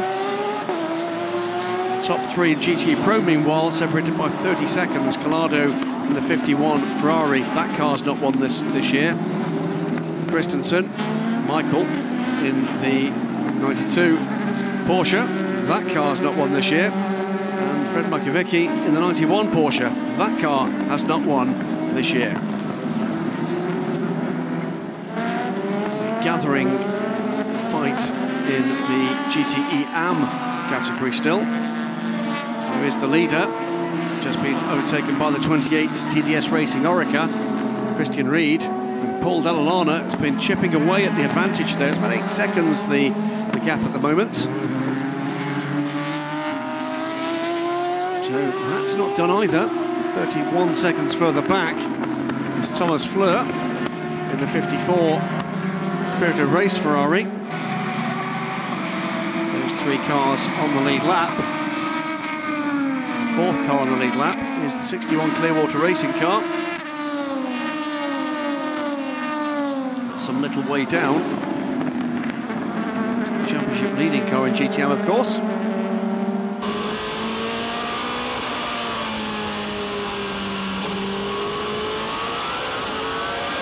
On board with the leader, Earl Bamber.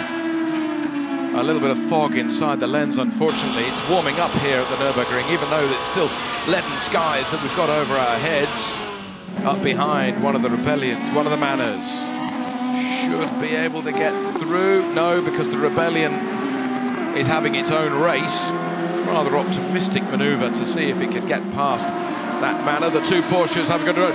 Will the number 1 car of Nick Tandy have the opportunity to go through? He's having a flash. Likewise, the TDS LMP2 gets out of the way. You don't want to be knocking a Porsche off at the Nürburgring. So he gets well out of the way. Nothing between them. Well, what are the discussions inside the Porsche garage is the next discussion that we are going to have to think about having, Graham, because... Who buys the coffees? Who buys the coffees? Who buys the pills? Who buys the, you know? With a single L, we should make it very clear. Yeah, who is... And what is the plan? Is there a plan, or do they just let them race? I think at the moment they're doing a great job of actually dealing with the threat from Toyota. They are playing a tag game here. Who's got the tyres? Who's got the pace? Let him go, stick with him, change if necessary. Line and astern there, by the way, 5 Orica LMP2s, all involved in their own battles. 2 of them just half a second apart for position. The 28's in the hands of Francois Perodo. Ricardo Gonzalez in the 25 Manor. Here we go. 1, 2, 3, 4, 5 of those cars.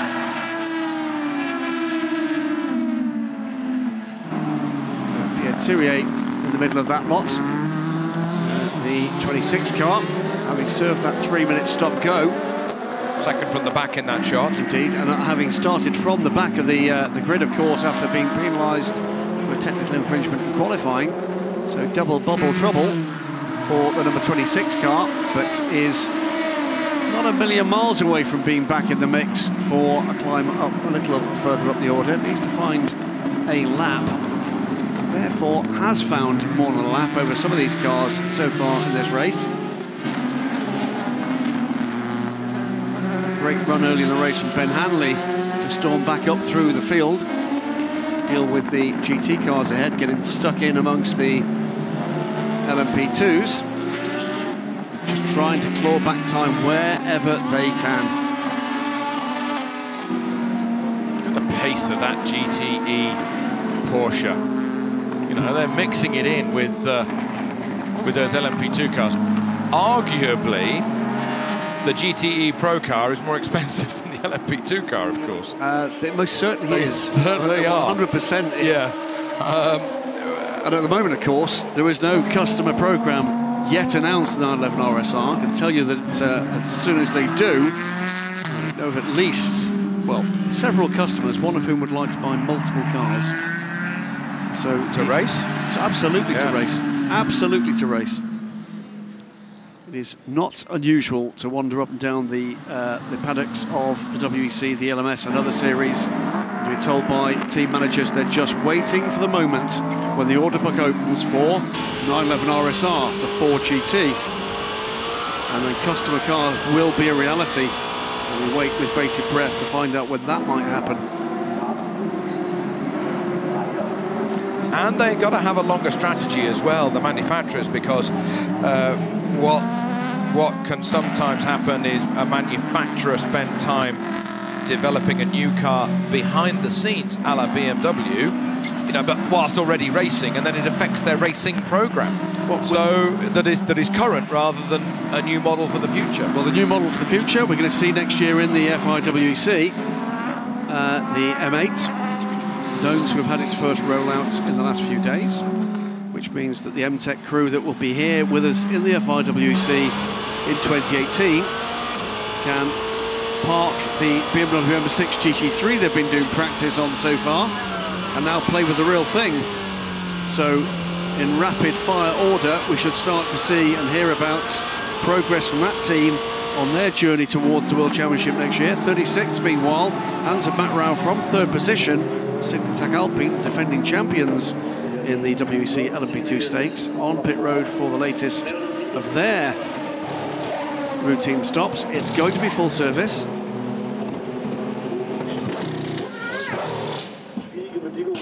No, it's not. It's only right-hand side tyres again. So saving a little time. Coming back to the BMW program for next year, you know, there's six new drives. Well, it's pretty clear that they've got their eyes on some of the people within the BMW family. You look some clues as to who those people might be. Go and have a look at the entry list for the 24 Hours of the Nurburgring this year. If you're asking me to put money on who some of those people might be, I think young Tom Blomqvist might well have a shot. Alexander Sims, I think another man that might well be in the mix. Farfus? Wouldn't it be at all a surprise, let's face it. He's been doing a lot of the M6 GT stuff. So, but they've got a big family of possibilities, but they've also likely got a dual program in North America and globally. So they're going to have to find the right guys, the right slots. So we'll wait and see. Out comes the 36, as through goes the 13. It's Pipo Derani taking the position, and up to 4th position now in the class. Pipo has, of course, made his stop to these two cars 13 and 36 are on the same strategy, all but a lap or two apart. So Jackie Chan DC Racing from Rebellion, from Jackie Chan DC Racing from Rebellion again, and then back into 5th position. So for the Signatech Alpine, the second car, by the way, the 35 car, has not emerged from the pits. Still have not been informed that that is an official retirement.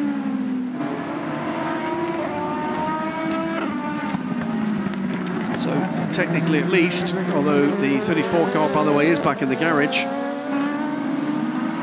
technically at least, 29 cars started, 29 cars are still in the race, albeit with 2 as pretty long-term pit stoppers. The number 1 Porsche in 2nd position comes down pit lane. So this is Nick Tandy making the car's 4th pit stop. 130 laps now completed for the leading duo. Checking the dials, finger on the button, making sure it doesn't go over the 60 km/h speed limit. Dealing with an itch on his nose as well, by the look of things. And stopping absolutely on the inch, cleaning the wing mirrors, taking a tear off from the windscreen. We say the wing mirrors, if you take a look, we see the side of the car again, you'll see a kind of Perspex cowling, if you like. Trouble for the 25 car, by the look of it, that is slow going into pit lane. Perspex cowling on the front wheel cover, and the mirrors, there you go, the black thing there you can see at the front of the car, mirrors are embedded into that wing. It's a very hot break. And this is delaying one of the Jackie Chan DC cars coming in. So trouble for the Manor car. And trouble for the leader in LMP2, because it might have just been delayed just a little before the 60 km/h line. This coming in is Thomas Laurent. There is the Manor. Now, what was the issue? Was it just out of fuel? It could have been out of fuel. Okay, these guys are on the radio. That Lollipop guy's on the radio. As the number 2 Porsche comes in, the leader of this motor race.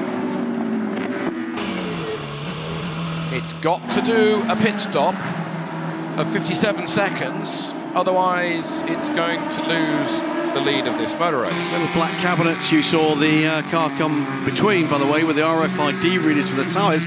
Rear clip change for the number 38 car. So you're absolutely right, Toby. There was some form of issue they're looking to deal with. So whilst we see the number 2 Porsche coming in from the lead of this motor race, the lead of the LMP2 class has had a rear tail section replaced. And at least briefly, by the way, we're Jackie Chan DC Racing 1-2 now. Why would they change the tail? Rubber build-up? Could be rubber build-up. They might have been feeling some kind of imbalance in the handling. It'd be good for us to hear from the team. Number 2, meanwhile. I think this may be fuel only for this car. In comes the 7. So this is 3rd position, Mike Conway. The Porsche was fuel only. And let us see, yes, it regains its lead by, as you can see, just 6 car lengths or so. There's the Toyota. So as the 2 Porsches make their way through turn 2, the Toyota comes to a halt. Yeah, it comes to a halt, and the mechanic with the earth lead just leans forward, and there's the point. Didn't have to lean left or right, right in front of him. A perfect pit stop by Mike Conway. Mike takes a drink.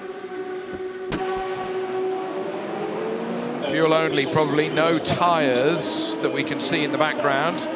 No tyres at all. Fuel going in, fuel going in. The Porsche guys look on. Fritz Enzinger on the right-hand side. And the Toyota whirs its way out under electric power. And the regulations in the future for the first kilometre, even after the pit lane, under electric power. Correct. They've been confirmed.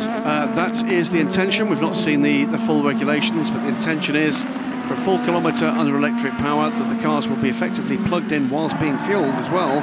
So they'll be plugged in to recharge the batteries on pit lane, and that the races, the races must be finished. The Le Mans 24 Hours rather must be finished under pure electric power. For how long? A lap or? Yet to be defined. I don't think it'll be 10 metres? Who knows? We'll see. Yeah.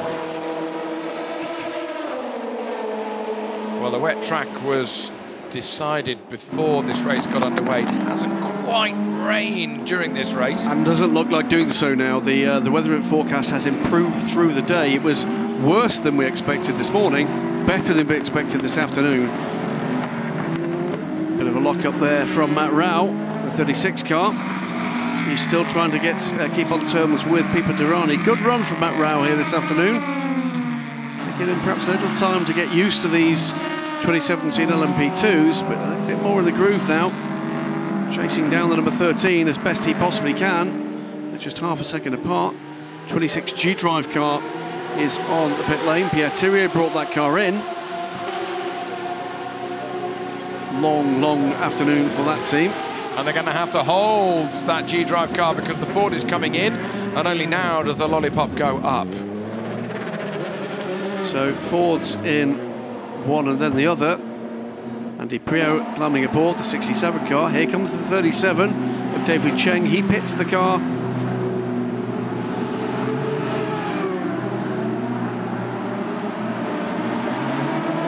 So in LMP2, it is still the mighty 38 that leads, ahead of Felipe Albuquerque by 63 seconds.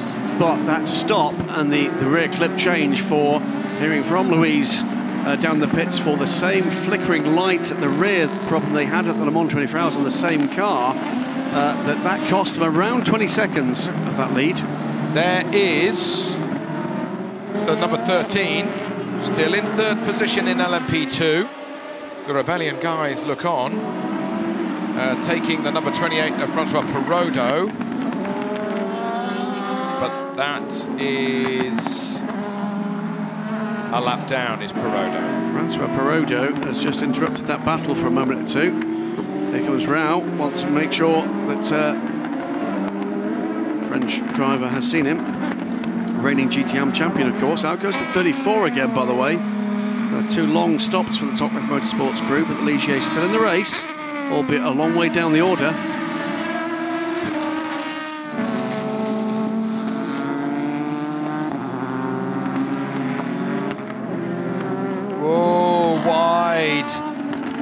A little bit wide on the left-hander. There is the other Signatech Alpine. Still working on that car. Well, they either work on it here or in Mexico, don't they? Not entered for Mexico. Sorry, Freudian. So, yeah. Well, here at the workshop. So, are they about to offer up? What are they doing? Are they prepping that car to go home? Or are they prepping that car to rejoin this race at some point towards the end? Mechanics overalls are off. Are they taking the engine out? Are they giving it a full strip? Might as well start now rather than do it at the workshop. Certainly, our readout here, that car is not a retirement. So, in GTE Pro, it is still James Collado who leads. He has that 26-second advantage over Michael Christensen. And 4 seconds is Christensen ahead of Fred Makovici. The leading Ford is Ollie Plath. He's a little bit further back, ahead of the number 67. Louise is with Harry Tinknell to catch up with how his rally crossing was. Well, Harry Tinknell, we saw you in the gravel. We saw what happened. Tell us from your point of view from the car. Yeah, I mean, I was having a great stint on his second stint at the tyres, so a little bit tricky. But got into a good rhythm. Saw the two Porsches coming. First one came down the inside into turn 10, and then I saw Nick going around the outside, and I mean, it's never really on, but I just backed out of it, gave him as much room to the right, and he still just swiped across the front of me, spun into the gravel. I was very, very lucky to get it out. Could have easily been 2 or 3 laps down. I mean, you know, it's a shame.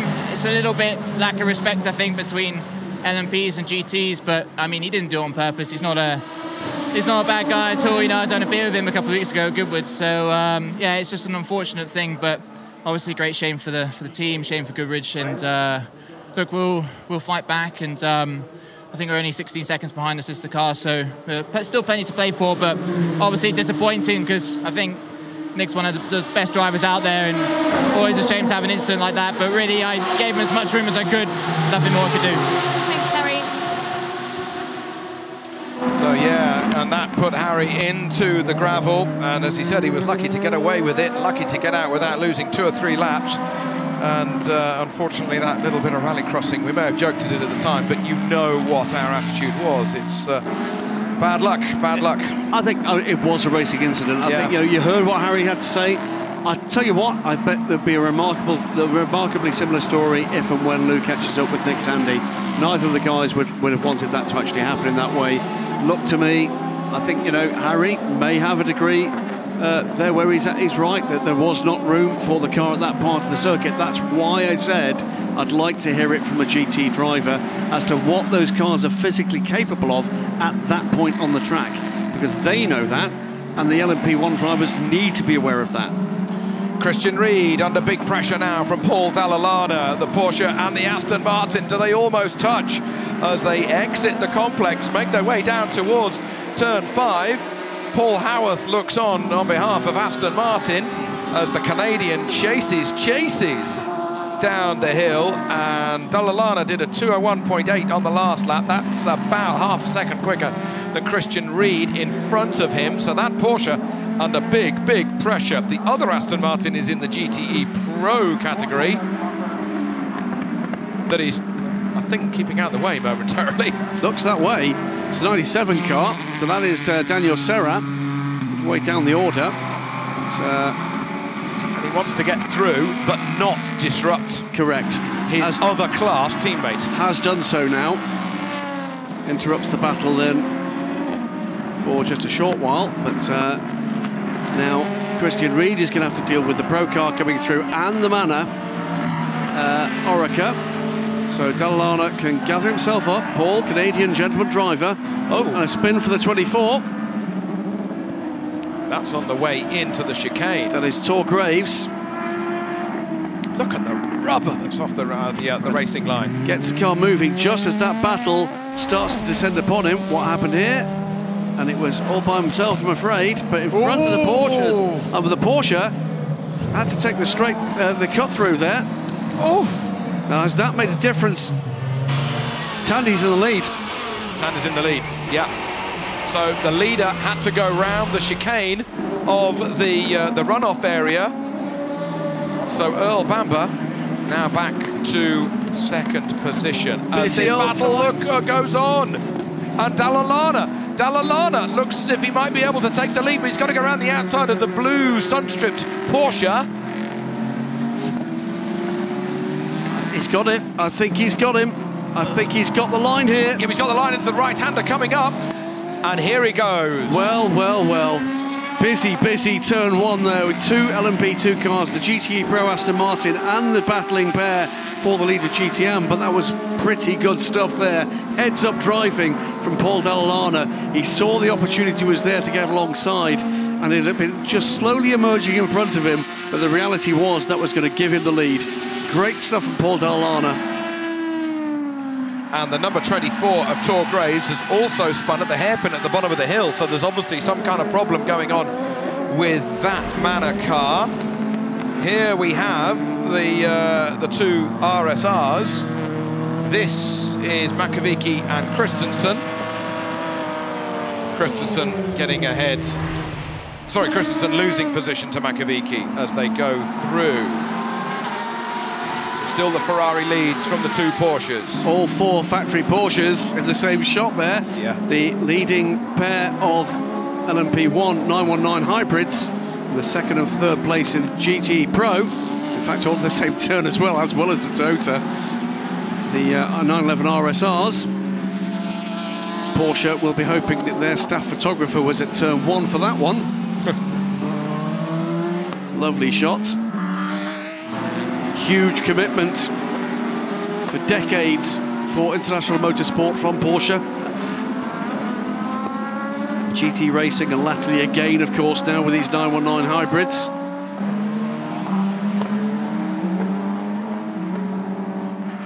So as the Porsches continue to lead, the number 7 Toyota is in 3rd position. At the moment, it's got Conway at the wheel, but what has Lopez got to say? Well, Pachito, we've all watched it being played out. What can you do at this point? Well, I tried to defend, but it was I think a matter of time. I think, especially in the second stint, we struggled with the grip. We knew Porsche was very good on the race pace. We tried to do our best, but at one point we started to lose a lot. Yeah, but it's good to it's good to be able to be fighting with them. In my case, you know, it's the first real race experience I had, and I'm really happy. For sure, yeah. We beat far, and now we're trying to. We're struggling a lot, but we will work hard, and we will try to be stronger next time. Well, Anthony's obviously in good mood, isn't he? Should I speak to you as well? All right, how was that? Okay. It's good, yeah. Apart from the 5 lap down bit. Slight issue. Yeah, it's a shame what happened at the beginning, but you know, nothing we can do about it as drivers. Seb did the best he could to sort of keep cool under those circumstances, and yeah, I was just enjoying driving the car. It's a nice car. Don't know if you heard me on the radio, but I said such a shame because he had a really good car today, and they were just down there, kind of just driving around, making up the numbers. But at least we could climb up to 4th, and so I think we're still 4th. Yeah, damn, we're still 4th. Thank you. Yeah, fine. Apart from the 5 lap down bit, says it all, doesn't it? Says it all, unfortunately, and nothing we can do as drivers. But he's still smiling. Absolutely. So he's enjoying his racing, just the frustration of the professional race driver. You know, Louise Beckett has to deal with all sorts of nonsense down in pit lane. Absolutely outrageous behaviour from a professional driver. I think the sanction he should get is maybe a 5 lap penalty. Oh, hang on. Oh, stop it. Stop it.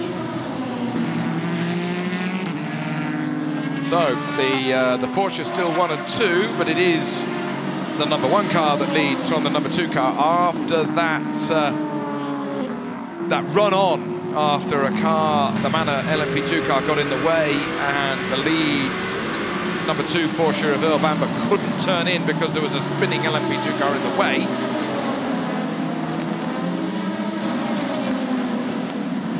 There you have your leader.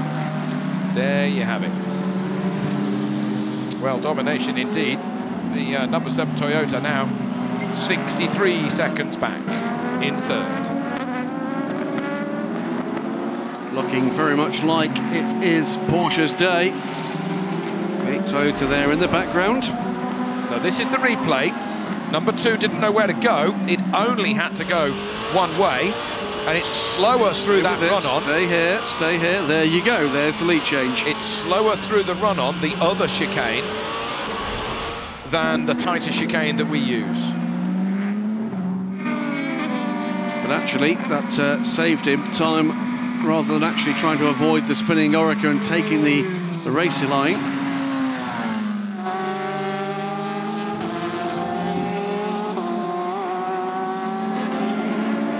So let's have a quick catch-up. It is the Porsches 1 and 2, 3 seconds between them. 65-second advantage over the Toyota in 3rd. Then in LMP2, it's the number 38 Jackie Chan car and the 2 Rebellions. They are having a lead of some 1 minute pretty well. The number 38 car in the green GTE Pro category. It's the Ferrari and the 2 Porsches. The Ferrari is 34 seconds ahead of the leading Porsche. So it's still a battle going on for 2nd and 3rd in class. In GTE AM, it's the Aston ahead of the Porsche, and then the Ferrari. Nothing between 1st and 2nd there.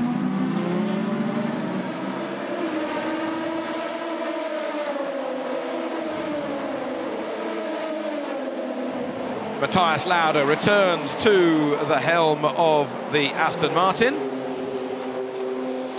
The trademark, almost semi-gull-wing doors at that vantage. The doors open upwards a little.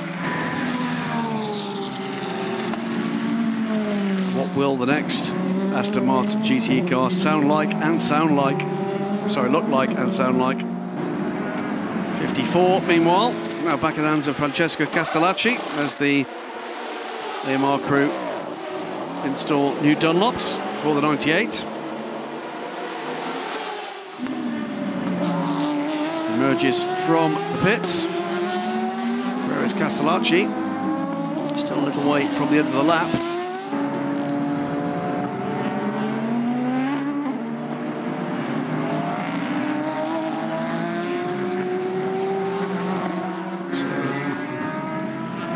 Christian Reed still leading the GTE AM class. Matthias Lauda made that pit stop. Will Reed be coming in? Yes, he should be. He does come in as he comes down the right-hand lane. Christian Reed in the number 77. Been in for a stint. Will he change? Will he get out? Will it be Dienst getting in? Because Cairoli handed over to Reed. So the German and Italian crew, as he comes down to, oh it is, yes indeed, Dienst. Runs around the back of the car, gets the door open, takes the net away. And the tall Reed gets out, and then the much smaller Dienst gets in. Line third in the championship order, the number 77 crew. It's been a pretty good season for them so far. Podiums at all 3 races in the season so far. The Tockwith car, by the way, further down pit lane, is going back into the garage for a 3rd time.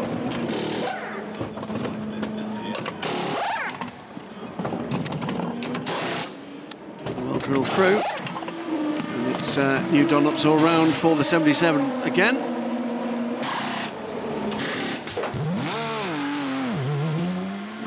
Old school flat 6 sound from that 2015 spec, very much rear-engined 911 RSR.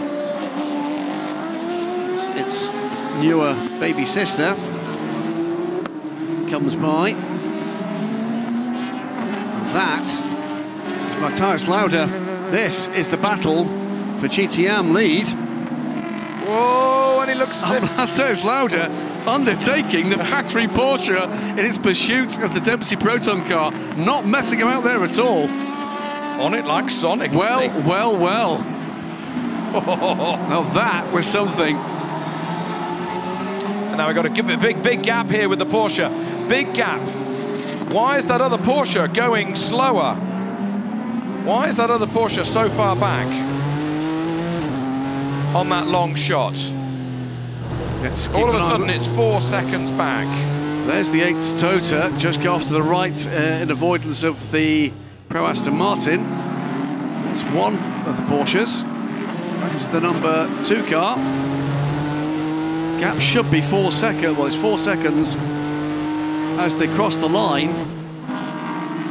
No massive differences in the sector times last time around. We'll keep an eye on that one, Toby. I just thought that just going a little bit slower. Okay, well, as we look up the tail of that Aston Martin, we ride on board with the Ford. There you have the external shot. That is Olivier Pla looking to get by Daniel Serra for position here. That's for 5th position in class.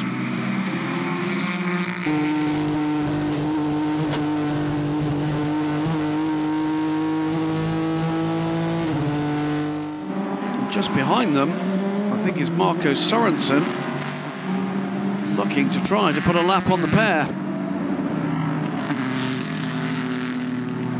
The 97 Aston with the 66 Ford.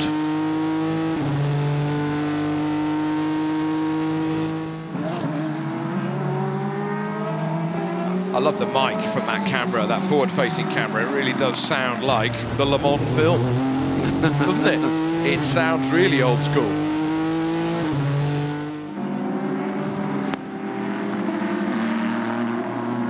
Little bit of distortion always sometimes helps. Okay, as they go over the line.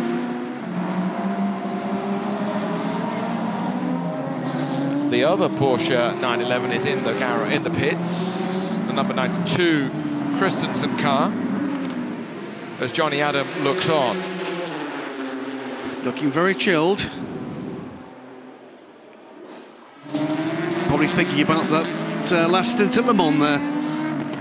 Fabulous race that gave us to the end of the Le Mans 24 hours between The Aston Martin, number 97, the Corvette, and the other Ford, the 67 Ford, Harry Ticknell grabbing second position. Oh, big oversteer moment.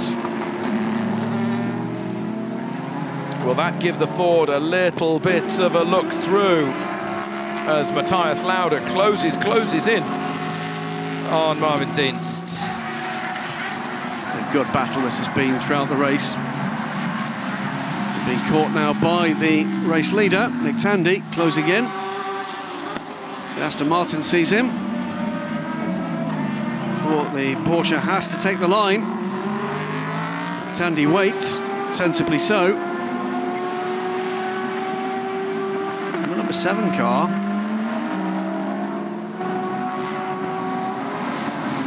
Is that there's the 8? Must be the 8. Must be the 8. Must be the 8. Punches by with the second, it is indeed the 8, and then comes the number 2. Again, looking at the inside line to keep the pressure up on the Tota behind, but also to stick with his teammate. Still this battle for 5th position in GT Pro. Was that a wide line? Sorry, Graham. Was that a wide line by the Aston on that final corner, or was it just a different apex that the camera didn't quite pick up? But it certainly worked. It's certainly not harmed his speed down that main straight, has it?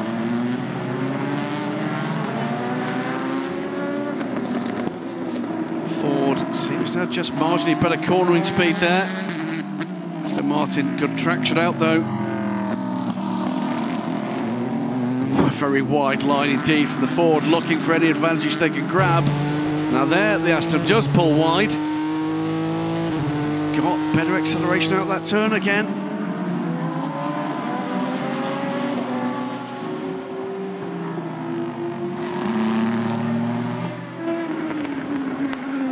Now he's closer. Now he's closer, but the Aston just edges away again. Even though the Ford is in the slipstream and the hole in the air is being made. Where is he going to find a moment to tuck the nose inside?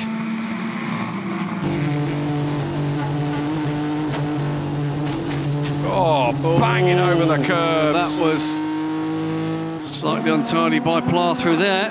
That's cost him 2 or 3 lengths. This, I remind you, is the battle for 5th. Brilliant. You would have thought it was for the lead. Here we go again. Right. Catching this pair, by the way, is the second Ford. Just 7.5 seconds back now, Andy Priaulx, and he's caught this this pair by 2 seconds last time. It should be in shot. Yeah, there he is. Yeah. Yep, 3 or 4 cars back in the train, next in position.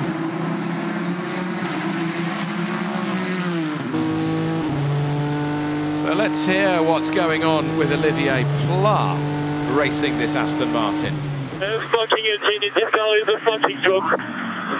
Copy. I think we've got to apologise for that one. I couldn't hear it. I couldn't understand what he said. Apologise for the language there from Olivier Pla.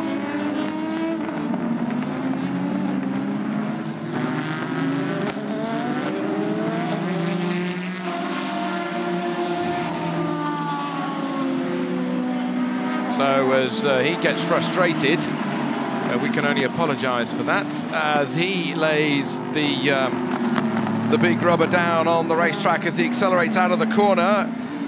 Can he have another opportunity to get close? And as it picks up, he has a great pickup. He has a great pickup.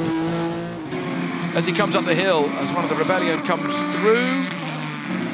And that will be massive frustration for Olivier Pla, just when he thinks he's got a moment where he can get into terms. Hang on, here come the LMP2 boys. But that is the craft, isn't it, of endurance racing, mixed class endurance racing. The race giveth and the race taketh away, but he's got another good run, coming down the hill now, down towards the kink. The Aston's got the drop in a straight line. It just pulls away. And it's making the hole in the air. Its line is, oh, there's a G drive coming through. And that's the frustration. You can see what he's trying to do, and he can't do it because there's faster traffic coming. Here he comes again. This time, better run through the final turn, much better run. But tucks in, the Aston is pulling away from him again. See, the Aston's got the grunt in a straight line. Well, they got the break ahead of this race. And it's adding to the frustration of Olivier Pla, and all the time Andy Priaulx is catching, taking another 3 seconds out of this battling pair. Under 5 seconds back now from this pair. Here comes the Toyota. You don't want frustration to get the better of you in this situation, though. Keep a look back of this shot,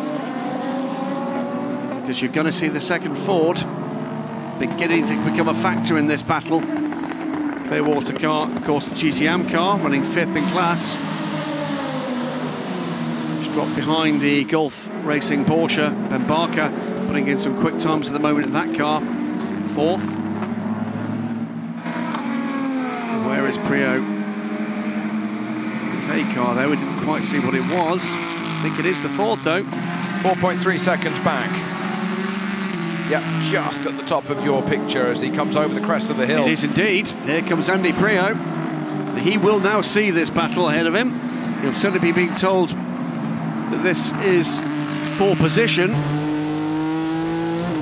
Even better run, but you can't pass before the kink, and the Aston just edges away. Look, we can now see the bottom half of that. Going the rear defensive, of that car. though. Going defensive. Here comes Priaulx. That might hurt him on the way out. Very defensive. And this is how it is, tooth and nail. Corner after corner, lap after lap, not just at these 6-hour races, but at Le Mans. Very different line there, this time from the Aston Martin. He has gone defensive, he knows he's got the jump on the Ford in a straight line. Where is Priaulx? The answer is 2.3 seconds back now with the Clearwater car between them. Now, is this going to be good news for Olivier Pla, or really, really bad news?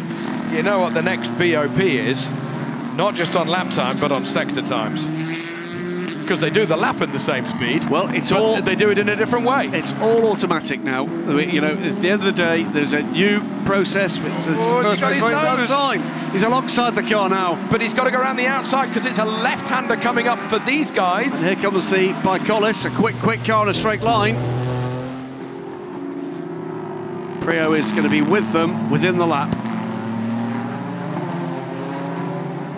Oh. Yeah, the Colles gives it lots of space. That's well done there by Ollie Webb. No risk. Didn't get involved in that battle.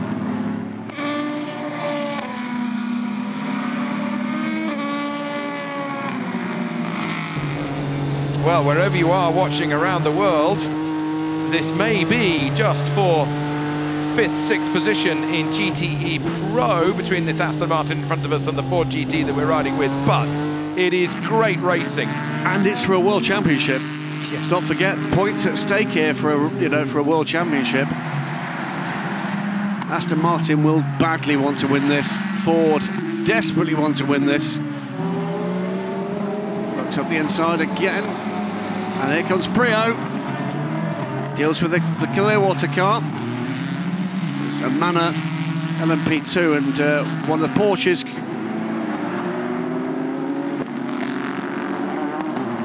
So, as Serra makes his way on, let's catch up with Johnny Adam with his thoughts on what is going on. Johnny Adam is watching on intently. We're going to be quick because he's getting ready to get into the car, but Daniel's doing a great job. Yeah, he's doing really good, trying to keep the Ford behind at the moment. It's a good battle. It's been like this for the last 5 or 6 laps. Different strategies at the moment, so hopefully it'll be like this at the end as well. defensive driving from him. He's driving so well. You can see he's got a lot of experience out there and he's using it on every corner, but not putting a wheel wrong and driving very well yet again. Thank you. Certainly not putting a wheel wrong as the earplugs go in. So then, one of the Manor LMP2 cars squeezes past Olivier Pla. It's a 24 car. It's Tor Graves at the wheel. 4 guys looking a little frustrated, I think.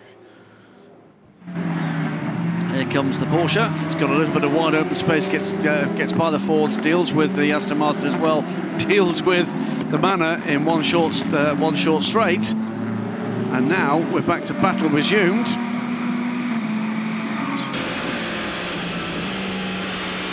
Number 8, Toyota, storming through. Kaz Nakajima. Now, Daniel Serra has 2 Fords to deal with. 66 leads 67, Olivier Pla leads Andy Priaulx. Well, which way is this one going to go? This is 5th, 6th and 7th in what's been a hotly contested GT Pro class. And is the Aston going to have to let that LMP2 car go through? No, he's not. He's going to hold his line. The leader of LMP2 realises that these guys are at it tooth and nail. Who have we got at the wheel? Thomas Laurent. Okay. Wise to duck out of that one. Yeah. He has, remember, a 56-second lead over second in class. He doesn't need to risk anything. There's no advantage of a tow there from the Oreca. It's simply gone. So watch the 2 Fords at this point. Is Andy Priaulx going to fancy his chances of actually being the Ford most likely to profit from this situation? The irony is these 3 cars are all prepared in the UK. The Aston Martin in Banbury and the 2 Fords just 10 minutes away. 10 minutes away, not even, 5-6 miles up the road, Great Worth Park. Almost the overlap, and again the overlap. This time it could be on. But it's a left-hander. It's a left-hander coming up. He's tried it before. If he can stay on the outside, it'll work for the right-hander, but it won't. It's too quick down there, but has he compromised his line? Maybe the Ford's got the run, but the Aston's got the speed. What a drive by Serra. But he's got to be careful here because his teammate is ready to pounce. Yes. If he does stumble here, he's ready to pounce. He's not got the room to manoeuvre behind the Aston Martin that he had before. He's got now to think about 2 things: getting by the Aston and not giving Andy Priaulx the opportunity he'd dearly love to have to say, I'm the Ford in the better position now.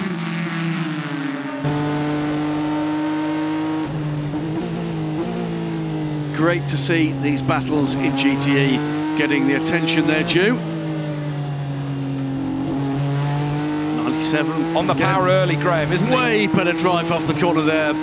But there's an Aston in the way. He's taking a defensive line again. He's not running away with it as he has done in previous laps, getting an advantage. He's going around the outside, side by side, then the right-hander. He's had to take to the curb. He's off the track. I think he's going to have to give that position up. I think he's going to have to give that position up. I agree with you. He tried, but there was an advantage gained. Was there not? I think so. Can't take advantage driving off the track. 66, please give the position back on the first opportunity. Car 66, give the position back on the first opportunity. And Andy Priaulx, don't take it away from him either. Absolutely. Oh dear me, that might be tea without biscuits. Here we go. Look, that just was. What's the contact there? I need to have another look at the first shot, the other angle. Let's have a look at this. Did the Aston give him enough? Aston was on the apex. Aston was on the apex. There's nowhere else for the Aston to go. And the Aston couldn't turn anymore. It was understeering. Could you see it? Yes. Understeering. It wouldn't turn any more left. Nicky Team's helmet. Oh! As the Aston goes through because the Olivier Pla has given the place back, but of course Andy Priaulx has gone through, just as I said. Just as I said, that's what's going to happen when people are nose to tail. Well, please, if there are children in the room, don't go to the in-car radio for Olivier Pla anytime soon. Oh dear, oh dear. Now, what can Andy Priaulx do about Daniel Serra? It looks to me as if Serra's tyres are not in the first flush of youth. Just looking down at the 97 car.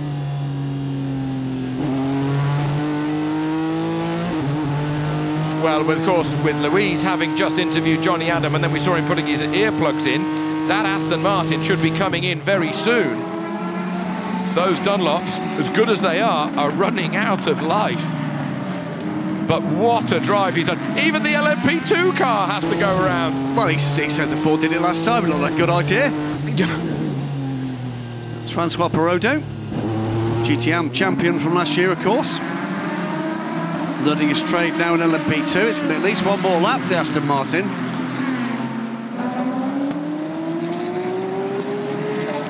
Well, what a drive. What a drive. Fantastic stuff. Defensive driving in extreme from Daniel Serra. And a lesson for other forms of four-wheel motorsport. And I don't want to tempt fate, but there's been no contact. Tough, but incredibly fair. It's immaculately fair. No anger, no punting, no bumping, no deliberately running on the brakes. Oh, look, I ran it. No, it is great, clean racing, and what a refreshing sight it is to see. I interviewed Daniel Serra after Le Mans 24 Hours, and he said to me, it's great to be here. It's great to actually just start to introduce people to who I am. So I have noticed through the week that lots and lots of the journalists and the TV guys talking to me and suddenly realising they don't know who I am and looking at the belts where the name is. They know who you are now, Daniel. Oh, yeah. Le Mans winner, Daniel Serra. And how proud will his father be? It's fantastic stuff. And behind, he's holding off Olivier Pla, one of the fastest men in modern sports car racing, and Andy Priaulx, who to me in this 4GT effort has been an absolute revelation. Absolute revelation. Driving the form of his life like Andy Priaulx. Matthias Besch gets in, the Rebellion, number 13. That's Pipo Derani getting out. They're fourth in class when they entered the pits. Meanwhile, the Tocqueville Motorsports Ligier gets in the mix as well, but how did it get there? Let's have a look. That is the Ford. That's Olivier Pla running wide. Destroying the paintwork of the Ferrari.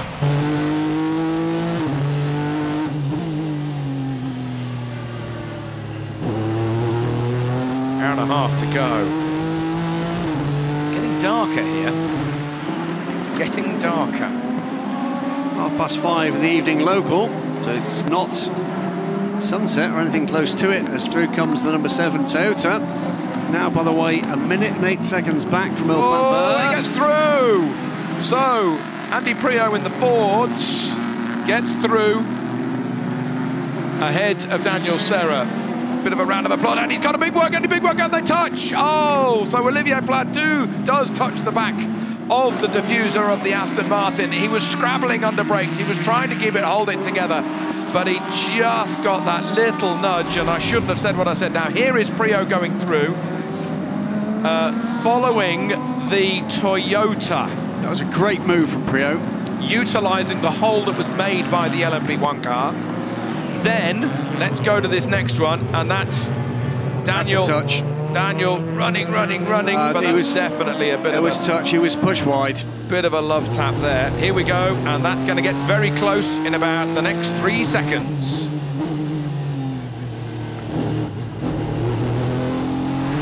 He'd run wide, no doubt about it, but there was definite, we could clearly see it, contact, a little bit of damage to the rear diffuser. So now the Fords have managed to get themselves up into 5th and 6th in class, and Serra's dropped down a couple of places in just 1 lap. Still leading the GTE Pro class is James Collado. Leading LMP2 is Thomas Laurent, the Jackie Chan Racing number 38. Leading overall still is Nick Tandy. He leads by just 2 seconds ahead of his teammate Earl Bamber. Porsche 1-2.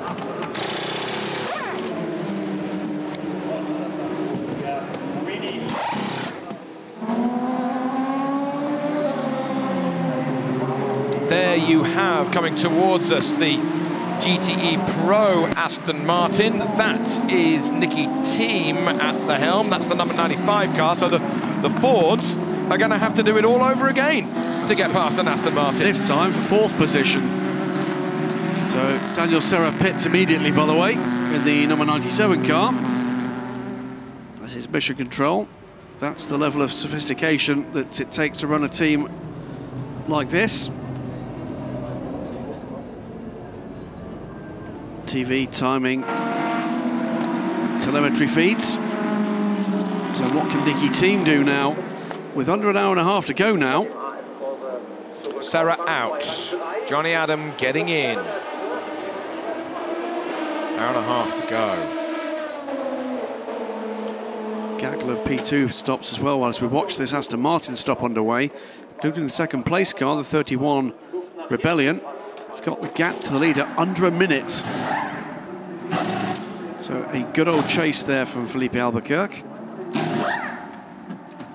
Only one wheel gun allowed over the yellow line that you can see on the left-hand side at any one given time. And down and away. Oh, can't get the wheel off this Rebellion. Can't get the rear right wheel off. Bonded itself on. Burly mechanic rips it from its moorings. Now he's got to put the nuts on. Make sure that they are all done up. Airline out. Jacks disappear back into the floor of the car, and he's on his way. That will be frustrating after fighting back for that gap to come under a minute. Bruno Senna now re-emerges into the race. Lost some time there, 5 or 6 seconds to that. So the number 1 Porsche continues to lead the 6 hours of the Nurburgring. The car that led Le Mans, led until, what was it, late morning, mid-morning on Sunday morning, with Andre Lotterer at the helm and... Gearbox. Oh, it was gearbox, was it? Oh, sorry, I'm talking the wrong car. Engine for that car. Yeah. I was thinking about a different car completely. I was in LMP2 mode and checking in on the data screen. And what do they have? A 12, 13 lap advantage, but it's the number 1 car that leads here. And who will get to the finish and get those 25 points first? 25 for a win. 25 for a win. 18 for 2nd place. 15 for 3rd. 12, 10. 8, 6, 4, 2, 1, down to 10th position. Let's not forget, by the way, in the Drivers' Championship at the moment, the 38 Orica team from Jackie Chan DC Racing are 3rd overall at the moment in the Drivers' Championship, because that championship is scored in pure finish order for the 2 LMP classes. And by dint of the mighty points haul they got in that championship at Le Mans, this is Laurent, Tung and Jarvis at 3rd. I reckon they put used but cleaned up tyres on the front of that last LMP2 car. They certainly put news on the rears. New rubber on the rear. We're getting into the realms where they're now using the tyres they've used in qualifying. Yeah. Because what they do, they put the heat gun on it and a scraper and just take off the dirt, a few marbles that they picked up on the in-lap, a few bits of dirt, just take a sliver off, and all of a sudden you've got instantly more grip. Even though they've gone through a heat cycle.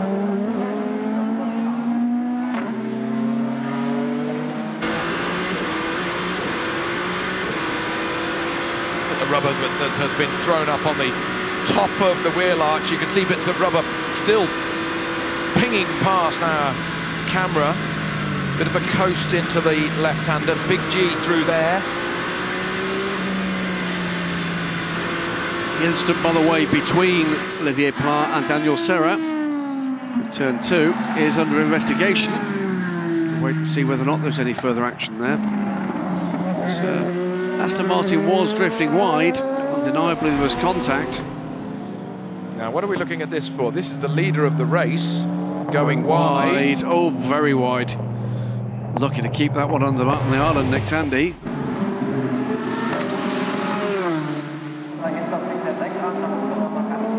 Have to hope there's no problem with the tyre after that.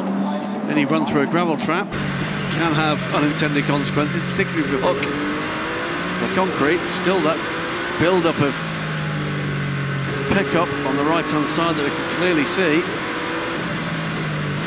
Well, it's not necessarily pickup, it's throw-off from their own tyres, arguably. Yes. It's the Toyota's rubber. One of the, well, how can I put this? The ballistic qualities of that stuff. You, like I, I'm sure, have done the track walks, and any given track walk that features an overbridge, you will find the underside of those bridges caked in rubber. Caked in rubber.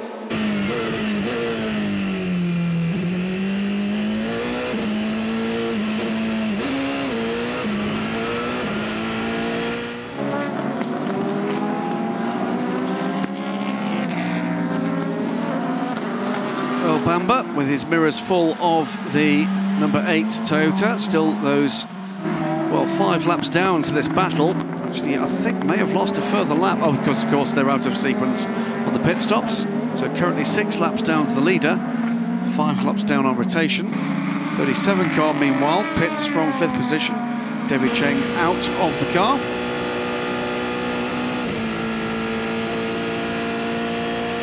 Nick Tandy on his way through the quick series of corners. Look at his eyes, wide open, starey eyes from the Le Mans winner from 2 years ago. Look at him with the right thumb, flashing the lights, making sure that that car knows that he's coming through.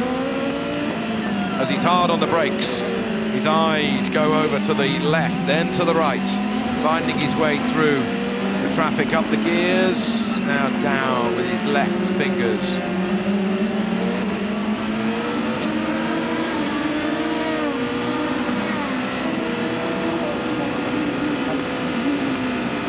There are one-touch button for the flash. So if you just initiate the process with the button, then it flashes for 2-3 seconds. It's a sequence, yes, absolutely. Nick, super focused, looking to the next apex, looking to see what lies beyond, and the next, and the next, and the next, repeat. And also the buttons that you can't see on the wheel are covered by a very thin layer of silicone, grippy type of rubber. It's as if they're waterproofed, because then instead of a shiny plastic button, the material of the glove doesn't slip on it. Andre Lotterer awaits. Will be next in after Nick Tandy.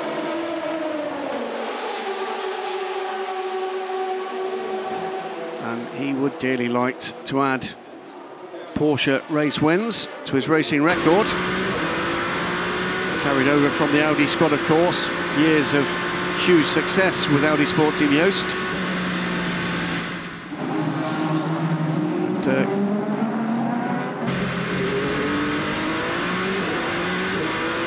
number 7 continuing in 3rd position. Over a minute back from the battling Porsches. It's been a steady drop back from the Toyotas, from the Toyota rather, number 7. Number 8 not really made much headway into the overall battle. Now let's catch up with Thomas Laurent, who is part of the LMP2 leading car with number 38. The former world karting champion is with Louise. Thomas Laurent making it back from your stint. How was it for you? It was really good. The car was pretty okay. I started in quali tires, so I tried to manage a gap with all the guys who are in the new tires, and it's done. Now it's open on the car, and we cross fingers for the end of the race. Everybody is looking at tires, so how are they performing out there? For me, it was really good on the car. The quali tires are really quite okay during all the stints. At the end of the stint, it was really good, but a little bit of oversteer in the end, but still okay. Expected. Yeah. Okay, thank you. Hope in tongue, his teammate in the car at the moment. They still have a lead of a minute. Yeah, that's Thomas Lamont making it clear that he's latter part of his stint there done on the older tyres, but still plenty of performance left. Bruno Senna is currently in second position. Matthias Besch in the other Rebellion is third in class in the LMP2 battle, and then fourth is Nico Lapierre that you can see on the graphic. That's third and fourth there, last podium position up for grabs. The difference between 15 and 12 points. So 16 minutes from the start of the final hour. Just watching where these battles are coming, as we've got the 36 Signatek Alpine, Nico Lapierre, in a battle with 13 car. This is a battle for a potential podium position. Nico Lapierre catching Matthias Besch. Besch is responding, but this is for third in LMP2. Keep with this one, I'm sure. Frenchman has been catching the Swiss. Besch, though, responding last time around, just drawing a few hundredths away again. There's a cracking battle, by the way, developing for the top three positions. GTM. 3 cars within 12 seconds. And the third of those catching both the cars ahead at the moment. But Vion Rebellion. Number 13, traditional number for Rebellion Racing. Matthias Besch doing his best to fend off Nico Lapierre, double Le Mans winner in LMP2 in 2015 and 2016, was back there, of course, this year with the Toyota factory team, raced with them to 2014. Macau F3 success, A1 GP, Sebring, Le Mans, and reigning LMP2 champion. No slouch. Absolutely not, and loves his racing, found his smile. He probably lost it a little at Le Mans this year. But, as always, he will bounce back. Matthias Besch, meanwhile, I think he's thoroughly enjoying this new look LMP2 clash.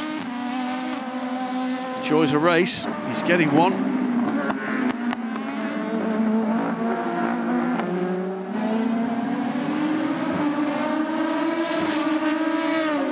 So they go over the line as Andre Lotterer prepares to get into the leading car, the car that has a lead of 10.5 seconds. And Lollipop Man coming out, not across the road, but to stop the car. So, any moment now, we should see the number 1 Porsche of Nick Tandy at the wheel, down pit road. At the moment, it's just at the top of the hill after the Michael Schumacher S's. Only 2 people have driven through a corner named after themselves whilst they're still racing. Michael Schumacher here at the Nurburgring, and Ayrton Senna in Brazil. Wow. Sao Paulo. At least Formula 1 level. Not that I can immediately bring to mind somebody of not Formula 1 level who while still current. It's like statues, isn't it? The tradition is you don't actually have a kind of public statue of someone. You don't want to see yourself. No. It's a bit like reading your own obituary, isn't it? Awful. Yes. I get it all the time. So then, the leader of this motor race comes down pit lane. As we have a new leader, Earl Bamber taking the advantage, but it'll unravel in potentially a lapse time. Down to the crews again, down to the pit crews and their efficiency. Let's keep an eye on this. Any fumble can make the difference. Out comes the seat insert, in goes the epically quick German, Andre Lotterer. This looks like fuel only, does it? Making sure the belts are over the top of the hands device. Door slams shut. Tyres are ready. Only one side of the car. It might well be. No. No, he's just had a shot. There it goes. The one-handed mechanic. if you know what I mean, the strength of that one hand. Oh, trouble. Oh, Graham, what have you said? Left rear. It's not my fault again. Where they go. Last pit stop was 58 seconds. This 1:23. Now 1:14 was what they did with an untroubled, very clean pit stop. So they've lost 9 and they had a 10-second lead.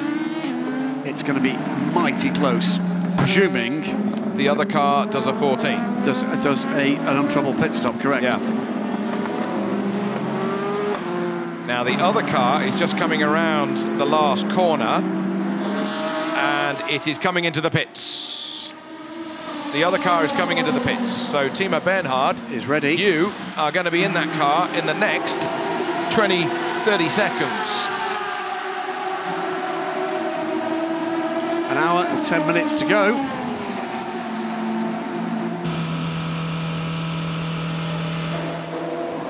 So this is a potential race, win or lose pit stop. Indeed it is. And there's another pit stop to happen after this. There is a splash and dash to go for all of these cars. Was he a bit longer to get out? Was the door a bit longer to get out as Earl gets out and Timo gets in? Shouldn't be an issue. Should not be an issue. Because they can only go as quick as the fuel going in the car. Indeed. Now, again, we've got to presume there's tyres for this car. Tyres are ready. It's again a new set of tyres. As the strong mechanic waits over on the left-hand side. We wait for the Porsche. There's a Toyota coming in with the right-hand picture. Okay, they mustn't upset the apple cart, keep their rhythm from what they've done before. The car just gets checked, the underside of the wing, that's the important side, gets cleared from any rubber. It's on its way, and the Porsche that was leading continues to lead. Andre Lotterer continues to lead with the #1 Porsche. It stays ahead there. And as Timo Bernhard comes out, the lead has been halved, but the lead is unchanged now that the stagger has unravelled. Absolutely. 8 seconds quicker in the pits, though. The #2 car. Not quite enough. There wasn't quite enough of a delay to allow that change to happen. Meantime, in comes the #7 car. Mike Conway out of the car. Kamui Kobayashi gets aboard. It's effectively a pit stop behind. The length of time of a full pit stop is he came in just under 2 seconds back from Timo Bernhard.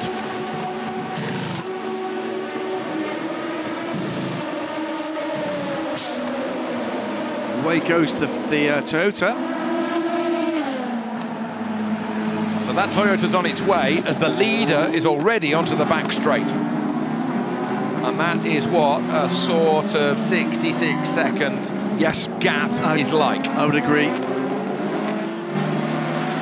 So that Toyota forlornly ploughs its furrow for third position, going on and on. Still, it is Andre Lotterer who leads this race. The #1 Porsche ahead of the #2 of Timo Bernhard.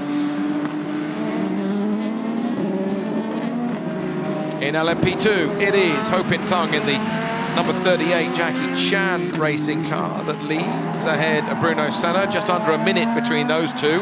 Matthias Besch in the other Rebellion is third. Nico Lapierre 1 second behind in fourth in GTE Pro.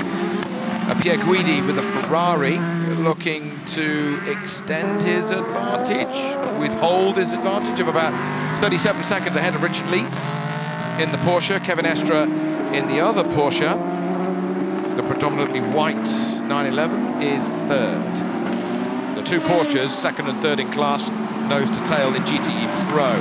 And in GTE AM, Marvin Dienst is 4 seconds ahead of Matthias Lauda and Castellacci. So it is Porsche from Aston from Ferrari in GTE AM. Here is the LMP1 car, not a hybrid.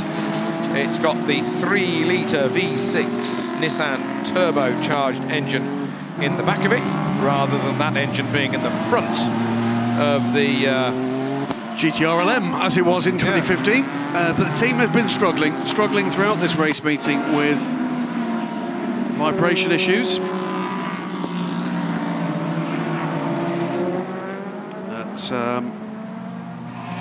Still on track, good clean run, had a fantastic run at Spa. Utterly untroubled throughout the race. Expected to see them back with a revised car in 2018. Sorry, Graham, the gap is growing with that graphic that you can see there. The Hope in ton speed, like a 1:48.8 on the last lap, a 1:50.7 for Bruno Senna. Not quite fair trying to compare apples with apples because people hit traffic at different places. Some people get a clear lap, some people don't, but there you can see the gap. The red dot on the graphic is the leader in LMP2. In second place is Bruno Senna in that number 31, going up to the tight left at turn 11. And that battle we spotted for third position in LMP2 between Matthias Besch and Nico Lapierre still underway. They're catching Bruno Senna. Not a lot, maybe about a second a lap at the moment, 14 seconds back from Matthias Besch, with Nico Lapierre still half a second behind him, but that battle is carrying the pair of them closer to the battle for the lead. There's Senna, and he has got traffic, and plenty of it, and troublingly for Senna, much of it of the rather fast LMP2 variety.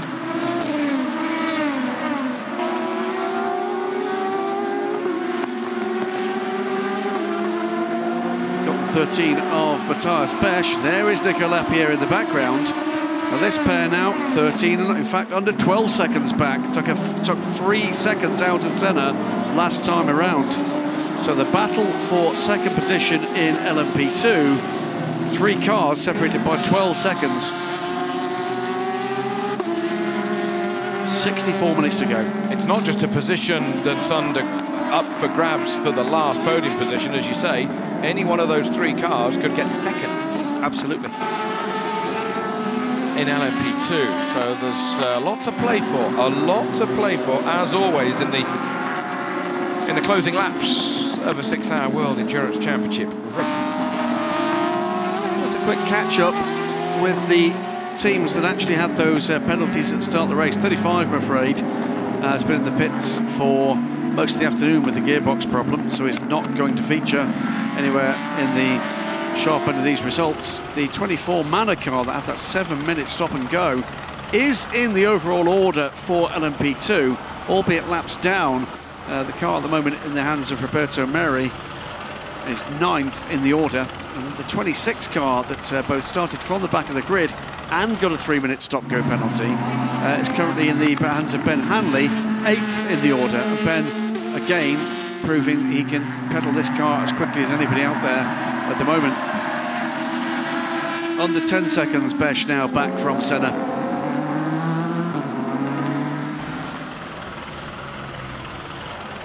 With, I think, the race leader just behind this pair. Yeah, those 2 Porsches were getting closer. The overall leader just coming up behind those 2 LMP2 cars. There goes Andre Lotterer. And as you said, Graham, valid point, looking for his first Porsche victory. Spent all those years at Audi with the same co-drivers. Well, it'll show a rare breed of drivers that have won for 2 factory teams in the FIWC. A very rare breed indeed. But this battle's still underway. No doubt at all, these 2 men are fully aware this is drawing them closer to an even more significant finish. Now got the number 2 car, Timo Bernhard, bearing down on them. 3 seconds down, Timo, at the moment, on Andre Lotterer. Kobayashi matching the times now of the Porsches. And that's mainly because the Porsches are falling back into the pace of the Toyotas, not the other way around. It's not the Kobayashis going that much quicker.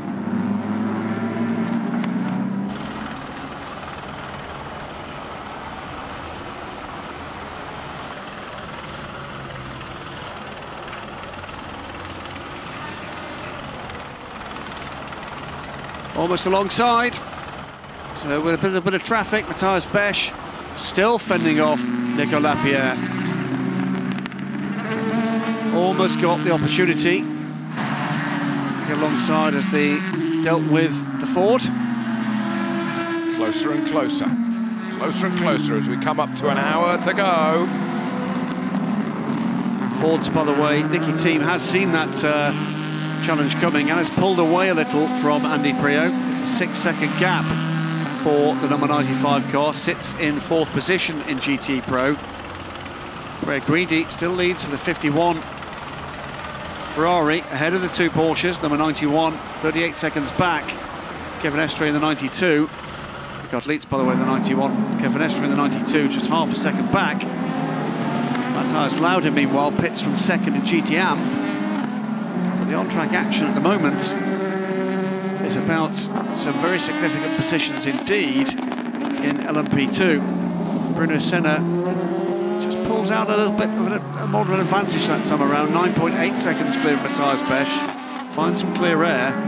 Opin Tung, though, is extending his lead ahead to 1 minute and 10 seconds. That was under a minute. Yeah, put 1.8 seconds into Bruno Senna on that last lap. So there's some big time differences as people hit traffic in different places around this 5.1 kilometre Nurburgring track.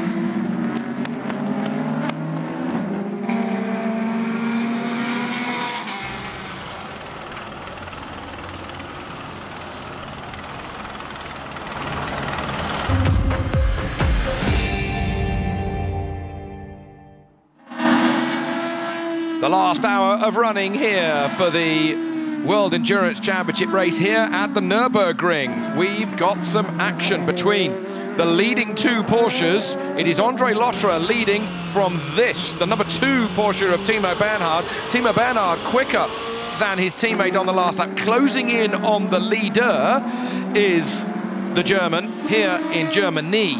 So we've still got a race at the front that is not a foregone conclusion. Can Porsche win their 2nd race out of 4 in 2017? Winners from Le Mans is the car that is chasing in 2nd place at present.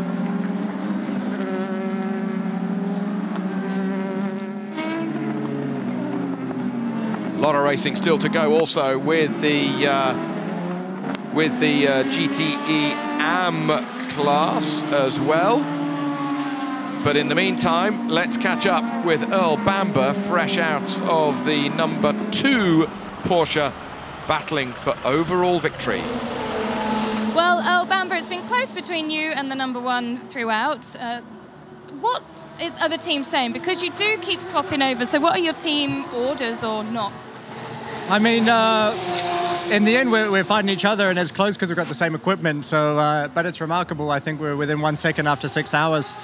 I mean, at the moment also we're taking it a bit easy because obviously we've got a bit of a gap of the Toyota, so we also need to bring it home, but also both of us want to win. So I think Timo's still chasing down the 1. That was a nice fight between Nick and myself. We were quicker at the beginning, and then he was quicker in the beginning of the 2nd stint, and then closed up again. So I mean, it's a nice fight, put on a nice show for everyone, but I mean, we're not cruising around, we're still pushing flat out, so it's good fun. How is that new high downforce package then for you? I like the new high downforce. I mean, the guys have been working hard. It was our intention from the beginning that we can make a step mid-season, and you know, so far it looks good, but Toyota have got a fantastic car this year, and it's quite quick on the straight, so let's see when we go to other tracks as well. But here at the moment, our car suits this track. Oh, we've got 1 hour left. What are we going to see? You have to repeat that, I heard nothing. We've got 1 hour left. What are we going to see? What's Timo going to do in that next hour? I mean, this weekend we called Timo the Ring King because he's won 5 times here the 24 hours. So I hope he can catch up to the 1 and overtake. Let's see. Thank you. He's the Nürburgring King. Ooh. That's not worth you, sir. That's my kind of mark. Well, Timo Bernhard chasing to see if he can catch up with Andre Lotterer in the number 1 car, who leads this race. Am I losing rear downforce? Confirm we've lost a fair amount. We've lost a fair amount. Andre, we have car 2 coming up behind us. Of course, we need to let them through when they can. So, losing rear downforce, making it slip and slide all over the place. Is that a reason why the gap is coming down now to just 1.3 seconds as we ride live on board with Andre Lotterer soaring away at the wheel as he comes down the back section, flat through the right-handed kink, up towards the chicane.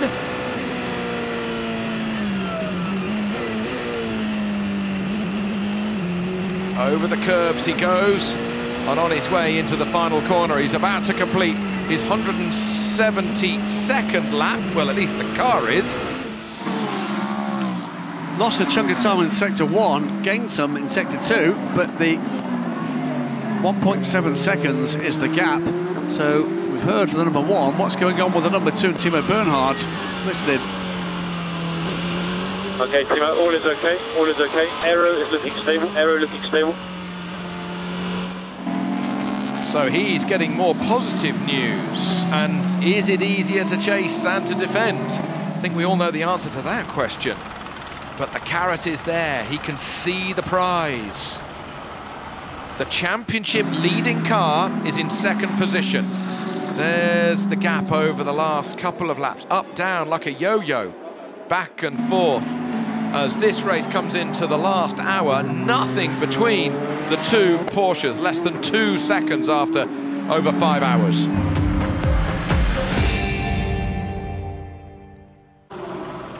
The race started 5 hours ago here at the Nurburgring under heavy leaden skies.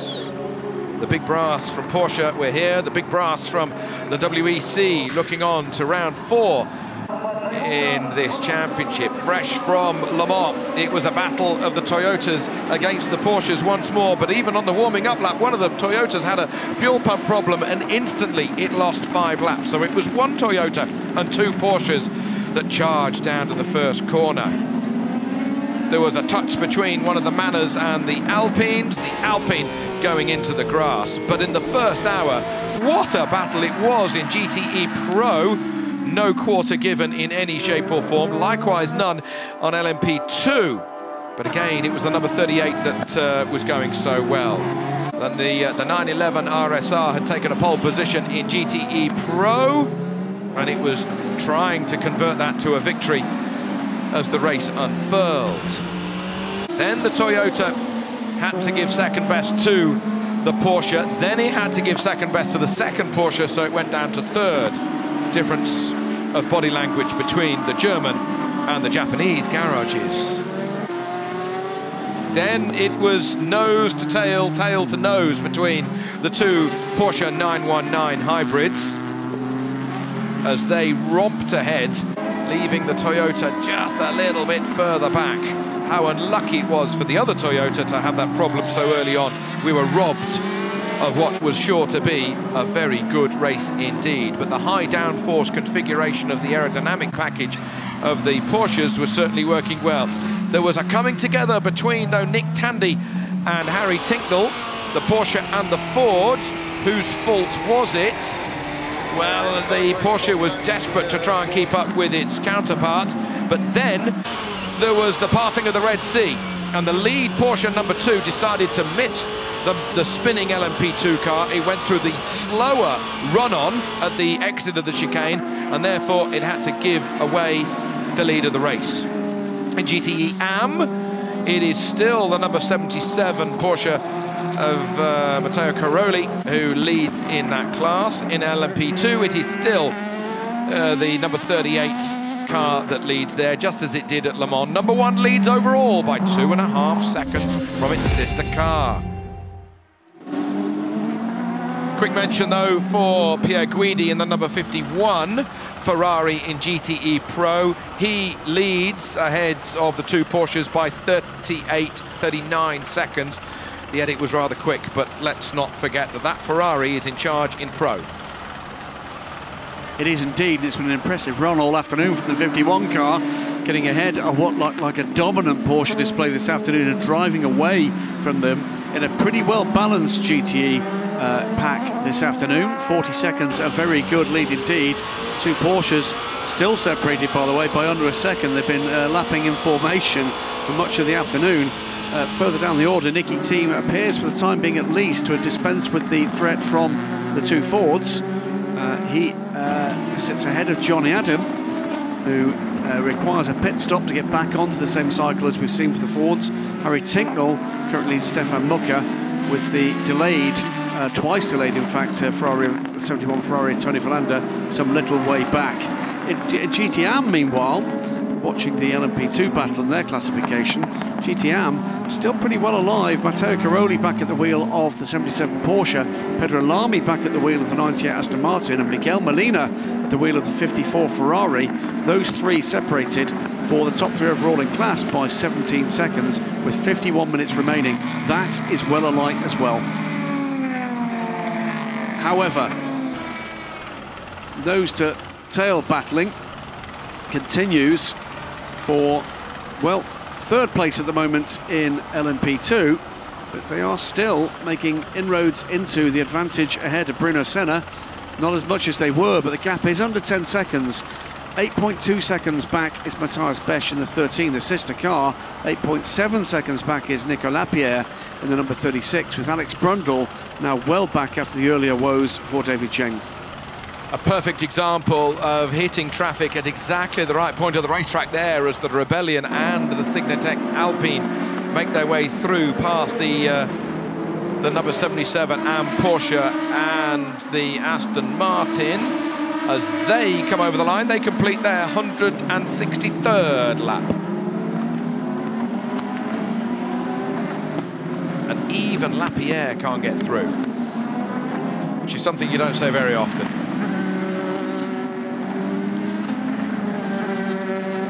Matthias Besch driving superbly to stay ahead of somebody with that experience.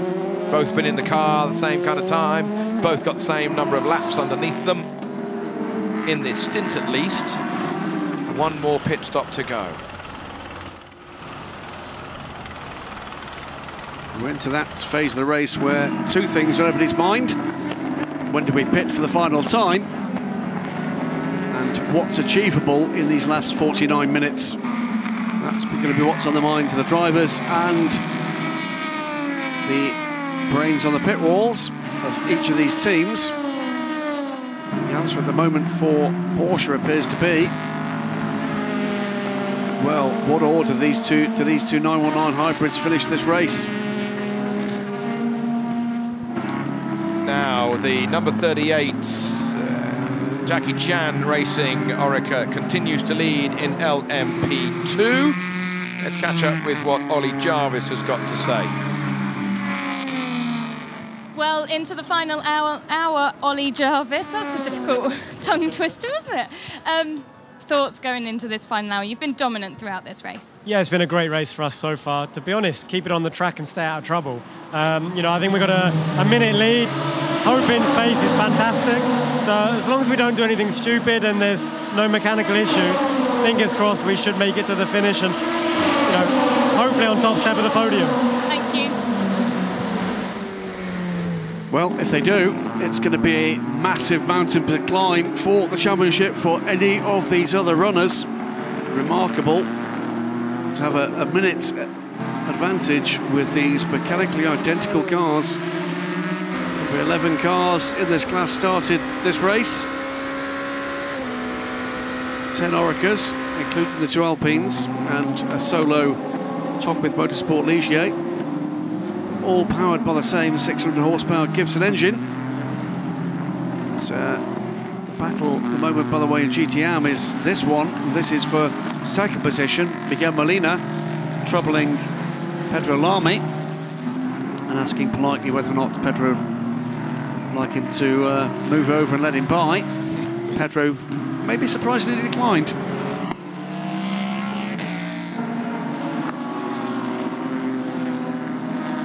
So this duel continues.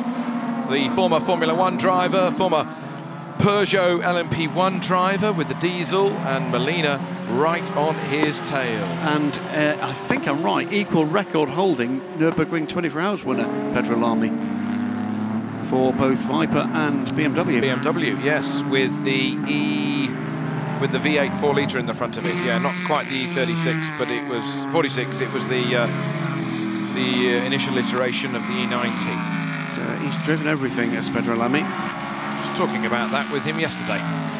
Nurburgring. He said that Prio turned up and won on his first time here in 2005. So that's a big experience for Molina to turn around. But as they come down this back section, Molina pushing. And with these remaining 46 minutes, it's a question of, is there a gap in the armour? We are keeping an eye on the timing screens as well with the overall leaders of this race. Andre Lotterer in the number 1 Porsche and Timo Bernhard in the number 2 Porsche.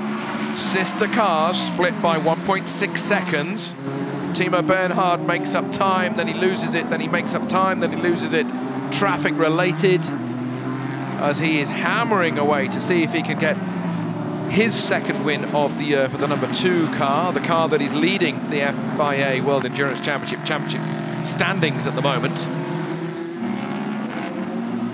But as one Porsche leads the race overall, we've got another Porsche leading, but this time in GTE AM. Let's catch up with what Christian Ried has got to say.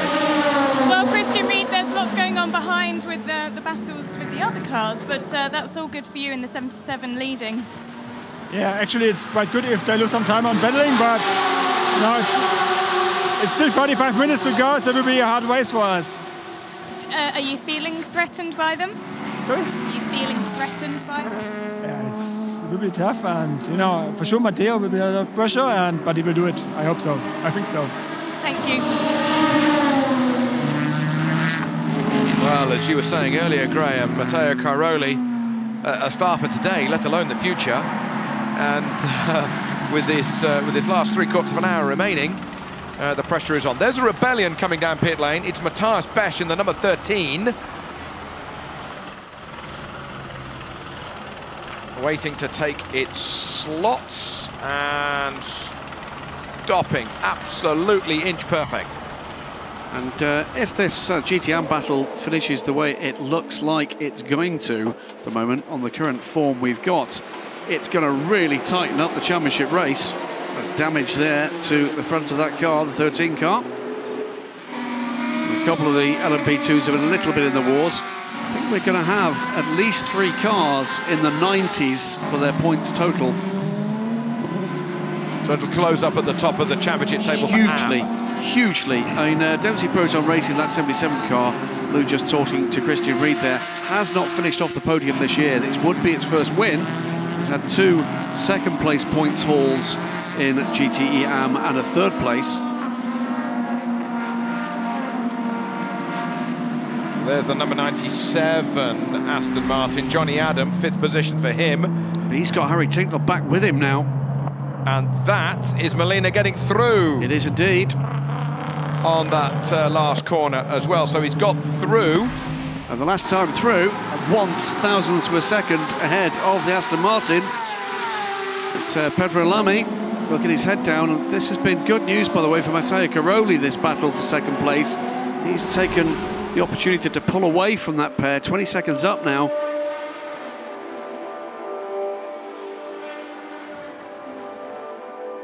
Beautiful super slow-mo shots. And, you know, there's not that much roll in the car. It keeps it level. The aerodynamics are all kept as level as possible underneath the car so that that splitter can work perfectly and get the perfect aerodynamic grip from underneath.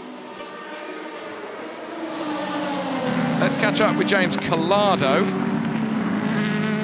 with Louise. Well, James, around 40 minutes remaining. What's the feeling in the 51 camp in this very competitive category? Yeah, so far so good. We're doing a good job. We we sacrificed qualifying to save a few sets of tyres for the race. We know that he is really tough on tyre wear. So it seems to be working really well. We've worked hard since our disappointing Le Mans and tried to get the balance and setup absolutely spot on, and it seems that its car is performing fantastically. So yeah, just under an hour to go, and let's see. Let's see indeed, thank you. Sounds a little bit nervous if you ask me, as there's the opportunity of a victory within grasp. Pierre Guidi at the helm at the moment as James nervously goes back to the rear of the garage to watch. Look at the great lump of rubber that fell off the side of that Ferrari as the pickup is beginning to be shook loose, one could say, from underneath the wheel arches. Really needed this result, the 51 team, to get their championship aspirations back on track. A couple of second place finishes in the first two races of the season, but no race points for them at Le Mans in a double point scoring championship race. Championship was very bad news indeed. But James Calado there's found his smile again. It's been, as we said a little earlier, Toby, a very convincing performance indeed by both drivers. Number 31, that mechanic just picking out any rubber from the cooling vents that go into the brakes. There's a gauze across the front. Little bits can get through, but the bigger lumps, sometimes, because by definition they're hot and they're pliable, they can stick and mould themselves around the gauze. They can, absolutely. Not easy to remove. No. As Bruno Senna goes on his way. Second in class. Oh, hello.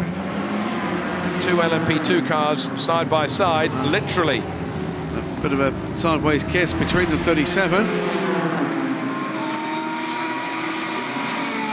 37, Alex Brundle battling with Vitaly Petrov there. Kevin will not attack, just manage the pace to be able to continue until the end. So, that was a message to Kevin Estre. He's third in class. He's battling his teammate in front of him, Richard Lietz, the Austrian. And the message, just play it cool. Do not attack, was the message. Just manage the pace to the end of the race here. So basically, do not risk this big points haul for what will be the most important thing for them, which is the Manufacturers' Championship. And as one of the Porsches comes in, that is Kevin Estre, who's coming down pit lane as we speak. He completes his 159th lap as the Manor and the G-Drive come in as well. Should be the last stops now. All other things being equal, as the sunshine appears. You couldn't make it up. We've been waiting all this time, and it appears. Careful as he was on the brakes into the garage. Look at all the rubber in that gauze. Look at it all been flicked out by the mechanic. Fuel going in. Are the mechanics waiting? Are they going to keep the rubber on the car? Yes, they are. They're not going to go for a tyre change. This is going to be a very quick stop. As soon as that fuel comes out, he's on his way. That is Brendan Hartley in the Porsche garage. And a view into the eyes of drivers. A quick edit of what it is like as these guys prepare and wait for their gladiatorial moments.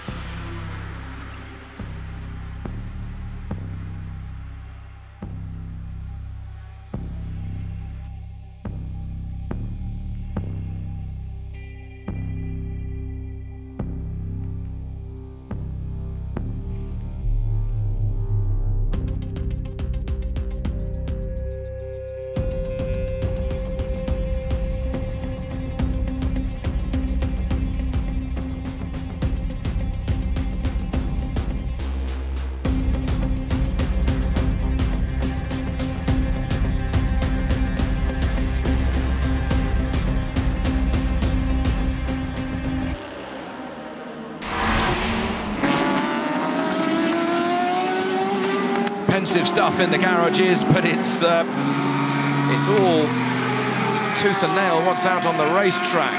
Petrov, Hanley, Vaxivier split by 1.4 seconds in this LMP2 battle. 6th position for this one, Toby.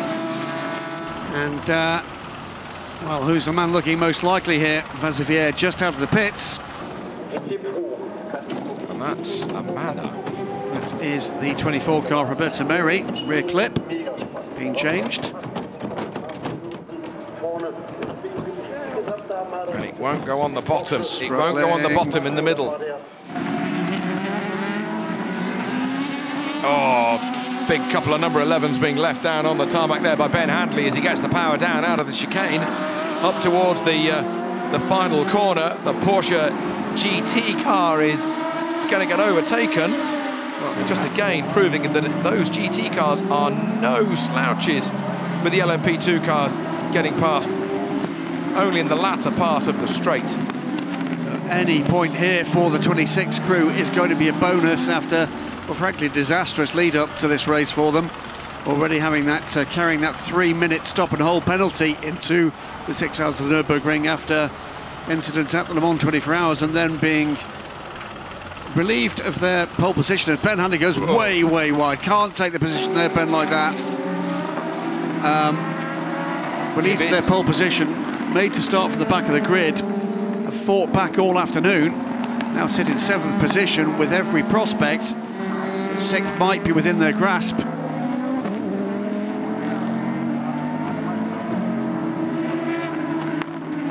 "35 minutes remain." Mathieu Vaxivier is a threat here as well. The 28 car, this is a car that's already featured, of course, on the podium in the opening race of the season. Mathieu made his comeback after injury, training at the Le Mans 24 Hours. So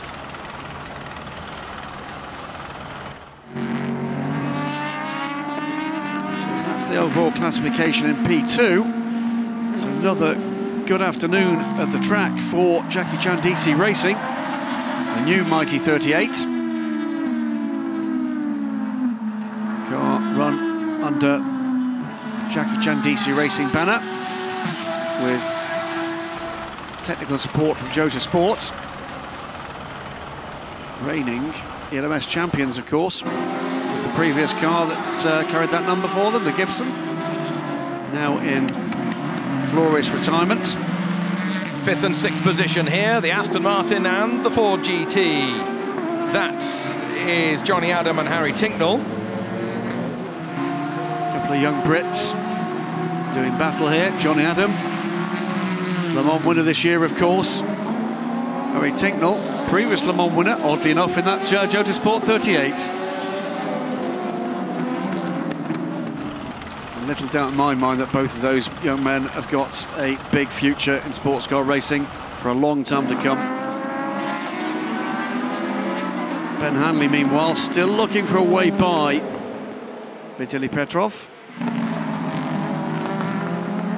Still 1.5 seconds between these three cars, battling for 6th position in LMP2. A few minutes to go until the final half hour. Goes the LMP2 leader. This is the Johnny Adam, Harry Tinknell battle. This is the order. These two, with these two in the cars, it was the 1-2, of course, at the Le Mans 24 Hours this year in this class. One of the classic late race battles in modern times, in any class at the Le Mans 24 Hours. Amazing stuff. Great pressure from Johnny Adam. Valiant defence from Jordan Taylor in the Corvette until he ran across the gravel, punctured front left on the Corvette, and was left powerless to resist. A fantastic fighting run from Harry Tinknell in this Ford GT right at the end of the race. Now here is the leading Porsche coming alongside the Coles and getting squeezed and just realising that it has to take all of the curb and then some, but enough space come the end of the corner. Oh, you don't need any of those moments at this end of a 6-hour race, do you? But he's got a 5-second lead, has Andre Lotterer. 5 seconds ahead of his teammate Timo Bernhard. Have they had a call? Probably. You have to believe. Yeah. We're in Germany. Don't risk it. Don't risk what we look like getting at the moment, which is across 2 podiums, 4 Porsche factory cars on 2 podiums. And remember, the number 1 car didn't score at Le Mans, whereas the number 2 car took a very fat, juicy 50 points home. Indeed. So the difference between first and second here today is just 7 points. 25 for the victory, 18 for second place. A long way to go in this season, very literally, because from here the cars are packed up and are dispatched directly from here for the most part. It's, and Alex Lynn, not Alex Lynn, it's not here this weekend, apologies, Ben Hanley, again wide, will not be allowed to take that place. Replay. So that's just what we saw a couple of laps ago. You called it live, Graham, that he's just going to... Thought it looked familiar. I thought you're just going to have to give him the space back. And that indeed he has done.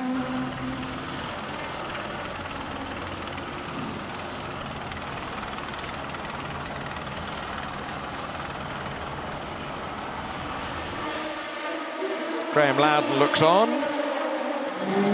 and seeing if that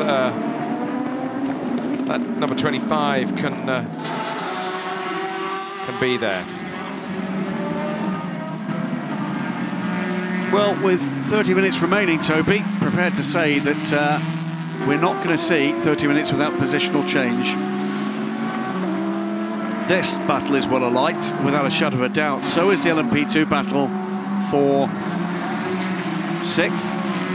So, still, is the battle for 3rd position. Lapierre has got by Besh, by the way, for 3rd position LMP2. So the Tic Tac man is ahead, but less than 2 seconds separate them.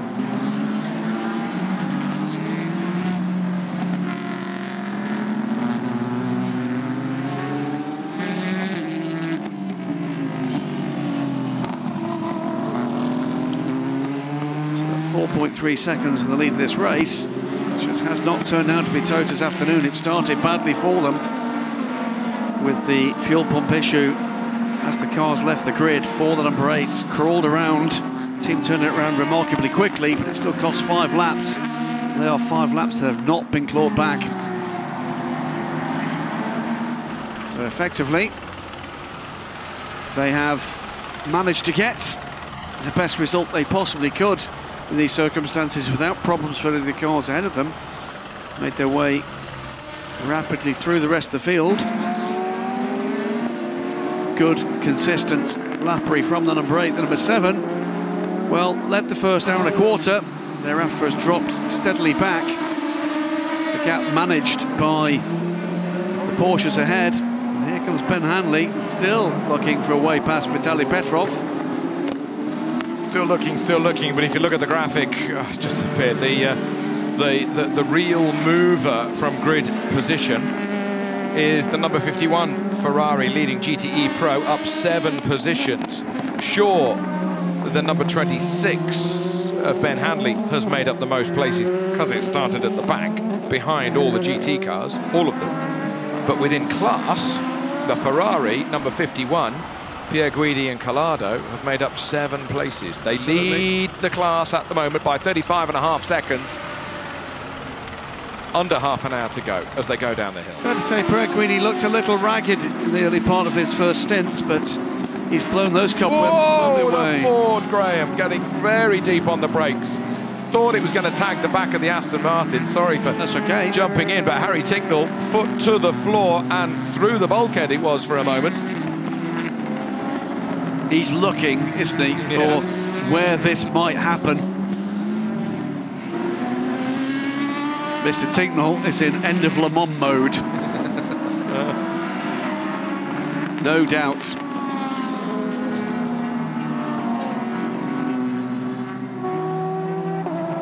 So Johnny Adam, his last lap time, a 2 minutes flat .03. Tincknell, 1:59.833.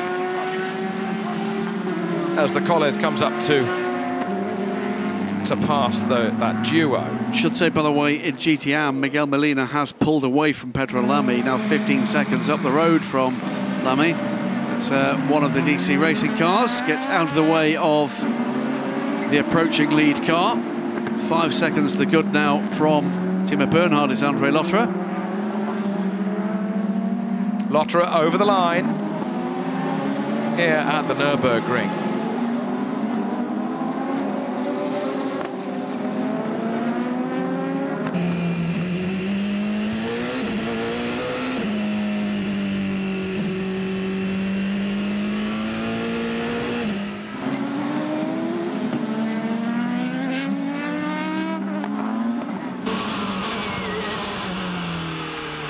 And as Lotterer continues to lead, Timo Bernhard. Bias -1 tick, bias -1 tick. And Timo for info. We have some small front aero deg on the front. Small front aero deg on the front, says Carl Wilson-Clark. Ah, because the plane's dropped off on our right-hand side. As the two metal posts holding it up, or one of them at least, is no longer there. Either there's been contact or something's been thrown up, a great big lump of rubber or something, and it's just knocked it down. Rui Kobayashi still as focused as ever. Well, I think it's fair to say that Kamui, I don't think, particularly enjoyed his first outings in sports cars.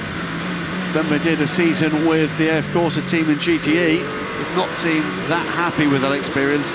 He's thoroughly enjoying this.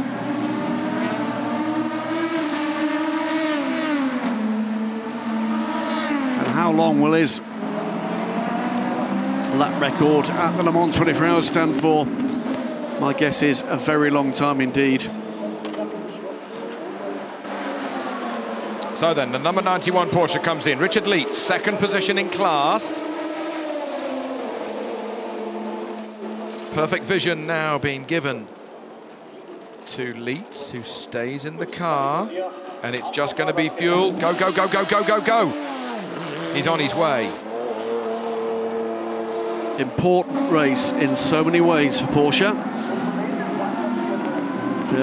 Well, just sticking with the GTE Pro battles, effectively, this brings this. If this result goes to the flag like this, 24 minutes time or just a little after, then that brings them very much back into the GTE Pro World Championship.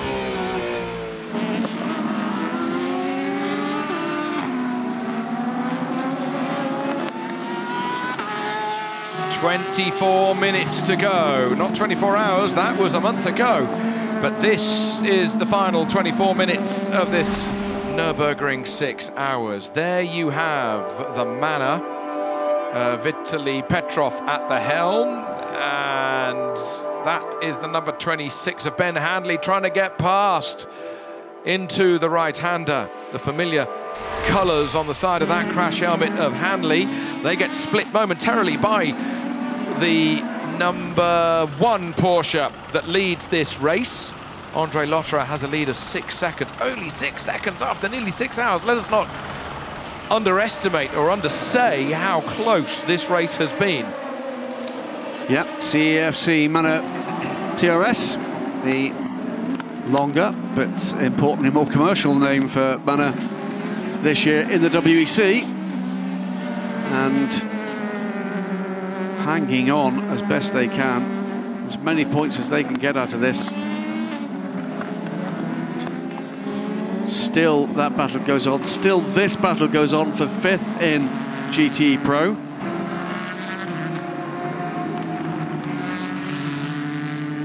And well, I'll double check my calculations when we get to the end of this race, but at the moment it could be quite important for Ford. By my calculations, I think Ferrari are going to take the lead in the Manufacturers' World Championship with this result. Came into this race second to the Ford. And, have gained substantially with this result this afternoon, albeit not as much as they could have done with the 71 car, hitting problems. Didn't quite see how Harry Tinknell lost ground there, but he did, just in the last part of that lap. Just about a second in the final sector, that must have been some traffic. Well, on the podium opposite us, the trophies have already been lined up for the winners and podium men. The Manor continues to stay ahead. Vitaly Petrov staying ahead of Ben Hanley. What a battle for 6th position. Hanley goes to the inside. Petrov has no answer. He turns in, but it's full of G-drive. He's been working on that move for about half an hour. Done his homework, looked for where the Russian driver would mount the defence, and good stuff there. Watch, this is where he goes. Looking for the wider line, the Russian driver. It doesn't get the opportunity to go defensive, because by the time he looks for it, Hanley's already alongside and past. Well done, Ben Hanley.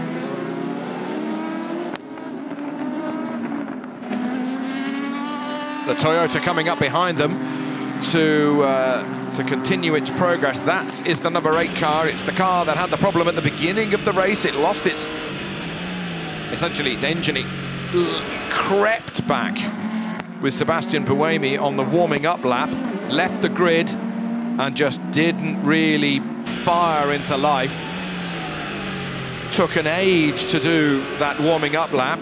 The race director, instead of stopping the process of the start of the race, gave the cars another warm-up lap behind the safety car, the pace car, should I say. And the car then lost 5 laps whilst that fuel pump was being changed. All of a sudden, with a bit of delay on the last lap, Nico Lapierre has fallen back into the clutches of Matthias Besch. There's Lapierre in the number 36. There is Besch, sorry Graham. Lost 3 seconds on the last lap to Besch.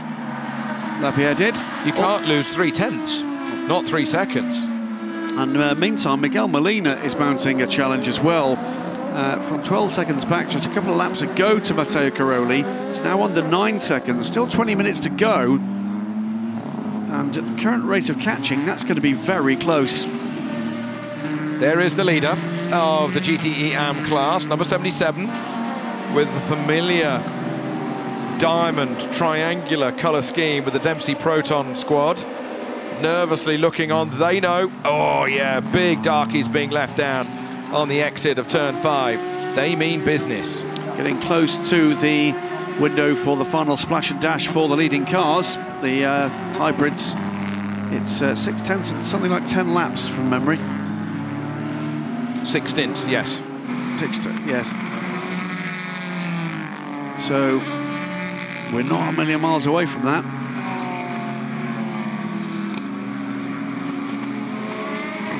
And of course, here's the thing. You know, you have the faster, more powerful, and in theory, thirstier LMP1 cars, but they do have the hybrid power. They've only done 5 pit stops compared with the 7 of the leading LMP2 cars. Indeed, 40 minutes on a stint for the LMP2 cars. Something closer to an hour for the LMP1s. Something a little longer than that for the GTEs. It all adds up into a nice heady cocktail of fun and games on a Sunday afternoon in the Eifel Mountains. Well, Porsche have known how to win around this racetrack, including the longer track that was, you know, the original Nordschleife. They've won there. And then the first 1,000-kilometre race that took place here in '84 on this shorter racetrack. Well, Porsche won that. But let's wait another 18 minutes and see what 2017 has got up its sleeve in front of us here today. There you have the Aston still ahead. That is Johnny Adam ahead of Harry Tinknell. Tink's closing in. Johnny Adam knows full well where the Ford man is.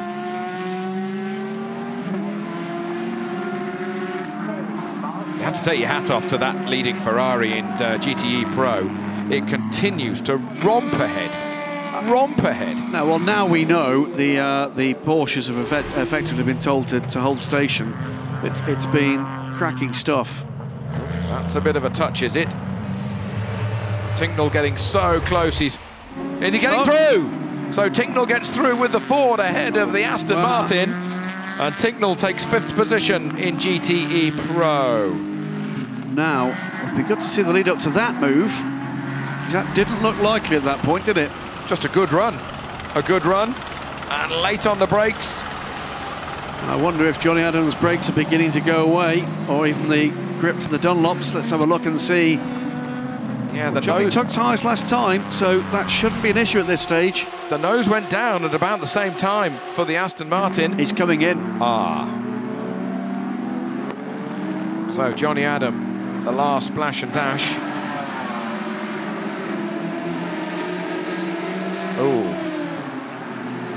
Into comes one of the factory Ferraris. I think that may have been, it's the lead car.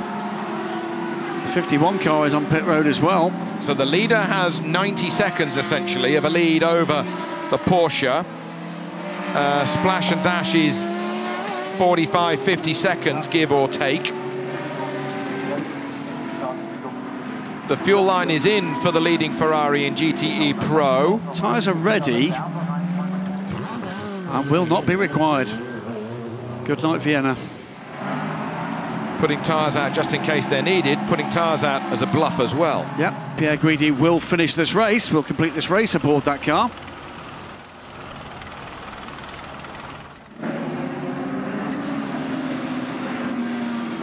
So the leader continues with that 13.5 second advantage.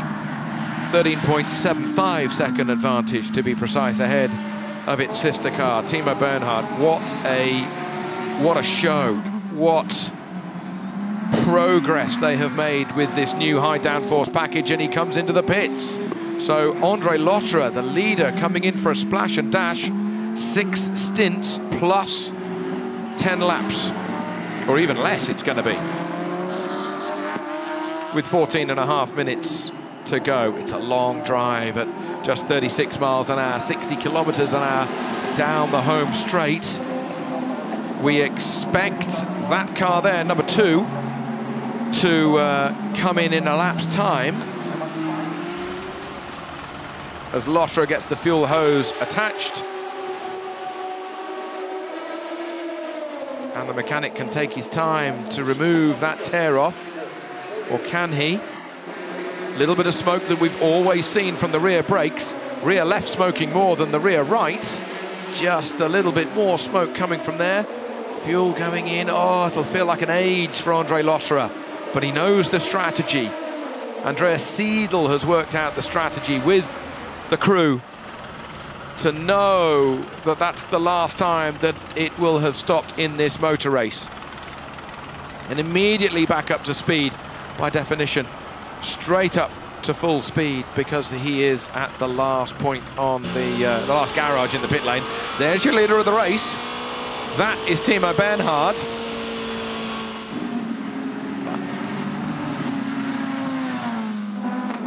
Now surely no last throw of the drama dice here. That's what I was thinking, that's why I went quiet. Surely it's got to stop and do its splash and dash. It most certainly does. Although it's got to take on 1 lap less worth of fuel. Correct. But that won't be enough to take the lead. So then, into the chicane, left, then right. He's surely going to jinx right. Yes, he does. So that dice is going to stay with the house for the time being, isn't it? So down into the pit lane comes Timo Bernhard. We'll wait for the 2 Toyotas to make their final stops.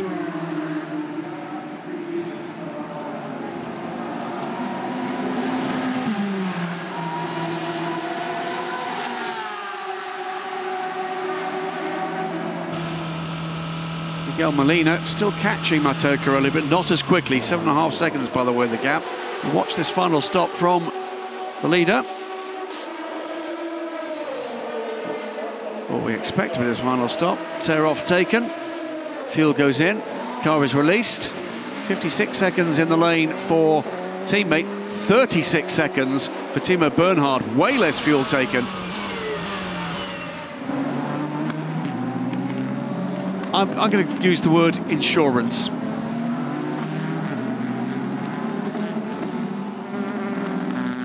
That is how you manage position. Very good.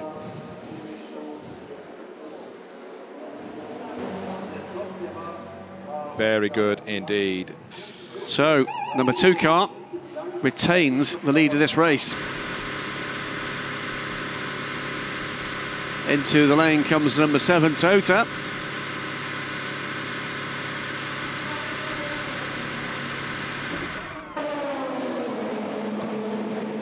On goes the fuel hose. Tear off. It's all a very familiar routine now, isn't it? Pit lane marshal Antanier watches on. Away goes the Toyota, and away we go. 11 minutes remain. Out comes Kamui Kobayashi. Oh, big smiles all round now, isn't it? Now they know. Now they know.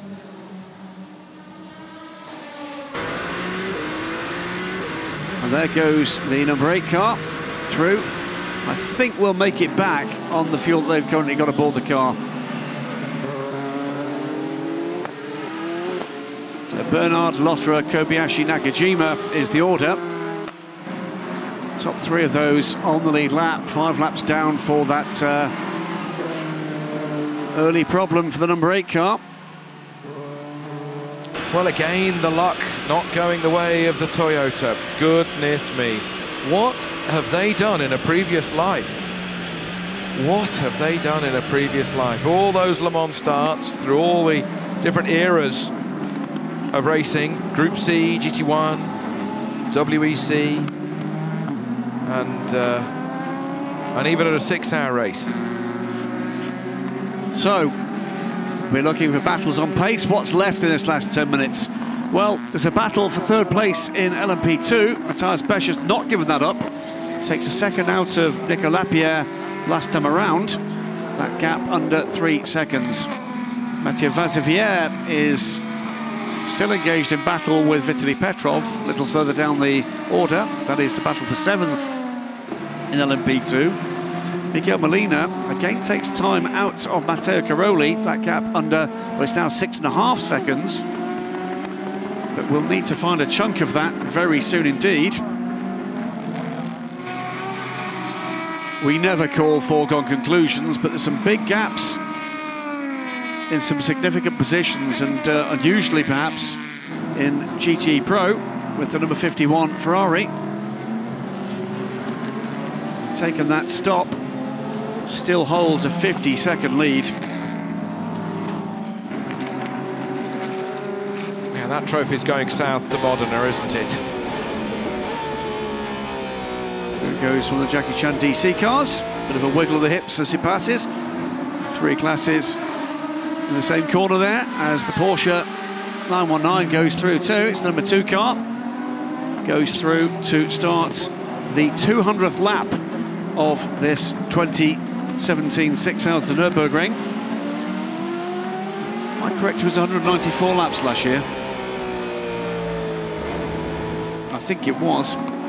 We've had an entirely clean race. We have. I was thinking that earlier, but I deliberately didn't say it because I thought it's just my luck that a safety car comes out.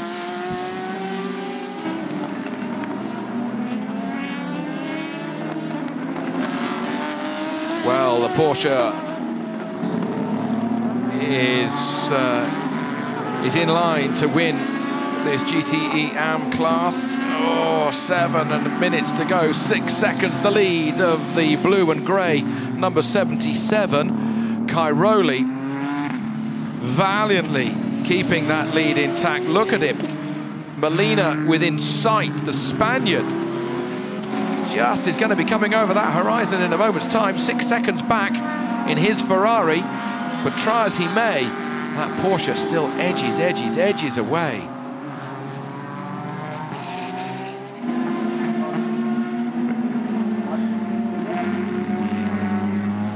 just not quite going to be enough laps for that Ferrari. It was indeed 194 laps last year. It was 203 laps the first year we came here in 2015.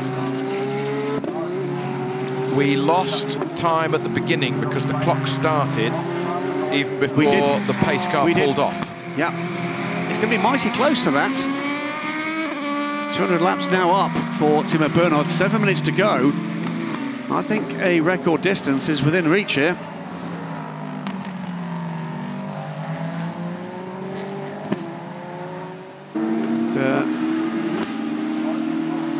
Timo Bernhard, together with Brendan Hartley, won this race in 2015 and in 2016. So this would be a triple at the Nurburgring for this number 2 crew, at least 2 of the number 2 crew. Earl Bamber added as the replacement for Mark Webber.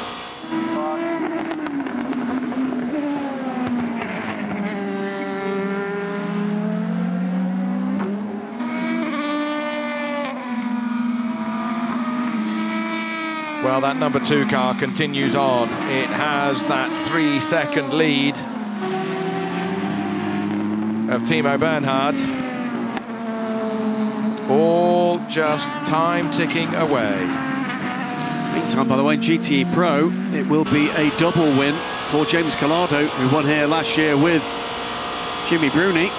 Bruni now off to Porsche. James Collado will be on a double win here.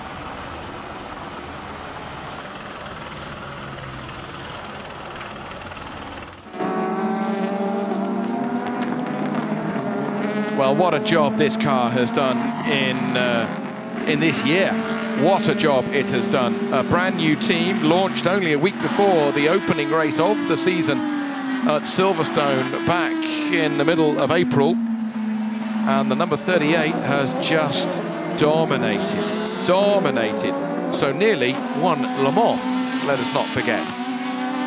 And yet, still on the overall podium, won the class, and here it is, lining itself up to get another full score in the hands of Ho-Pin Tung, Thomas Laurent and Ollie Jarvis. Great results for this trio. It's a bit of a golden goose, isn't it, at the moment? Amazing. It's a tremendous golden goose and a tremendous, you know, potentially history-making trio of drivers that they have there, Tung, Laurent and Jarvis.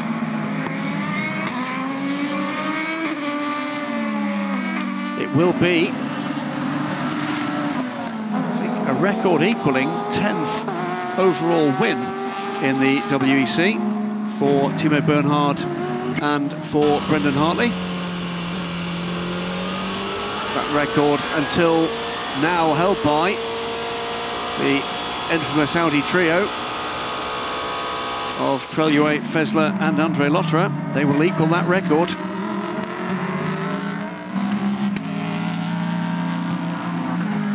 It will be only a 4th, by the way, class win for Christian Ried, and his first since 2012.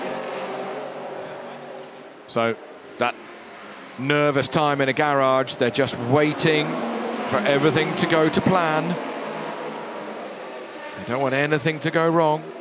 World Endurance Championship racing, more than any form of motorsport, knows about last lap dramas more than any form of motorsport. It's been quite something in recent years in the big race of the championship, the Le Mans 24 Hours. Just under 3 minutes remaining as the cars beginning to line up in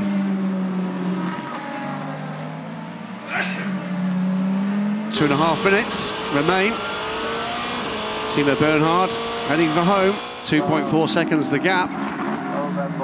Astoundingly, by the way, it will only be the second WEC win for James Collado, which amazes me, but a first win for Alessandro Pierguidi. Ollie Jarvis, Thomas Laurent, look on. Not quite able to get to the end of the race, Graham. You thought that it would, but not quite able to get there without a bit of a splash and dash. It will not lose position. It's 4th overall, it's 4th in class, it's 7 laps ahead of the guy behind him. They'll show at the edge of the end of the nozzle, that will be enough. Just a sniff of what's in there. Thimble. This is frustrating, isn't it, for him? Away he goes. And by the way, also, by the look of things, although that gap is still coming down, it's not going to come down quickly enough, will be debut WEC wins for both Matteo Caroli and Marvin Dienst.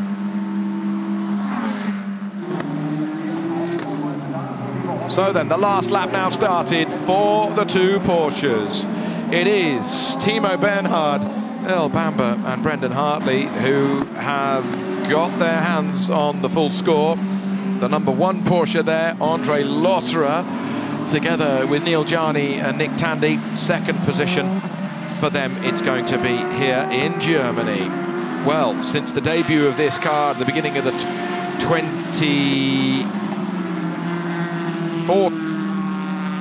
get my sums right. The debut of this car is, as you say, 14. So yeah, it's come here to the Nurburgring, and it's won in 15, 16 and 17. This will be the 14th win for any iteration of the 919 hybrid. It will be the 30th class win for Porsche, and with the GTM result, if it stays this way for this final lap, will be the 31st. Doesn't touch Aston Martin's winning record. In fact, Ferrari, with their apparent win in GTE Pro imminent, will equal them on 31. Aston Martin on 33 just now. Domination indeed here in Germany. Timo Bernhard, he may have won the Nürburgring 24 hours on the Nordschleife 5 times, but he's lining himself up here at the Nürburgring in the WEC to win it for the 3rd year on the trot. Porsche, what domination. A trio of victories over the last 3 years. Timo Bernhard, Earl Bamber and Brendan Hartley win the Nürburgring 6 hours for 2017. The sister car is right on its tail. It's a 1-2 for Porsche. Well done, boys. And the fireworks indeed. There was no fireworks on track. It was a tense race. It was a close race. And here is James Collado together with Pierre Guidi coming across the line to take their victory in the GTE Pro category. Ferrari dominating here in Germany. That is a big, big win for them after qualifying when they were deep on the grid. Look at that smile from the Englishman. Great stuff for Collado. Here, though, is the number 38, winning again the LMP2 class. This is the Jackie Chan Racing Squad coming over the line. Ho Pin Tung, Thomas Laurent and Ollie Jarvis taking a maximum score in LMP2. There is no stopping that team at the moment. What a result. China will be on its feet again, cheering them over the line. Now we've just got one more class to come over the line. We're waiting to see Matteo Cairoli in the number 77 to make it a 2nd Porsche class victory here out of the 4 classes that we've got in the World Endurance Championship. Well, Timo Bernhard, he started the race, he finished Le Mans as the winning driver, and he's finished the Nürburgring as the winning driver. Here is the Italian Matteo Cairoli coming over the line. One more corner to go in the GTE AM category. Christian Reed, Marvin Dienst, his co-drivers. He flashes the lights, he celebrates as he takes the checkered flag. Porsche winning in GTE AM, just ahead of the Spaniard Molina's Ferrari, just 4.6 seconds ahead. That was a close race. Oh, it's a great race in GTM again. 95 Aston Martin having a smoky departure from, well, either an off or attempted some donuts there from Nicky Team finishing that race. Well, dominant. I think dominance is what the theme of the day is. Dominance eventually from Porsche, dominance from Jackie Chan DC Racing, dominance from Ferrari, and a close finish in GTE AM. And 2 very happy young men aboard that number 77 car But, well, 100% record for this man, Timo Bernhard, and for his teammate Brendan Hartley here at the Nurburgring in the FIWEC, and a first win in the Nurburgring in the 6-hour discipline for Earl Bamber. Great stuff. So the car wins its second race of the 2017 season. It won Le Mans and it's won at home in Germany. And do not ever underestimate how important that is for the history of Porsche. They get the history of motorsport. That's why they're here, for crying out loud, Graham. Absolutely. That's exactly why they're here, as well as developing the future mission sports car, future sports car technology. And remember, you know, on this short circuit, it's the 4th victory for Porsche in a 6-hour or 1,000K race, because it was Beloff and Bell who won here in '84. So it's the 4th victory for Porsche on this shorter track in a World Championship race. Fabulous stuff. And yeah, when Porsche go about this task of tackling endurance racing, you know you're going to see something pretty special. Well, it's not their job to make it close. It's their job to make it dominant. Exactly. And that's exactly what they've done. The engineers are employed to make a racing car that doesn't break and gets to the end of the race, and by the time the flag falls, be the leading car. And that's exactly what they've done. What the opposition do, as you're inferring, is not their problem. Concern. Absolutely. So great stuff from this winning crew, the number 2 car. Jackie Chan DC Racing, meanwhile, will secure a 46-point lead, I believe, in the championship. That's nearly result. 2 clear race wins worth of points. Let's not forget, though, another great dominant performance. This pair, Alessandro Pierguidi's first win in the WEC as a Ferrari factory driver. James Gallardo, a season-long teammate now, this new partnership for 2017. Visibly delighted with that. It's not been... It has not been an easy start to the season for this pair, and this puts them right back in the hunt. Astounding run from this team, 38 car. Let's not forget, this is the same as 9 of the other cars in this field, the same. And yet this car has come home actually at the flag with a laps advantage. Just that's the way the cars finished on the road. Slightly flatters it, but it was around a minute to the good. That is an amazing, amazing record. And if my maths are correct, and I wouldn't guarantee it, I think that gives them a 46-point advantage. Okay, well, as the LMP2 guys make their way down pit lane, celebrating Hope in Tongue, Ollie Jarvis and Thomas Laurent, let's catch up with the winner of this race, Germany's Timo Bernhard, winning at the Nurburgring. Well, from Le Mans to Nurburgring, home ground, and you've got that win. Well done. Yeah, it was a great work, I have to say. Great team effort from the whole Porsche team. I think there was we saw both cars could have won today. I mean, thank you to car 1. At the end, we had to bring it home because, yeah, we were fighting the Toyota number 7. We were clean in front of them. And then our teammates, I have to say, would have deserved the victory as well, as much as we did. And thank you to the whole team, and thank you to car crew 1. They were very quick today. And we saw today that the cars went back and forth a couple of times. So it was a close fight until the last hour. And yeah, it was cool and feels awesome. Now, Earl told me earlier you've got a nickname. What is it? King of the Nurburgring? Yeah, that's what my 2 Kiwi guys call me, but I wouldn't repeat it, but yeah, they like to say it. But actually, they like it more. They say it in German, so Ringkönig, they say, but okay, they take fun of me, I think. Thanks, Your Highness. Your Highness. Very good, Louise. Yes, the Nürburgring. Ringkönig. I like that. I do as well. There's a T-shirt. I can feel a T-shirt coming on. Well, 5 times a winner of the 24-hour race. Great and stuff. now 3 times a winner of the World Endurance Championship race. He is never going to drive for anybody else except Porsche.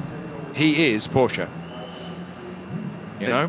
And, well, here's another team that is very much Porsche. Proton competition under the Dempsey Proton banner. Christian Ried, his first race win in the WEC since 2012, his 4th overall. These 2 young men that drive with him this year, Marvin Dienst and Matteo Caroli, bringing the 77 car, a 2015 spec Porsche, no less. So Here's a bit of bigging up for the technical crew here to balance the performance between a 2015 Porsche and the car that was chasing it down, the 2016 spec, new spec, Ferrari 488. Great stuff. Good race in GTE Am. Good racing down through the field in the other classes, and some real domination. Not something we've seen for a while in the FI WEC, but domination for, well, at least 2 of the cars, arguably 3 of the cars in the lineup we can see beneath the podium there, Toby. I mean, that race at the beginning of the 6 hours with the GTE Pro category, quite something, oh, yes, wasn't it? It was just brilliant, so riveting. Well, I'm sure BMW would have been watching this thinking, either we can't wait to get into it, or good grief, this is what we're going to look forward to. We've got some testing to do between now and the opening race of 2018 for GTE Pro.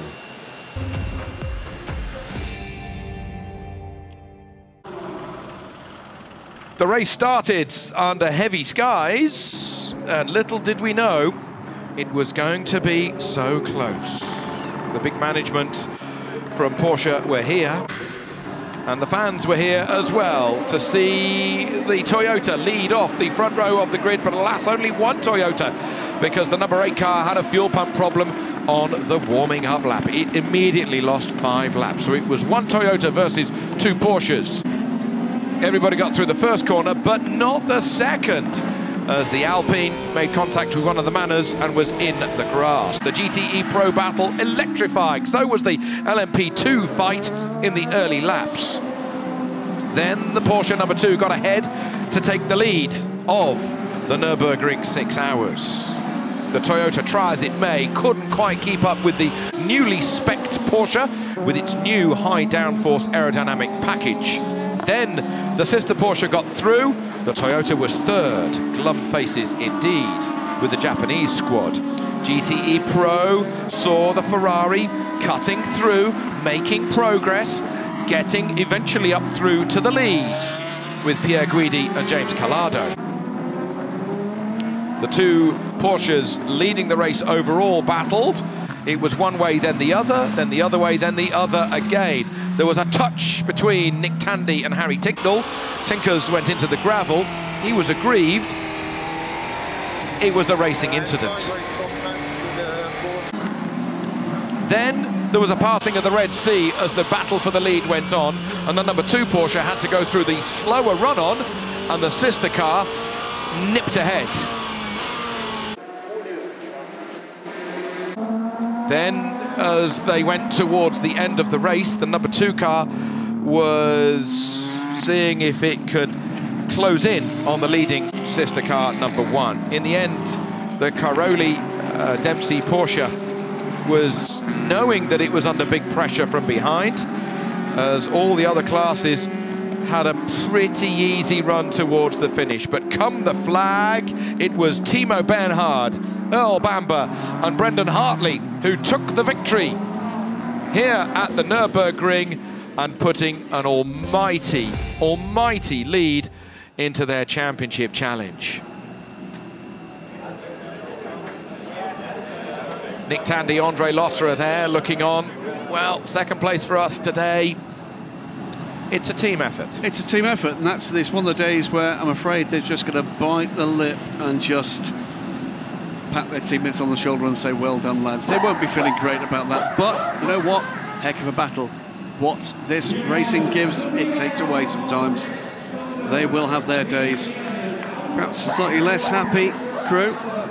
Some signs of real fight there from Pachito Lopez. Got to watch his pace in the early parts of this race, but ultimately the Toyota just did not have the fire in the belly that it needed to deal with the Porsche threat. There's Emilio Lopez, Kamui Kobayashi, Mike Conway from the number 7 Toyota. Third position today was the best they could manage. You know, only just over a minute back was the Toyota. 1.6 seconds back was the second position Porsche for the winners here in Germany. A Porsche 1-2. Do not underestimate how important that is. Mobile phones are already ringing all over the world with the news going to the men who pay for this project, the men who drive this project. If they weren't already here, they now know. Oh, yes.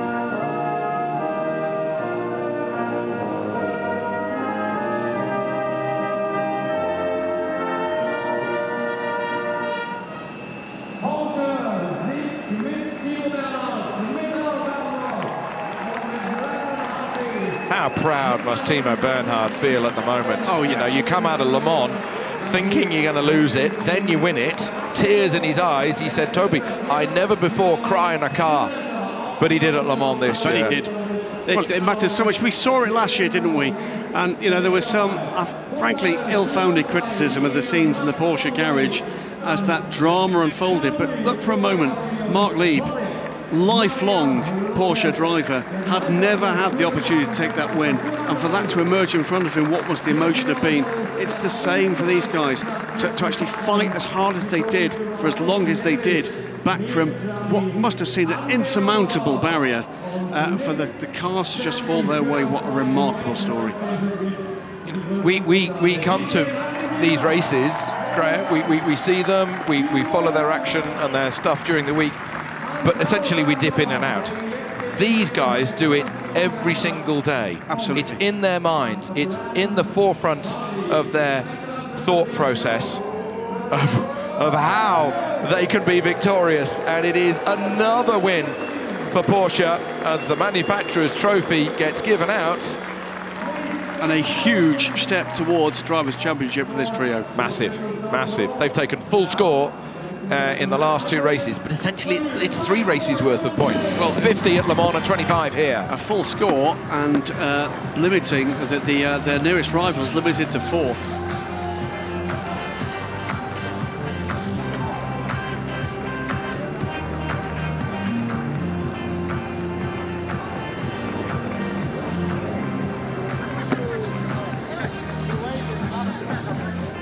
So confirmation of the result here. Porsche 1 and 2, just a couple of seconds between them. The leading Toyota just over 64 seconds back. Winning the LMP2 class was the number 38 Jackie Chan squad. The GTE Pro being won by Ferrari ahead of the 2 Porsches. Good drive that by that Ferrari. Great drive to beat the Porsches here. And in the orange GTE AM category, the Dempsey Porsche winning ahead of the Ferrari Spirit of Race team, and then the Aston Martin number 98. Third for them today. I think, I'm kind of using fingers and toes, I think the Jackie Chan GT Racing guys, they retain third in the World Championship points standings for drivers with that result. 30 points, the advantage of Hartley, Bamber and Bernhard over the Toyota, and what a result, as you say, once more for the LMP2 car number 38 to hold third overall in amongst the 4 regular LMP1H cars. Amazing stuff. So what we've really seen, I think the points tables we see as these podium presentations continue, is a big step forward for Porsche and for this number 2 crew. Don't drop the bottle, don't drop the bottle, don't drop the Well bottle. done, sir. Super stuff. Sign him up for the England team, we need him. But 40 points to the good in the World Manufacturers' Championship stakes. That's another big result for Porsche. So while that's been going on in LMP1, while Jackie Chan DC Racing had taken a big step forward in LMP2, the other 2 championships are now blown wide open again.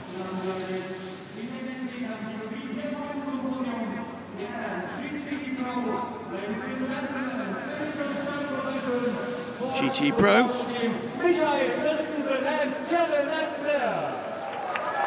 Kevin Estre and Michael Christensen, the number 91, sorry, number 92 crew. Sergej Makovic and Richard Lietz in the second position. Another fantastic result for Porsche, let's not forget. But today, they had to give best to an extraordinary performance from Alessandro Pierguidi there. And ahead of him, James Calado, the number 51 AF Corsa, entered Ferrari 488 GTE. Brings them storming back up the point standings. And a first World Championship race win for Alessandro Pierguidi. A big moment for that young man.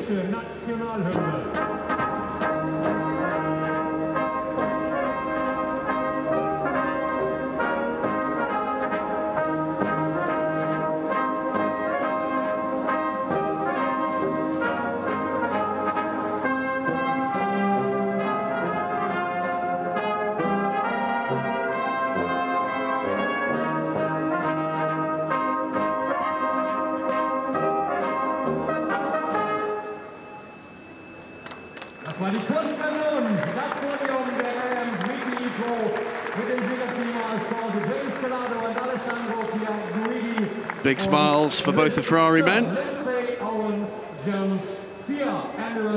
So Lindsay Owen Jones, the head of the FI Endurance Commission, will be presenting the trophies for this one.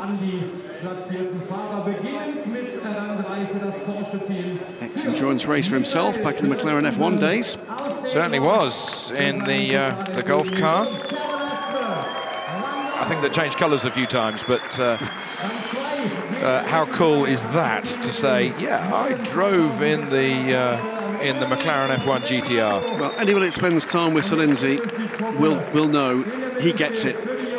Oh yes. You need to get endurance racing. He gets it. A firm, an absolutely vital, ambassador for this part of the sport within the FIA.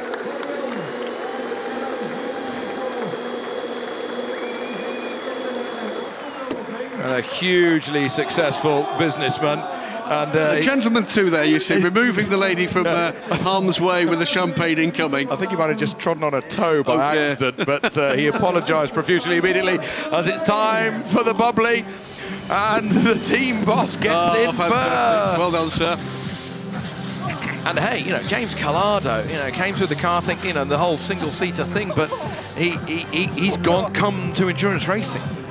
James, I've told this story before, actually apologised to me a couple of years ago for being perhaps a little miserable in his first year or so, having given up his Formula 1 dream. Yeah. And he, at Fuji a couple of years back, said to me, I've realised I'm in the time of my life, great championship, fantastic cars. I'm in the Ferrari factory team, the paddock is wonderful. This is what I want to do for the rest of my career. And that's what they have just done today, to be 50 seconds ahead of the home team.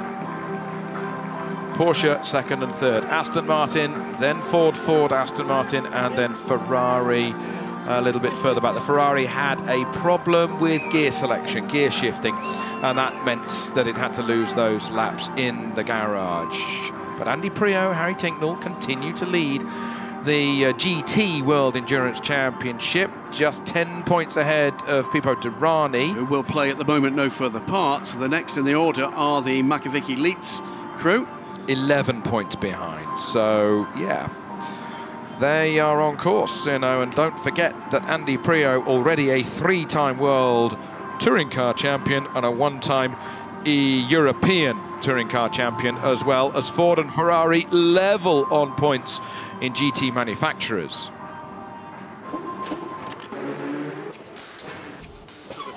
Come into the pits.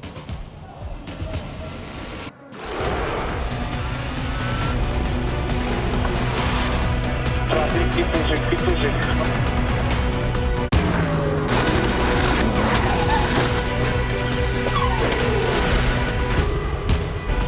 6 hours of Mexico. The spirit of Le Mans is coming to Mexico.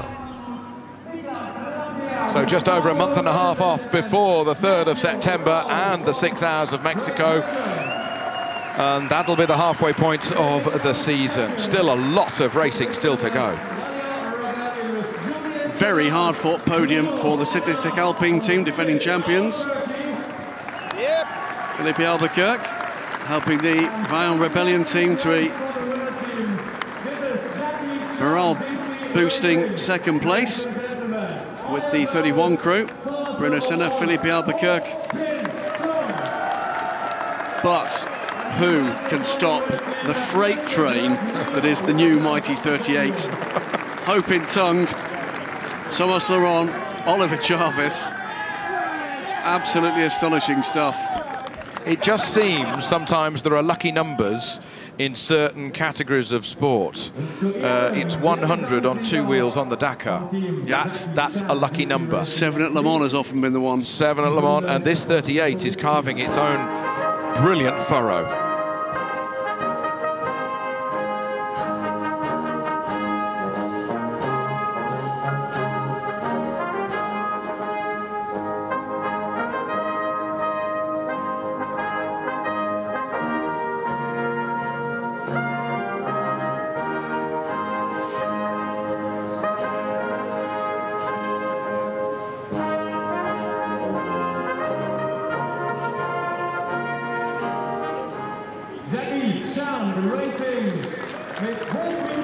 Well, we're getting used to hearing the Chinese national anthem.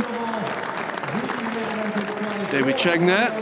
I'm sure that video will be making its way to the Far East in moments. It'll be waking up Jackie Chan because it's very early in the morning out there, isn't it? If he is in China at the moment. Well, he's certainly been hopefully watching and keeping in touch, but catching up with Alex Brundle in the sister car yesterday, he says you do not know how big it is out there until you see it. It is just incredible, incredible. John Felix from Dunlop handing out the trophies. Of course, it's an old Dunlop podium here in LMP2. Developments made by Dunlop for these new, very challenging LMP2 cars. Oliver Jarvis liest erstmal, was draufsteht. Hat sich schon Mr. Hoping schon great race. Well, what a poster boy he's going to be for Chinese motorsport if this carries on the way it looks like going for the remainder of the season. And Thomas Laurent for French motorsport. Absolutely. And Ollie Jarvis, there he was, the depths of despair after the Audi pullout. Absolutely. And he can't stop winning. Brilliant, brilliant for 2017.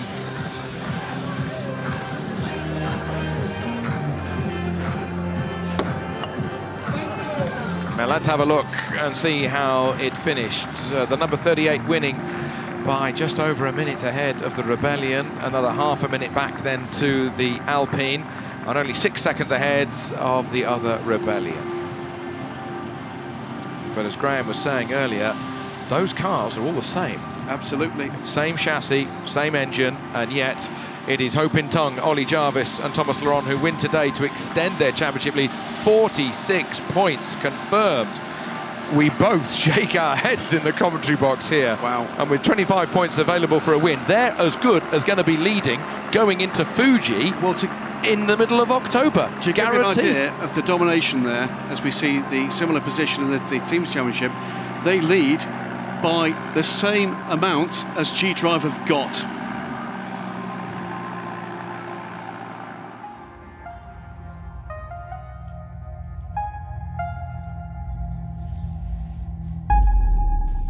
So the action and drama was here at the Nurburgring. It's tense at the beginning. And the mechanics' work was soon done.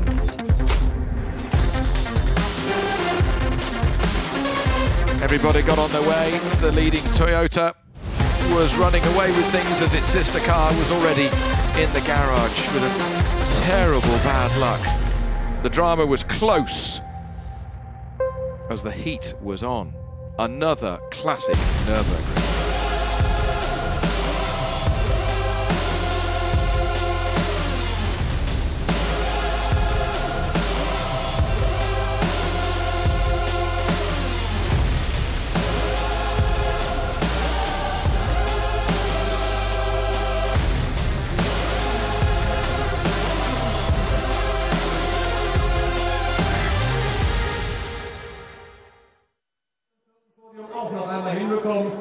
Next up, we've got our GTE AM podium. There is the Canadian bull, Dalalana. Smile on his face as always. Pedro Lamy, Matthias Lauda making their way out to their third position today. Paul Dalalana looking pleased with his efforts today. Great result for this trio. Miguel Molina there, it's DTM man. Thomas Fleur on the right, Francesco Castellacci in the middle, 54 Spirited Race Crew, but here's a happy man, Christian Ried. Porsche's equivalent of AF Corsa, I reckon, Proton competition. Great team, always family owned.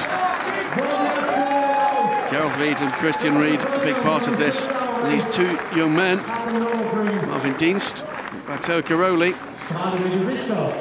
Let's get used to hearing their names. Proton Racing fühlen sich erklingt die deutsche Nationalmannschaft.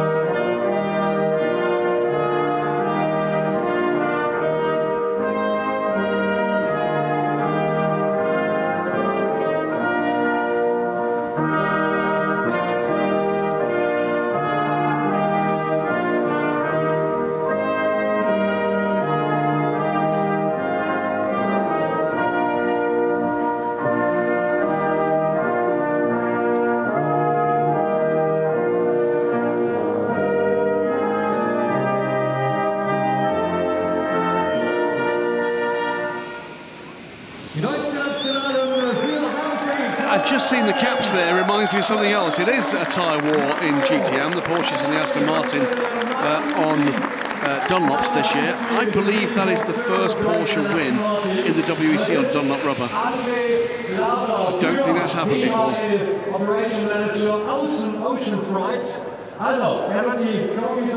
DHL's Ocean Freight Manager will present the trophies. Logistics partner for the WEC, and a vital one at that. And boy, have they got an evening on their hands tonight. Once these, all the garages, cars packed up, the trucks for the most part will return home more or less empty tonight or tomorrow morning, as these cars will be making their way directly to Mexico City.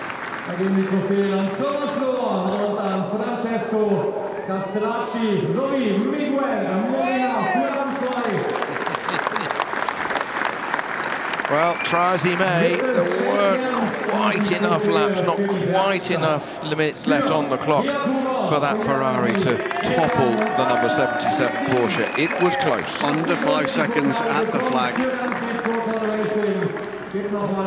And great for Spain, because there's not very many Spaniards in endurance racing.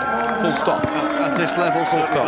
Only one Spaniard has ever won Le Mans. Does your heart good to see privateer team owner like Christian Ried being a big part of this result today?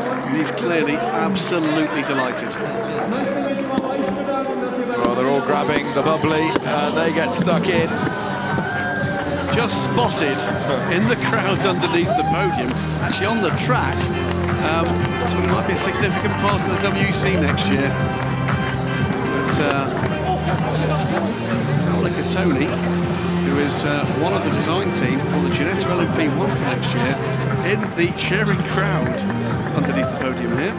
Good to know that they're all fans. The number 77 Porsche winning by 4.6 seconds. It was close. The whole podium covered by 43 seconds. The closest podium that we've had here today. And to close up this championship as well. So the Nurburgring writing yet more history after its formation in 1927. And here we are in 2017. And how close is that? Oh, good grief. For a GTE AM podium. Look at it. It is level pegging, only the tie-break going towards Sawa Griffin at the top of the table. And the third place car crew 2 points back. Top three separated by 2 points. Amazing. You just know this is going to go down to the last lap in Bahrain. Absolutely brilliant stuff. That's what you want in a World Championship like this. Clearwater Racing, though, lead in the Teams Trophy. Complex maths required here. It revolves around guest entries at Le Mans as to why there's a difference. But Dempsey Proton Racing closing in dramatically, and Aston Martin Racing's 98 just 10 points away from the lead, 2 points away from Denson Proton Racing. This is going to be close.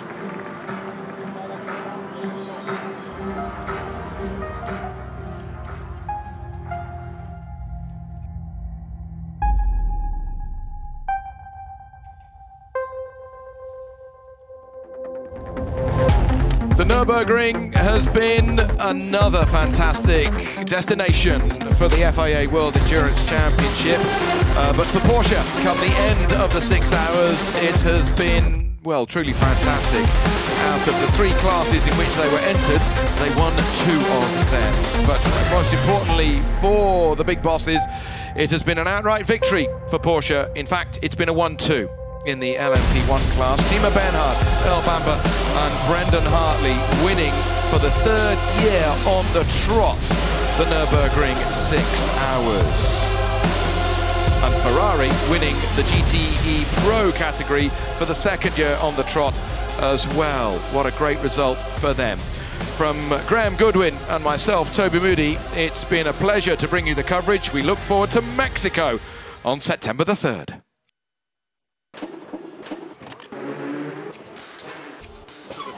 Come into the pit, to the pits.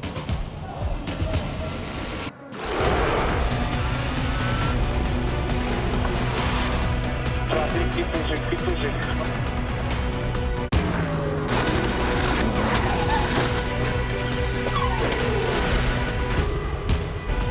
"6 hours of Mexico. The spirit of Le Mans is coming to Mexico.